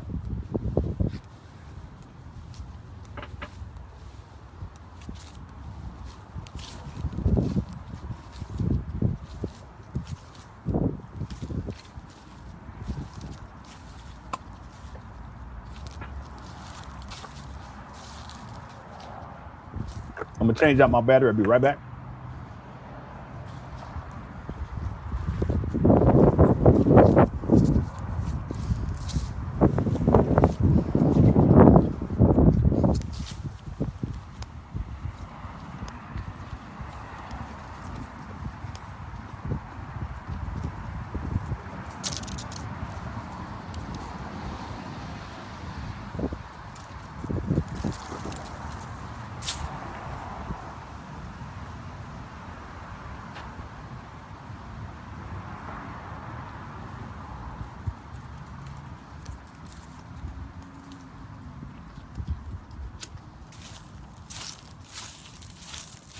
Let me make sure this is the right one.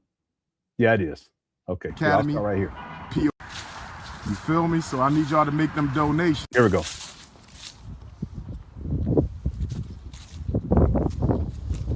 It's a nice school. We was just on the inside. They got a gym, lunchrooms, class space, office space, big parking lot, all the land around it.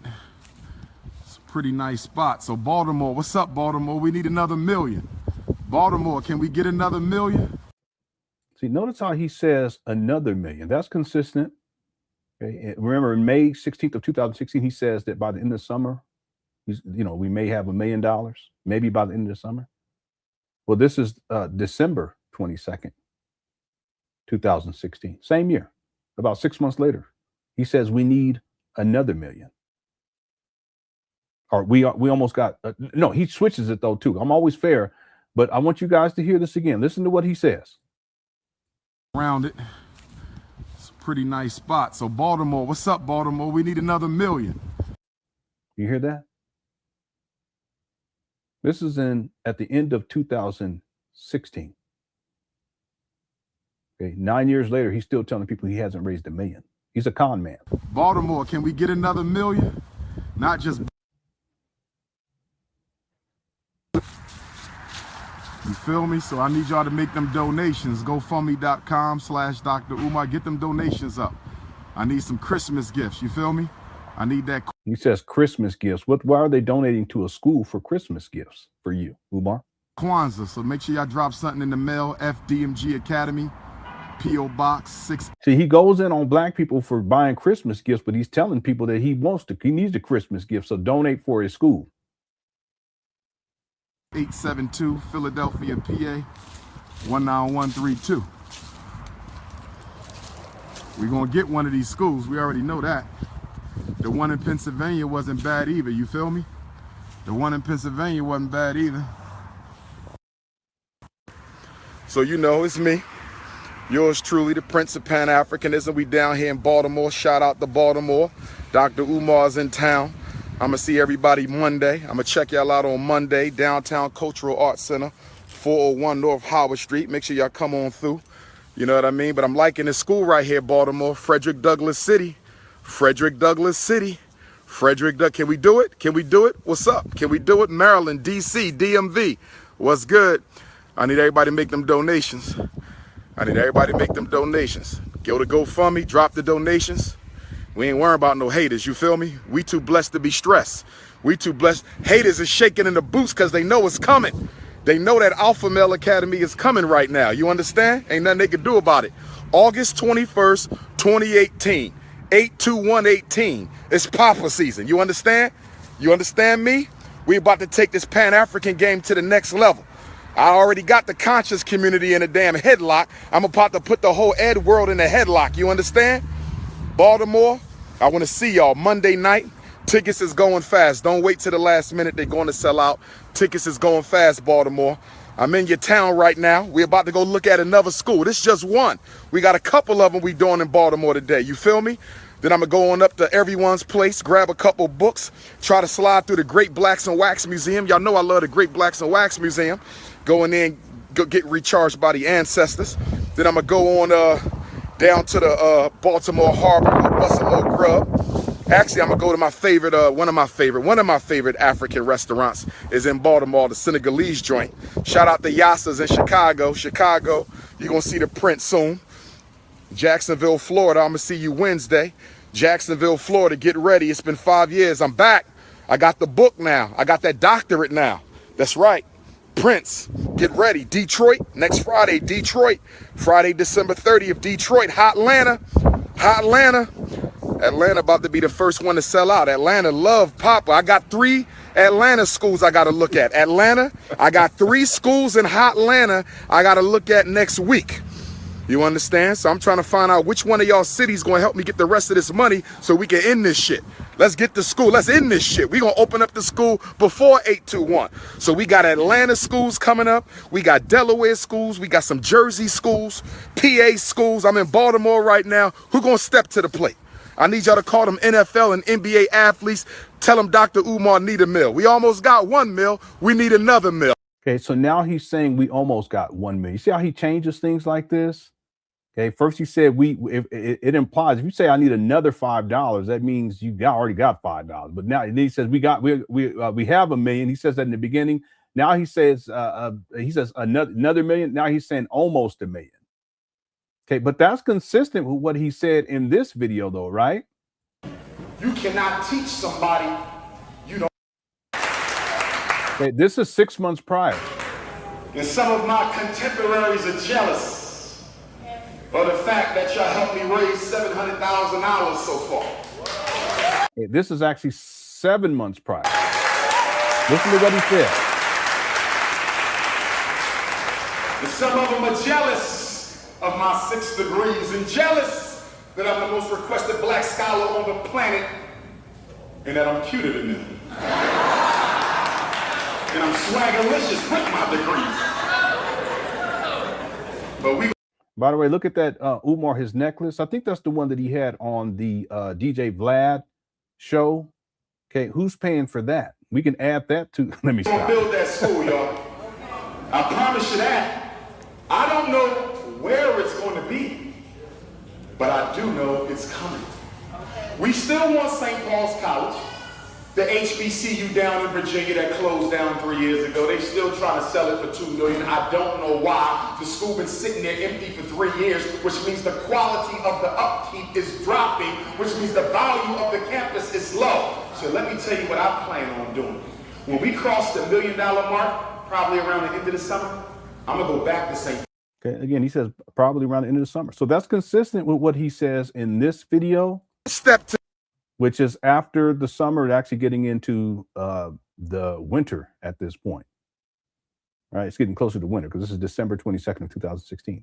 So it could be stated, and I think it's fair to say that based upon what Umar says in the video from May 16th of 2016 and December 22nd of 2016, that Umar had raised $1 million by the beginning of 2017. And yet here we are going into 2026. And Umar told people in 2025 that he hasn't even raised $1 million. He's a con man.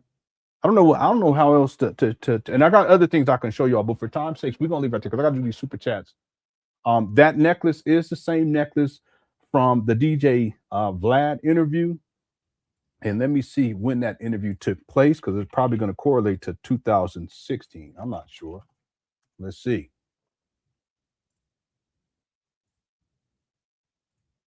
Yeah, the interview was October 7th of 2016. Okay, Umar is, he does this particular video on May 16th of 2016. So a few months before, June, July, August, September, October, about 5 months before, around 5 months before. That's when he does this video. Of my 6 degrees and jealous that I'm the most requested black scholar on the planet and that I'm cuter than them. And I'm swaggerlicious with my degrees. But we gonna build that school, y'all. I promise you that. I don't know where it's gonna be, but I do know it's coming. We still want St. Paul's College, the HBCU down in Virginia that closed down 3 years ago. They still trying to sell it for $2 million. I don't know why. The school been sitting there empty for 3 years, which means the quality of the upkeep is dropping, which means the value of the campus is low. So let me tell you what I plan on doing. When we cross the $1 million mark, probably around the end of the summer. All right, I'm gonna leave it right there. Again, this video is from May 16th of 2016. This guy is a charlatan and scam artist. Now, last thing, I'm gonna do super chats. Last thing I just want to mention, well, two things. Number one, understand that Umar has never told people how much money he has raised in totality in over a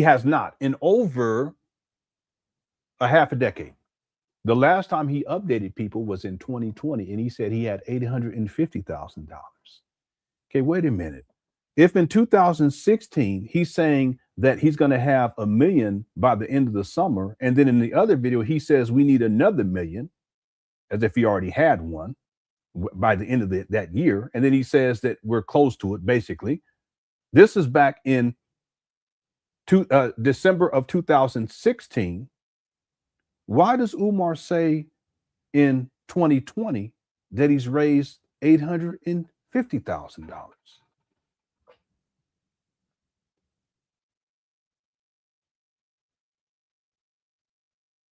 You don't go from $1 million in 2016, or even almost $1 million in 2016, to $850,000 in 2020.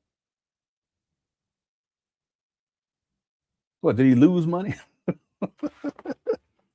Did the guy lose money over the course of 4 years? Is that what we're saying? All right. Then the other thing I just want to mention, ladies and gentlemen, please do not run with that other figure that I had for the poll, okay? Because I want to be fair with Umar, and I have a lot more calculations to get through. I got a lot more research to get through, and as I compile this information, some of it I share with you guys here in terms of Umar making announcements of how much money he's raised, over the last. One time he said $500,000 in a year. He's been at this for over 11 years since the St. Paul, but he was collecting money prior to that. He had land donated to him in 2013. Anyway, we're not counting that right now. I got to figure that out too, if it's possible. But the key, so I don't want people running with that figure. The figure that you can run with at this point, and it's fair based upon the research in Umar's own words, $1,927,860. Don't go with the 2.6 million or whatever I came up with before. Please don't do that. Because I want to be fair. $1,927,860. If someone can put that inside the chat room, I would appreciate that. Okay, because I always want to be fair with Umar. See, the issue really is transparency. The reason why we can't pinpoint an exact amount, which I think is closer to 3 million at this point. Some people are saying that I'm being too lenient, that it's probably closer to 5 million. Could it be 5 million at this point? Yeah, it could be. I don't think so. Could it be 4 million? Absolutely.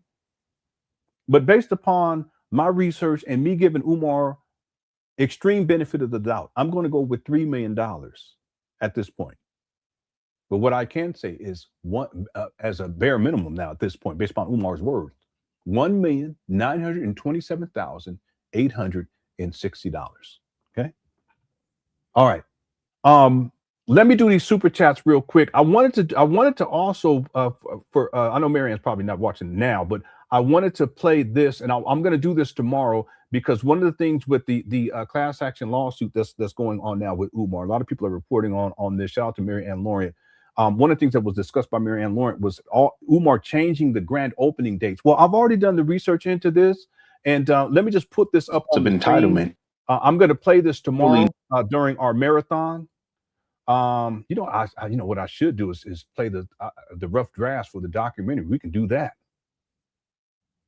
We can do that tomorrow. Okay, maybe that'd be too much. Anyway, what I've done in my research is I've gone through Umar Johnson's history of changing dates Okay, and the first one was September 11, 2013. That's when the school was initially supposed to open. And he posted this January 6th of 2010. And a week, this will be 16 years ago. This guy's such a con man.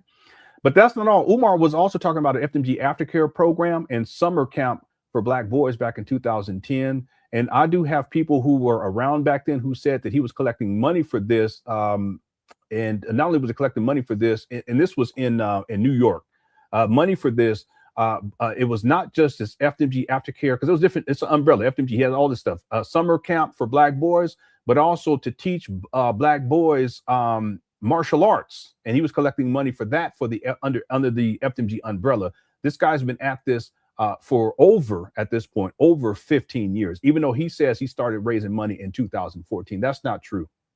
Okay, now he started raising money for the specifically for the St. Paul's College in 2014. I have him say May of 2014. I have him say in April of 2014.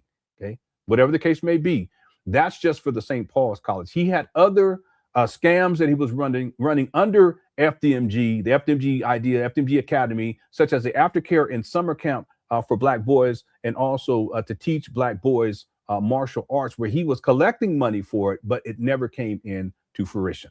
Right. So I track all of this over time in the documentary. 2011, him giving dates on when the school's going to open. 2012, 2012 again, 2019. I kind of go back and forth just with the timeline here. But what I start to do is I start to compile the dates.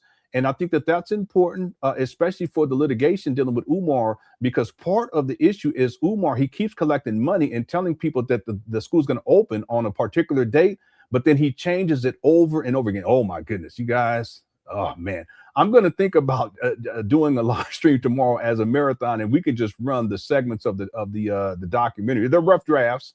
Okay, let me know if you guys are interested in that. We can do other stuff too, but maybe we do a marathon tomorrow, and then we could do another one on New Year's Day. I don't mind. I'm on vacation.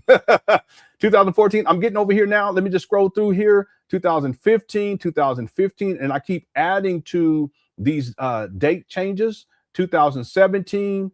We get into 2020, 21, 22, 23, 24, 24, and 24. And then we get into, I think that's all I've gotten to is through 2024, but we can add 2025, and we can also add 2026, because he's actually changed the date to 2026 as well. But let me go back to this graphic right here. Okay, there's 2025, right? You see, y'all see that? Let me pause it right here, and let me get myself off of here. So Umar said February of 2025. He also said September of 2025. He also said August of 2025. Right now, if I count all these up, 1, 2, 3, 4, 5, 6, 7, 8, 9, 10, 11, 12, 13, 14, 15, 16, 17, 18, 19, 20, 21, 22, 23, 24, 25, I can state based upon my research that Umar has changed the grand opening date bare minimum 25 times as a bare minimum. And some of these years, he's given different dates or different months, including for 2025. Right. Most recently, he said it was, I think he said September of this or November, whatever he said of 2025. And then he's changed it to 2026. So I haven't added that because when I did this rough draft, this was quite some time ago. But if I read this to you guys, and this will be the last thing, September 11, 2013, and you guys are familiar with that. August 21st of 2015, between January and July of 2015, August of 2015, September of 2016, 2017, 2018, August 21st of 2018, August 21st, 2019, August 21st of 2020, summer of 2021, fall of 2021, summer of 2021. I can't read the one behind that one, behind my name there. September 10th of 2022, fall of 2023, February of 2023, December of 2023, January of 2024, February of 2024, sometime in 2024, sometime in 2025, another date in 2025, the end of 2024, February of 2025, and then we can add September of 2025 as well. Now, if you guys look above that, you'll see I went from 2025 to 2024. The reason why I did that was because in that year when Umar is behind honor, right? In that year of 2025, that month that Umar gave, after he gave that month, which he did this, he stated this in 2024, in a video that he posted after that, he said the end of 2024. Wait, let me get this right. That date that's covered there, a certain month of 2025. after he made that announcement, and he made that announcement in 2024, he did another video after that and said the end of 2024. He's all over the place. That's the point, right?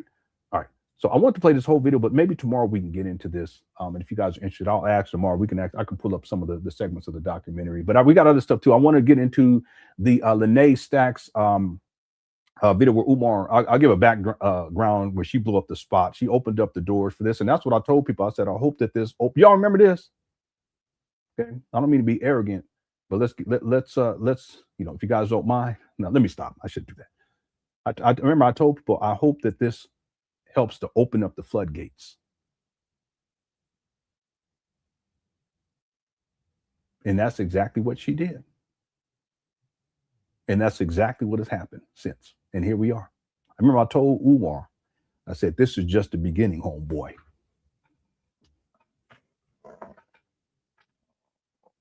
And here we are. All right, let me do super chats, and then we're going to be up out of here. Shout out to everyone inside the Cookie Restaurant. Thanks to all the mods for handling business, too. We had over 788 likes. Let me see. Let me refresh this to see. 825. So we did fantastic. Thanks, everyone who voted on the poll. I'm going to reiterate, please don't run with that other number that I had posted earlier today, because I always want to be fair, and it could be argued that some of that money was from the donation money that's there on his IRS filings. Yeah, okay. So I just want to, please don't do that. The number that you can run with, and this is more accurate and fair, is $1,927,860 based upon Umar's IRS filings, how much money he had cash on hand in his IRS file, not cash on hand, but cash in the non-interest bearing accounts out to Pocket Roger Daisy. And then the reported upon acquisition or purchase price, the online records is $400,000. Umar said that it was closer to $700,000, and so we bumped that down because he said it's around that amount. We bumped that down to $650,000. That $650,000, the difference between the $650,000 and the $400,000 is $250,000. So we can add that into my initial calculation in that video. We add $250,000. That will get us to $1,927,860. You can round it up and say $2 million. My best estimate, though, as a whole, we put everything in here, is that Umar has raised around $3 million. It could be $4 million, $5 million. I don't think so, but it's possible. Okay. All right. Let me do these super chats. I'm gonna do these real quick, y'all, because I didn't do a good job with the super chats. I've been running my mouth. Okay, we're supposed to have a short show, but it turned into a mini marathon. But it's all good. Okay. Someone said, Lenon, sing "It's Lights Out" in 1:30. Okay, I may come up with something. I just don't want to sing about that. You understand what I'm saying? Lenon gonna ahead and put that on his 20 out. Yeah. I think you said you was gonna send me something. I don't know if you did already. I thought someone sent me something. It might be you. Thank you again. I read these earlier. Room 130 Bates Motel. Okay. User 225 says he's so bad at commanding kids. Yeah, you're absolutely right. He doesn't know how to deal with children. Pierre Land says Umar was about to pound some chest in. Yep, that's Umar's rhetoric. Chastity says good even cook strat scrub a dub 2 men in the tub. My goodness. Hans Franco says he's working all angles for that insurance fraud. Yeah, we talked about this too earlier. Michael says we don't need electricity. Our cameras run on hamster wheels. All right. James says a woman would pay. Okay, I got that. This is from way earlier. This is like 4 hours ago. Black Wolf says, Lenon, okay, I got that one too. Yeah, okay. I love how Umar had the nerve to use the vandalism as an excuse and justification. Yep, got that one earlier. Black Anonymous says, Manjaw. Cozy says, who is Sister Erica that passed away? This is Erica Cole, and I knew her way before I even started doing videos on Umar. She was a Umar Johnson, and rest in peace to her. She was an Umar Johnson father, her and her husband. But they realized the truth about Umar, and they should do videos about it. Okay? It was really important because these are people who used to follow Umar, and they supported Umar back in the day. But she knew me way before all of this stuff, and her husband knew me way before all this stuff. And she passed, I think that was last year. Yeah, so rest in peace to her, okay? And in condolences to her husband as well. Okay, thank you, Cozy, for the super chat. I appreciate it. User Device says, saw your email. What if you download the video? Yeah, already have the video downloaded. Okay, so learn more about that. Okay, and I saw your email there too, so good. Thank you, User Device. TJ says, Lenon, your character looked like a Star Trek toy. Yeah, I know. It kind of looks like it really does. It really does. He's talking about the and that's cool. I'm into sci-fi. I love me some Star Trek, Star Wars, anything sci-fi, I'm into it for the most part. He's talking about the AI thing that someone put together. I think it was Kogo. Thank you, TJ.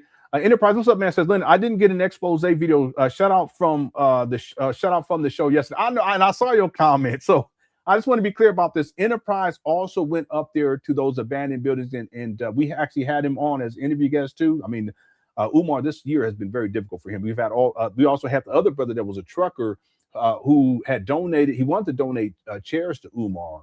And all he asked for Umar it was thousands of dollars worth of chairs. I think it was over $20,000 or something like that worth of chairs, if memory serves me correctly. Okay, don't quote me on that because I want to be fair with my figures. All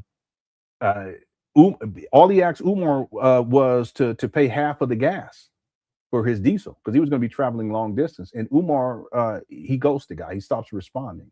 Okay, that's another example of someone who wanted to help Umar and support this FDMG project that Umar, at the end of the day, he didn't accept the help. Now, if this brother had offered money, he would have taken that money because it's about the money. It's not about pushing this project forward and opening up an accredited school. We already know that. So let me give you props too. My apologies, brother. You had came out with an expose video because he visited these abandoned buildings as well this year. And thank you as well for sending that information to, or sending those video to me, and then also for coming on to the show. I appreciate you. Okay, and thank you for the super chat as well. Black Wolf said, gifted a membership. Thank you so much, Black Wolf. East B says, great work. Thank you so much. Shout out to East B. Appreciate you. The Zen Flux says, if y'all can read this, hit the like button and hype the video. Yeah, hype the, I never asked about the people to hype the video. Y'all, maybe I should do that more. Okay.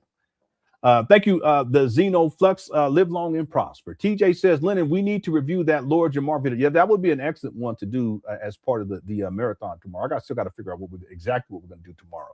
Okay, thank you, TJ. But that's always a great. That's one of the top 5. That's one of the top 5 videos right there dealing with Umar. Thank you, TJ.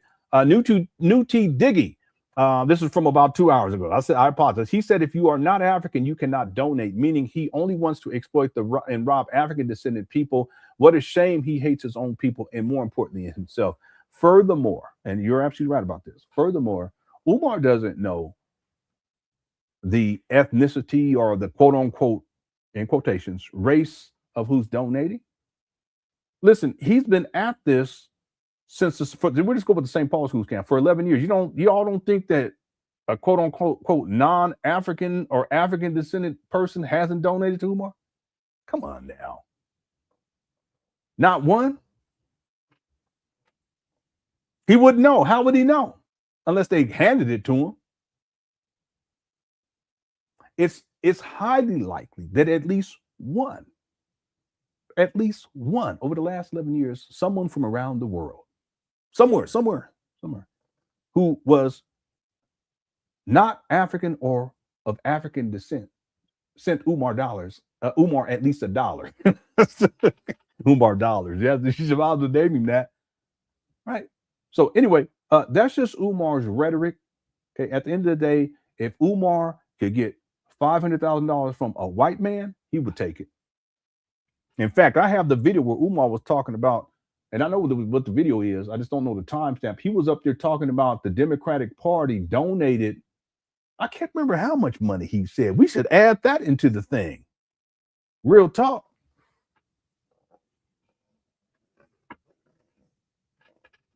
Somebody remind me. I'll pull it up and then we can go through it. This was from 2020. I have the video. I just don't have the timestamp because I haven't watched it straight through to take notes.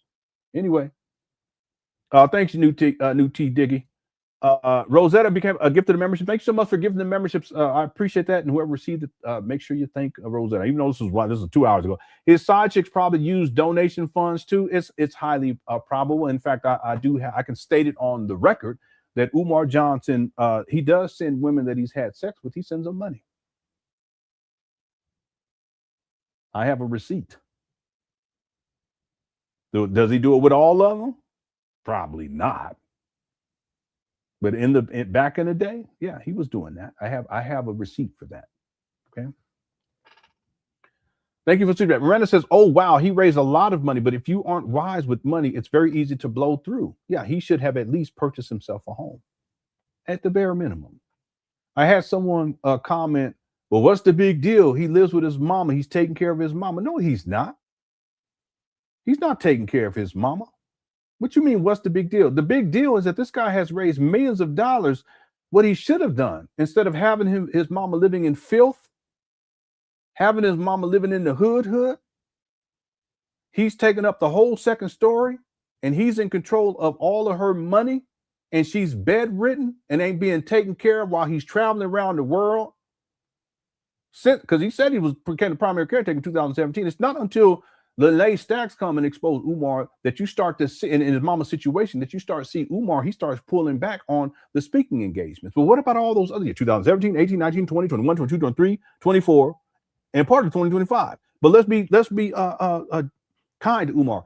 For at least 8 years, Umar's traveling all around. He ain't taking care of his mama. But the deeper issue is, why would a man at the age of 51 be living off of his mama with her situation, have her living in filth, and not being taken care of properly, and living with her and off of her, in control of her finances, doesn't even let other family members see her while he's raised millions of dollars? That's not how that shit should work. If anything, Miranda, what Umar should have done is taken some of this money and got himself his own place to stay outside of the hood. So and then move his mama in. Get a three bedroom. One for Umar to sleep in, a second room as his professional office, but he's not a professional. He ain't nothing but a pookie from Philadelphia. Real talk. And then the third room for his mama. And it's all on the same floor so she can get into the tub. She can't even take a proper bath because the bathtub is upstairs and she can't walk up the stairs. She's bedridden and she's in a wheelchair. And the lift that would take her up the stairs doesn't work, according to Lenon. That's why it's wrong. He should have handled that back in 2017 with all the money he said he had collected back then. Yeah, but then they would have criticized them for spending the money. Yeah, listen, if you're gonna spend the money on your mama to make sure that she's okay, or if you did it for your daughter to make sure, or the child support, okay, should you be doing that? Okay, legally as a nonprofit, no, you shouldn't be doing that. If you telling the IRS that you ain't paying yourself anything, and that's what he's doing, even though he's still spending the money on himself. So what's the difference? He's still spending the money on himself. At least take care of your mama and stop living off her at the age of 51. But that money was coming in so fast early on, especially. And then by the time we get to 2019, he get a cash infusion because it starts coming in again rapidly because people thought that, okay, he finally got these buildings and people were excited. These are the cycles of this shit. I've done all the research. And now here we are in 2025. Most of them people that was around, defending Umar and they was excited back in 2019, they ain't around no more because he done fell off. Where all this money go? Bare minimum, $1,927,860. I'm gonna leave it right there. Thank you, Miranda. James says Lenon federal investigators will use your coverage. They could, if they contact me and they needed, receipts or, I can provide them with all that. I've done all the research. Okay. Thank you, James. Derek says would have looked better if he was using money to get his daughter the best mental health treatment possible rather than an empty bando in his pockets. Absolutely. I was just talking about that. Look much better, but he don't care about his daughter in the first place. We don't know that. We've covered that over the last couple of days. But the other thing is that most of this money Umar has spent on himself. If we take $1,927,860 and we add up all the stuff that Umar Johnson said he paid for, some of that would be included in this, but then there's other stuff that we would have to add and subtract everything. There's got to be about $1 million missing, and that's on the low end. And people are like, "Well, that's a lot of money." No, if you think about it, let's think about this. That money that's missing, Umar's been collecting money for 11 years. I propose it's a lot more than that. I propose that it's closer to $3 million. That's a lot of money. How is he going to go through all that money? Well, it's not like he went through $3 million in a year or two or 3 or 4 or 5. He's been at this for at least 11 years. So about $300,000 a year, a little bit less than that, 280 maybe. I'm just trying to do it in my head. Maybe 275. A person can't run to $275,000 a year, given Umar Johnson's lifestyle, traveling all over the world, buying all these clothes, spending money on things that he shouldn't be spending it on, turn the heat down. He liked to eat, Grubhub, all this other stuff, living in and out of hotel and motel rooms for years, rental cars, sending money to women after he done ran through them.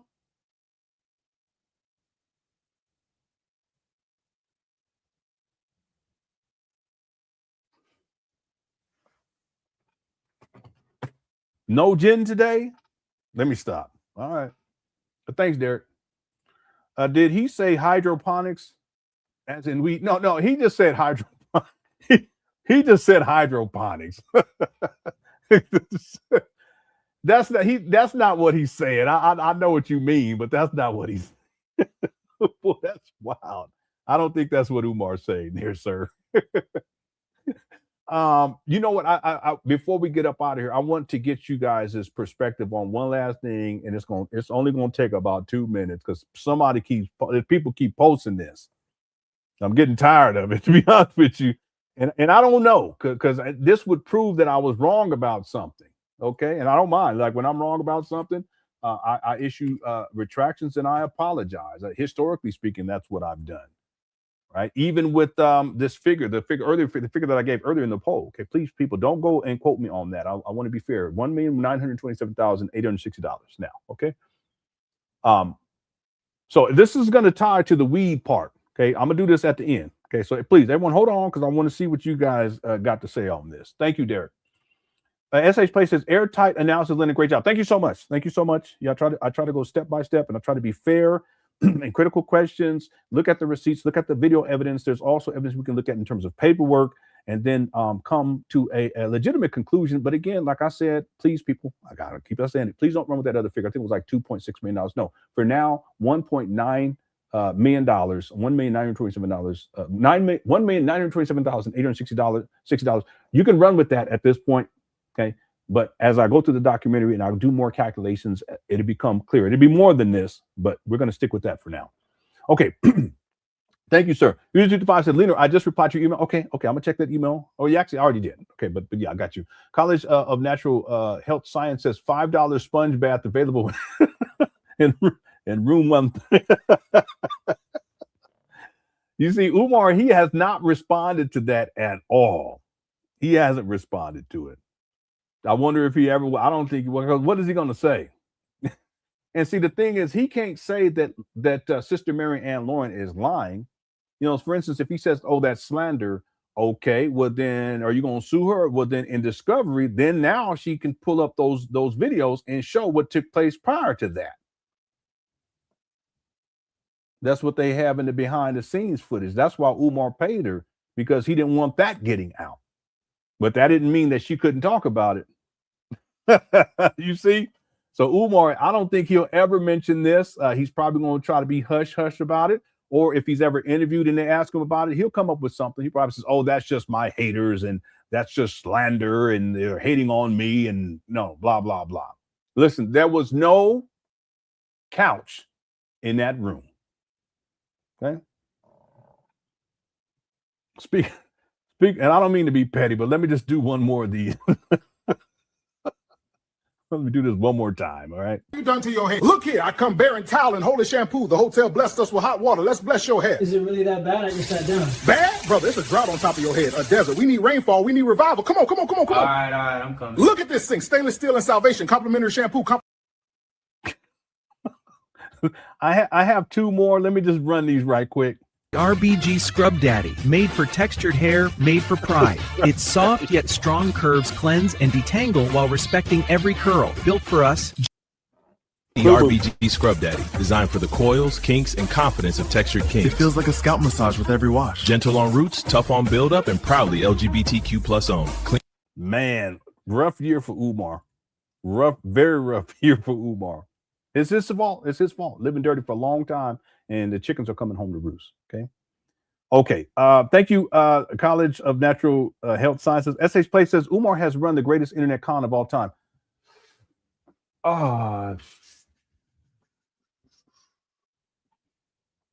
Well, he's up there. I mean, we would have to throw Jay Morrison in there because he got, I think it was close to, memory serves me correctly, close to 11 million, something like that. Was it 12 million, something like that?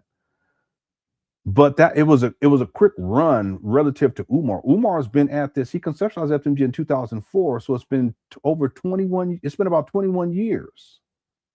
So in that sense, you know, maybe. And see, the other thing is that even if we expand this beyond the FDMG school scam, Umar's had a lot more scams going on, because the FDMG school scam in Wilmington is one, St. Paul's is one, Detroit is one, New York, because he's talking about different boroughs in New York, that's one, Florida, you know, California, Atlanta, over in the UK, also over there in Ghana. In Africa, he's come up with and then on top of that, he's had other scams that's internet based too, like the Rules of Romance book that he was collecting pre-orders for back in 2022. It still doesn't exist. His shockumentary scam that was supposed to premiere in 2014, he was collecting money for, and he was collecting money for that through 2022, I think, as well. Maybe 2022 or 2023, and it still doesn't exist. You know, a lot of times he was saying, we're going to do this and we're going to do that. And he's collecting money for stuff. That one time he was collecting money, I kid you not, for a Big Papa, what do he call that? Big Papa cruise, where you get on a ship and go to different, and he was collecting money for that. What about the Big Papa podcast? What about the Umar Johnson .tv? So in that sense, yeah, you're probably right about that. Because it's not just one from the FDMG school scam from 2014 with the St. Paul's, it's the Wilmington, all the other school scams that he's been running since 2010, but then all the other scams that he's been running to get money out of people. Yeah, you might be right about that. It's amazing that he's still going with this. Thanks, SH Play. And then Ryan says GTA 6 and 7 will drop before FDMG opens. These poor people waiting on GTA 6 like 50 years. Okay. Thank you, Ryan. Shout out to everyone inside of the Cookie Crush chat. I appreciate. Did I miss a super chat? Did I miss yours? I thought I got all of them. Let me run back through, because I don't like to. I got this one. Okay, this is the one, and I checked my email. And let me just check real quick, because I want to make sure I get to everybody. If I missed anybody, I apologize. Saw your email. What if? Yeah, I got that one too. Thank you so much. And I'm looking through again. He's so bad at command. I got that one too. Thank you so much. And then why he didn't ask black? Yeah, we got that was earlier. Yeah, we got that one too. Why didn't he ask black janitors to clean the toilets? I think Umar he doesn't want to pay for professional services because it's more expensive. He'll actually have Pookie and Ray Ray types do it, or he'll attempt to do it himself. That's why when he did the toilet cleaning videos, it was deplorable. I don't know. I would want to pull those up tomorrow. I don't know. I don't even know what we're gonna do tomorrow. I'll figure it out. I got to figure it all out. Okay. And then Derek says, and thank you, Derek says, chickens are coming home to roost now, but I bet the scrubbisher. We were trying to come up with the Punisher. The scrubbisher has been roosting for a long time. My fault. A long time is crazy. Yeah. And I'm going to say it, that if any men have dealt with Umar and you want to come forward and talk on my platform about your experiences, you can reach out to me. I will vet you, and I will look at the receipts that you have, and you have to have your receipts in order. Okay. I'll have you on if you want to do that. Okay. All right. Thank you. Thank you, Derek. Well, poor Umar. I'm feeling bad for him now. $10 Shango ratings available. $10 Shango ratings available at room 130. Room 130. No Diddy. Okay. Last thing, I promise. I know I've been saying last thing for the last 2 hours. I've played this video many times this year. And I thought that what we were looking at was a sack of potatoes in the video. That's what it looks like to me. But people keep commenting, and maybe they're not talking about the sack of potatoes. They may be talking about that other bag towards the middle with the red tag on it. people were saying that it's bundled up weed, marijuana. Now, in all fairness to Umar, and y'all tell me what y'all think. In all fairness to Umar, it looks like a sack of potatoes to me. I don't know why a sack of potatoes would be inside this little small closet upstairs. You see what I'm saying? Yeah, we still here. I do. We're almost done. I know I said we're going to do a short show. Okay, you see that in the bottom, it's my bottom right-hand corner. It may be different for y'all. Someone said zoom in. I would have to take a screenshot and then put it into my browser to zoom in. But we got to be up out of here. Someone remind me tomorrow. I will do that. Okay, it looks like a sack of potatoes to me. Someone said it looked like a chicken guts. Okay, there is also another bag in the middle of the screen, just right next to the tripod. I would say I don't think that that's a weed or marijuana. I would think that that's just like tea, because Lenon says he has a lot of tea bags all over the place. That's what I would think. Okay. Anyway, someone said there is beer in there. I don't see beer, because it could be, but it could be just like oil. Oil, some sort of. I don't know. I just saying it's filthy. Anyway, I just want to reference that because people keep saying that that's what they think it is. I don't think it is. I'm always fair with Umar. It looks more like Umar has a sack of potatoes in there, which is crazy. But then that other bag with the red tie on the top, or at least it looks like a tie, could be a clip. It looks more like it's like tea bags, but I don't know. I don't know for sure. It could be. Normally tea bags, they don't have the part that connects to the tea bag, the paper part that big. I think that's a lot bigger than what it should be. So I don't think that that's tea. But anyway, people keep saying that it looks like it's marijuana or weed. All right. Somebody said weed ain't that smooth. That's a bag of Idaho's. Yeah, but I think they're talking about that other bag. Okay. Anyway, just want to bring that up because people keep saying it. Yeah. Lenon did say that that he keeps a lot of tea. Yeah, and I'm a tea guy too. I like to drink tea. That's my thing. More than anything else, tea, and I like smoothies. All right. Someone said the yellow box is beer. Okay, what kind of beer? Is there a way that I could go and see and look that up online? What kind of beer are you saying that is? You see that right there? It looks to me that it doesn't look like a yellow box. It actually looks like a notepad, and I could be wrong.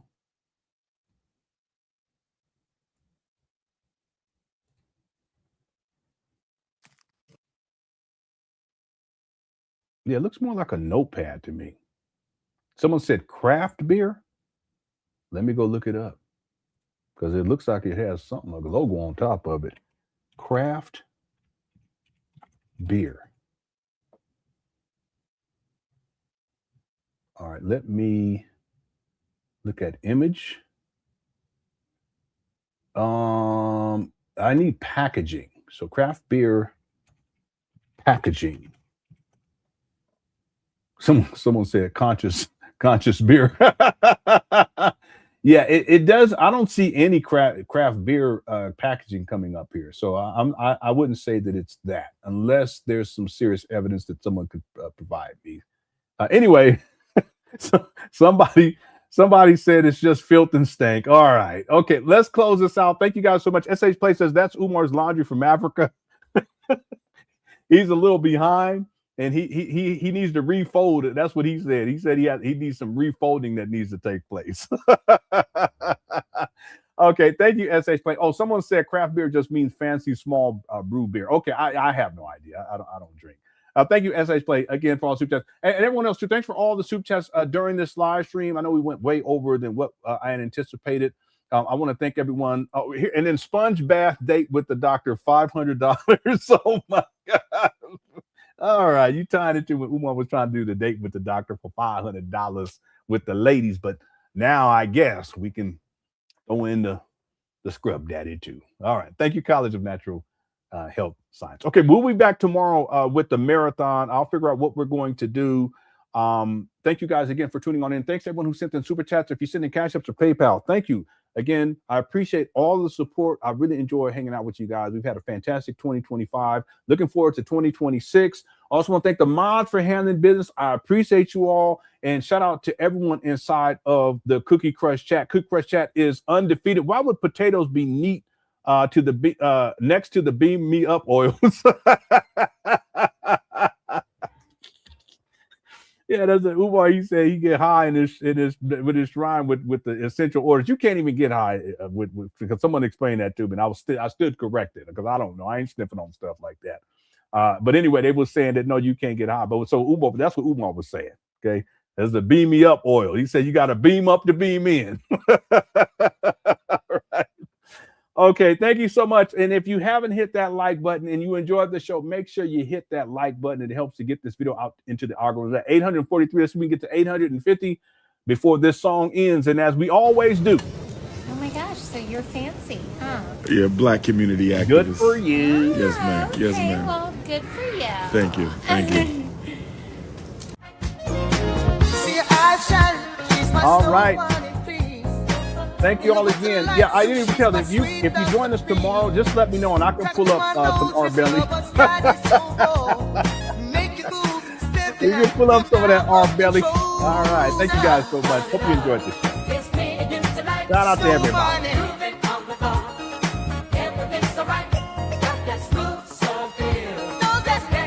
We need a scrub daddy version of this.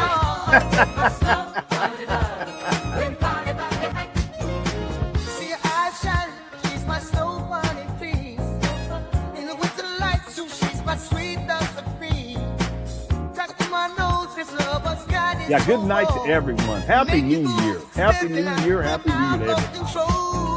Thank you, B8. Yeah, this is the jam. Afro Punk's in the building. Happy New Year. Good night. Abadoo. Hey, thank you so much, Ms. Bernie. Yeah, I know. We know I didn't even tell. Tibbity Dabbity. Mr. Traveler. Ace Nation, I like that. Kind of sci-fi. BBK, yeah, good night to you. Scrub puppy love. Yeah. Oh, okay, maybe that's why he has them in there. Okay, thank you so much, Jones, for that information. I always thought it was weird. It was what it is. Yeah, amen. Happy New Year, night, good night, Diva, El Diva. Yeah, I'm sure I will be when I go back through this.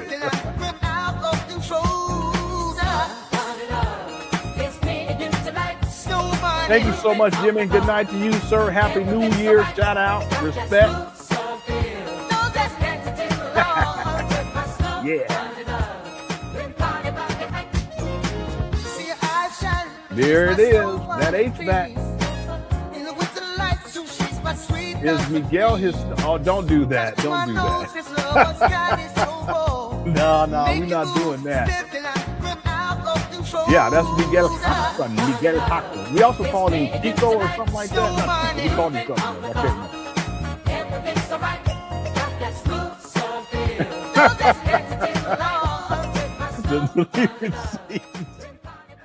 All right. Thank you all so much for tuning on in. Please enjoy the rest of your evening. I know it's late. We'll be back tomorrow with another marathon because it's turned into a mini marathon here.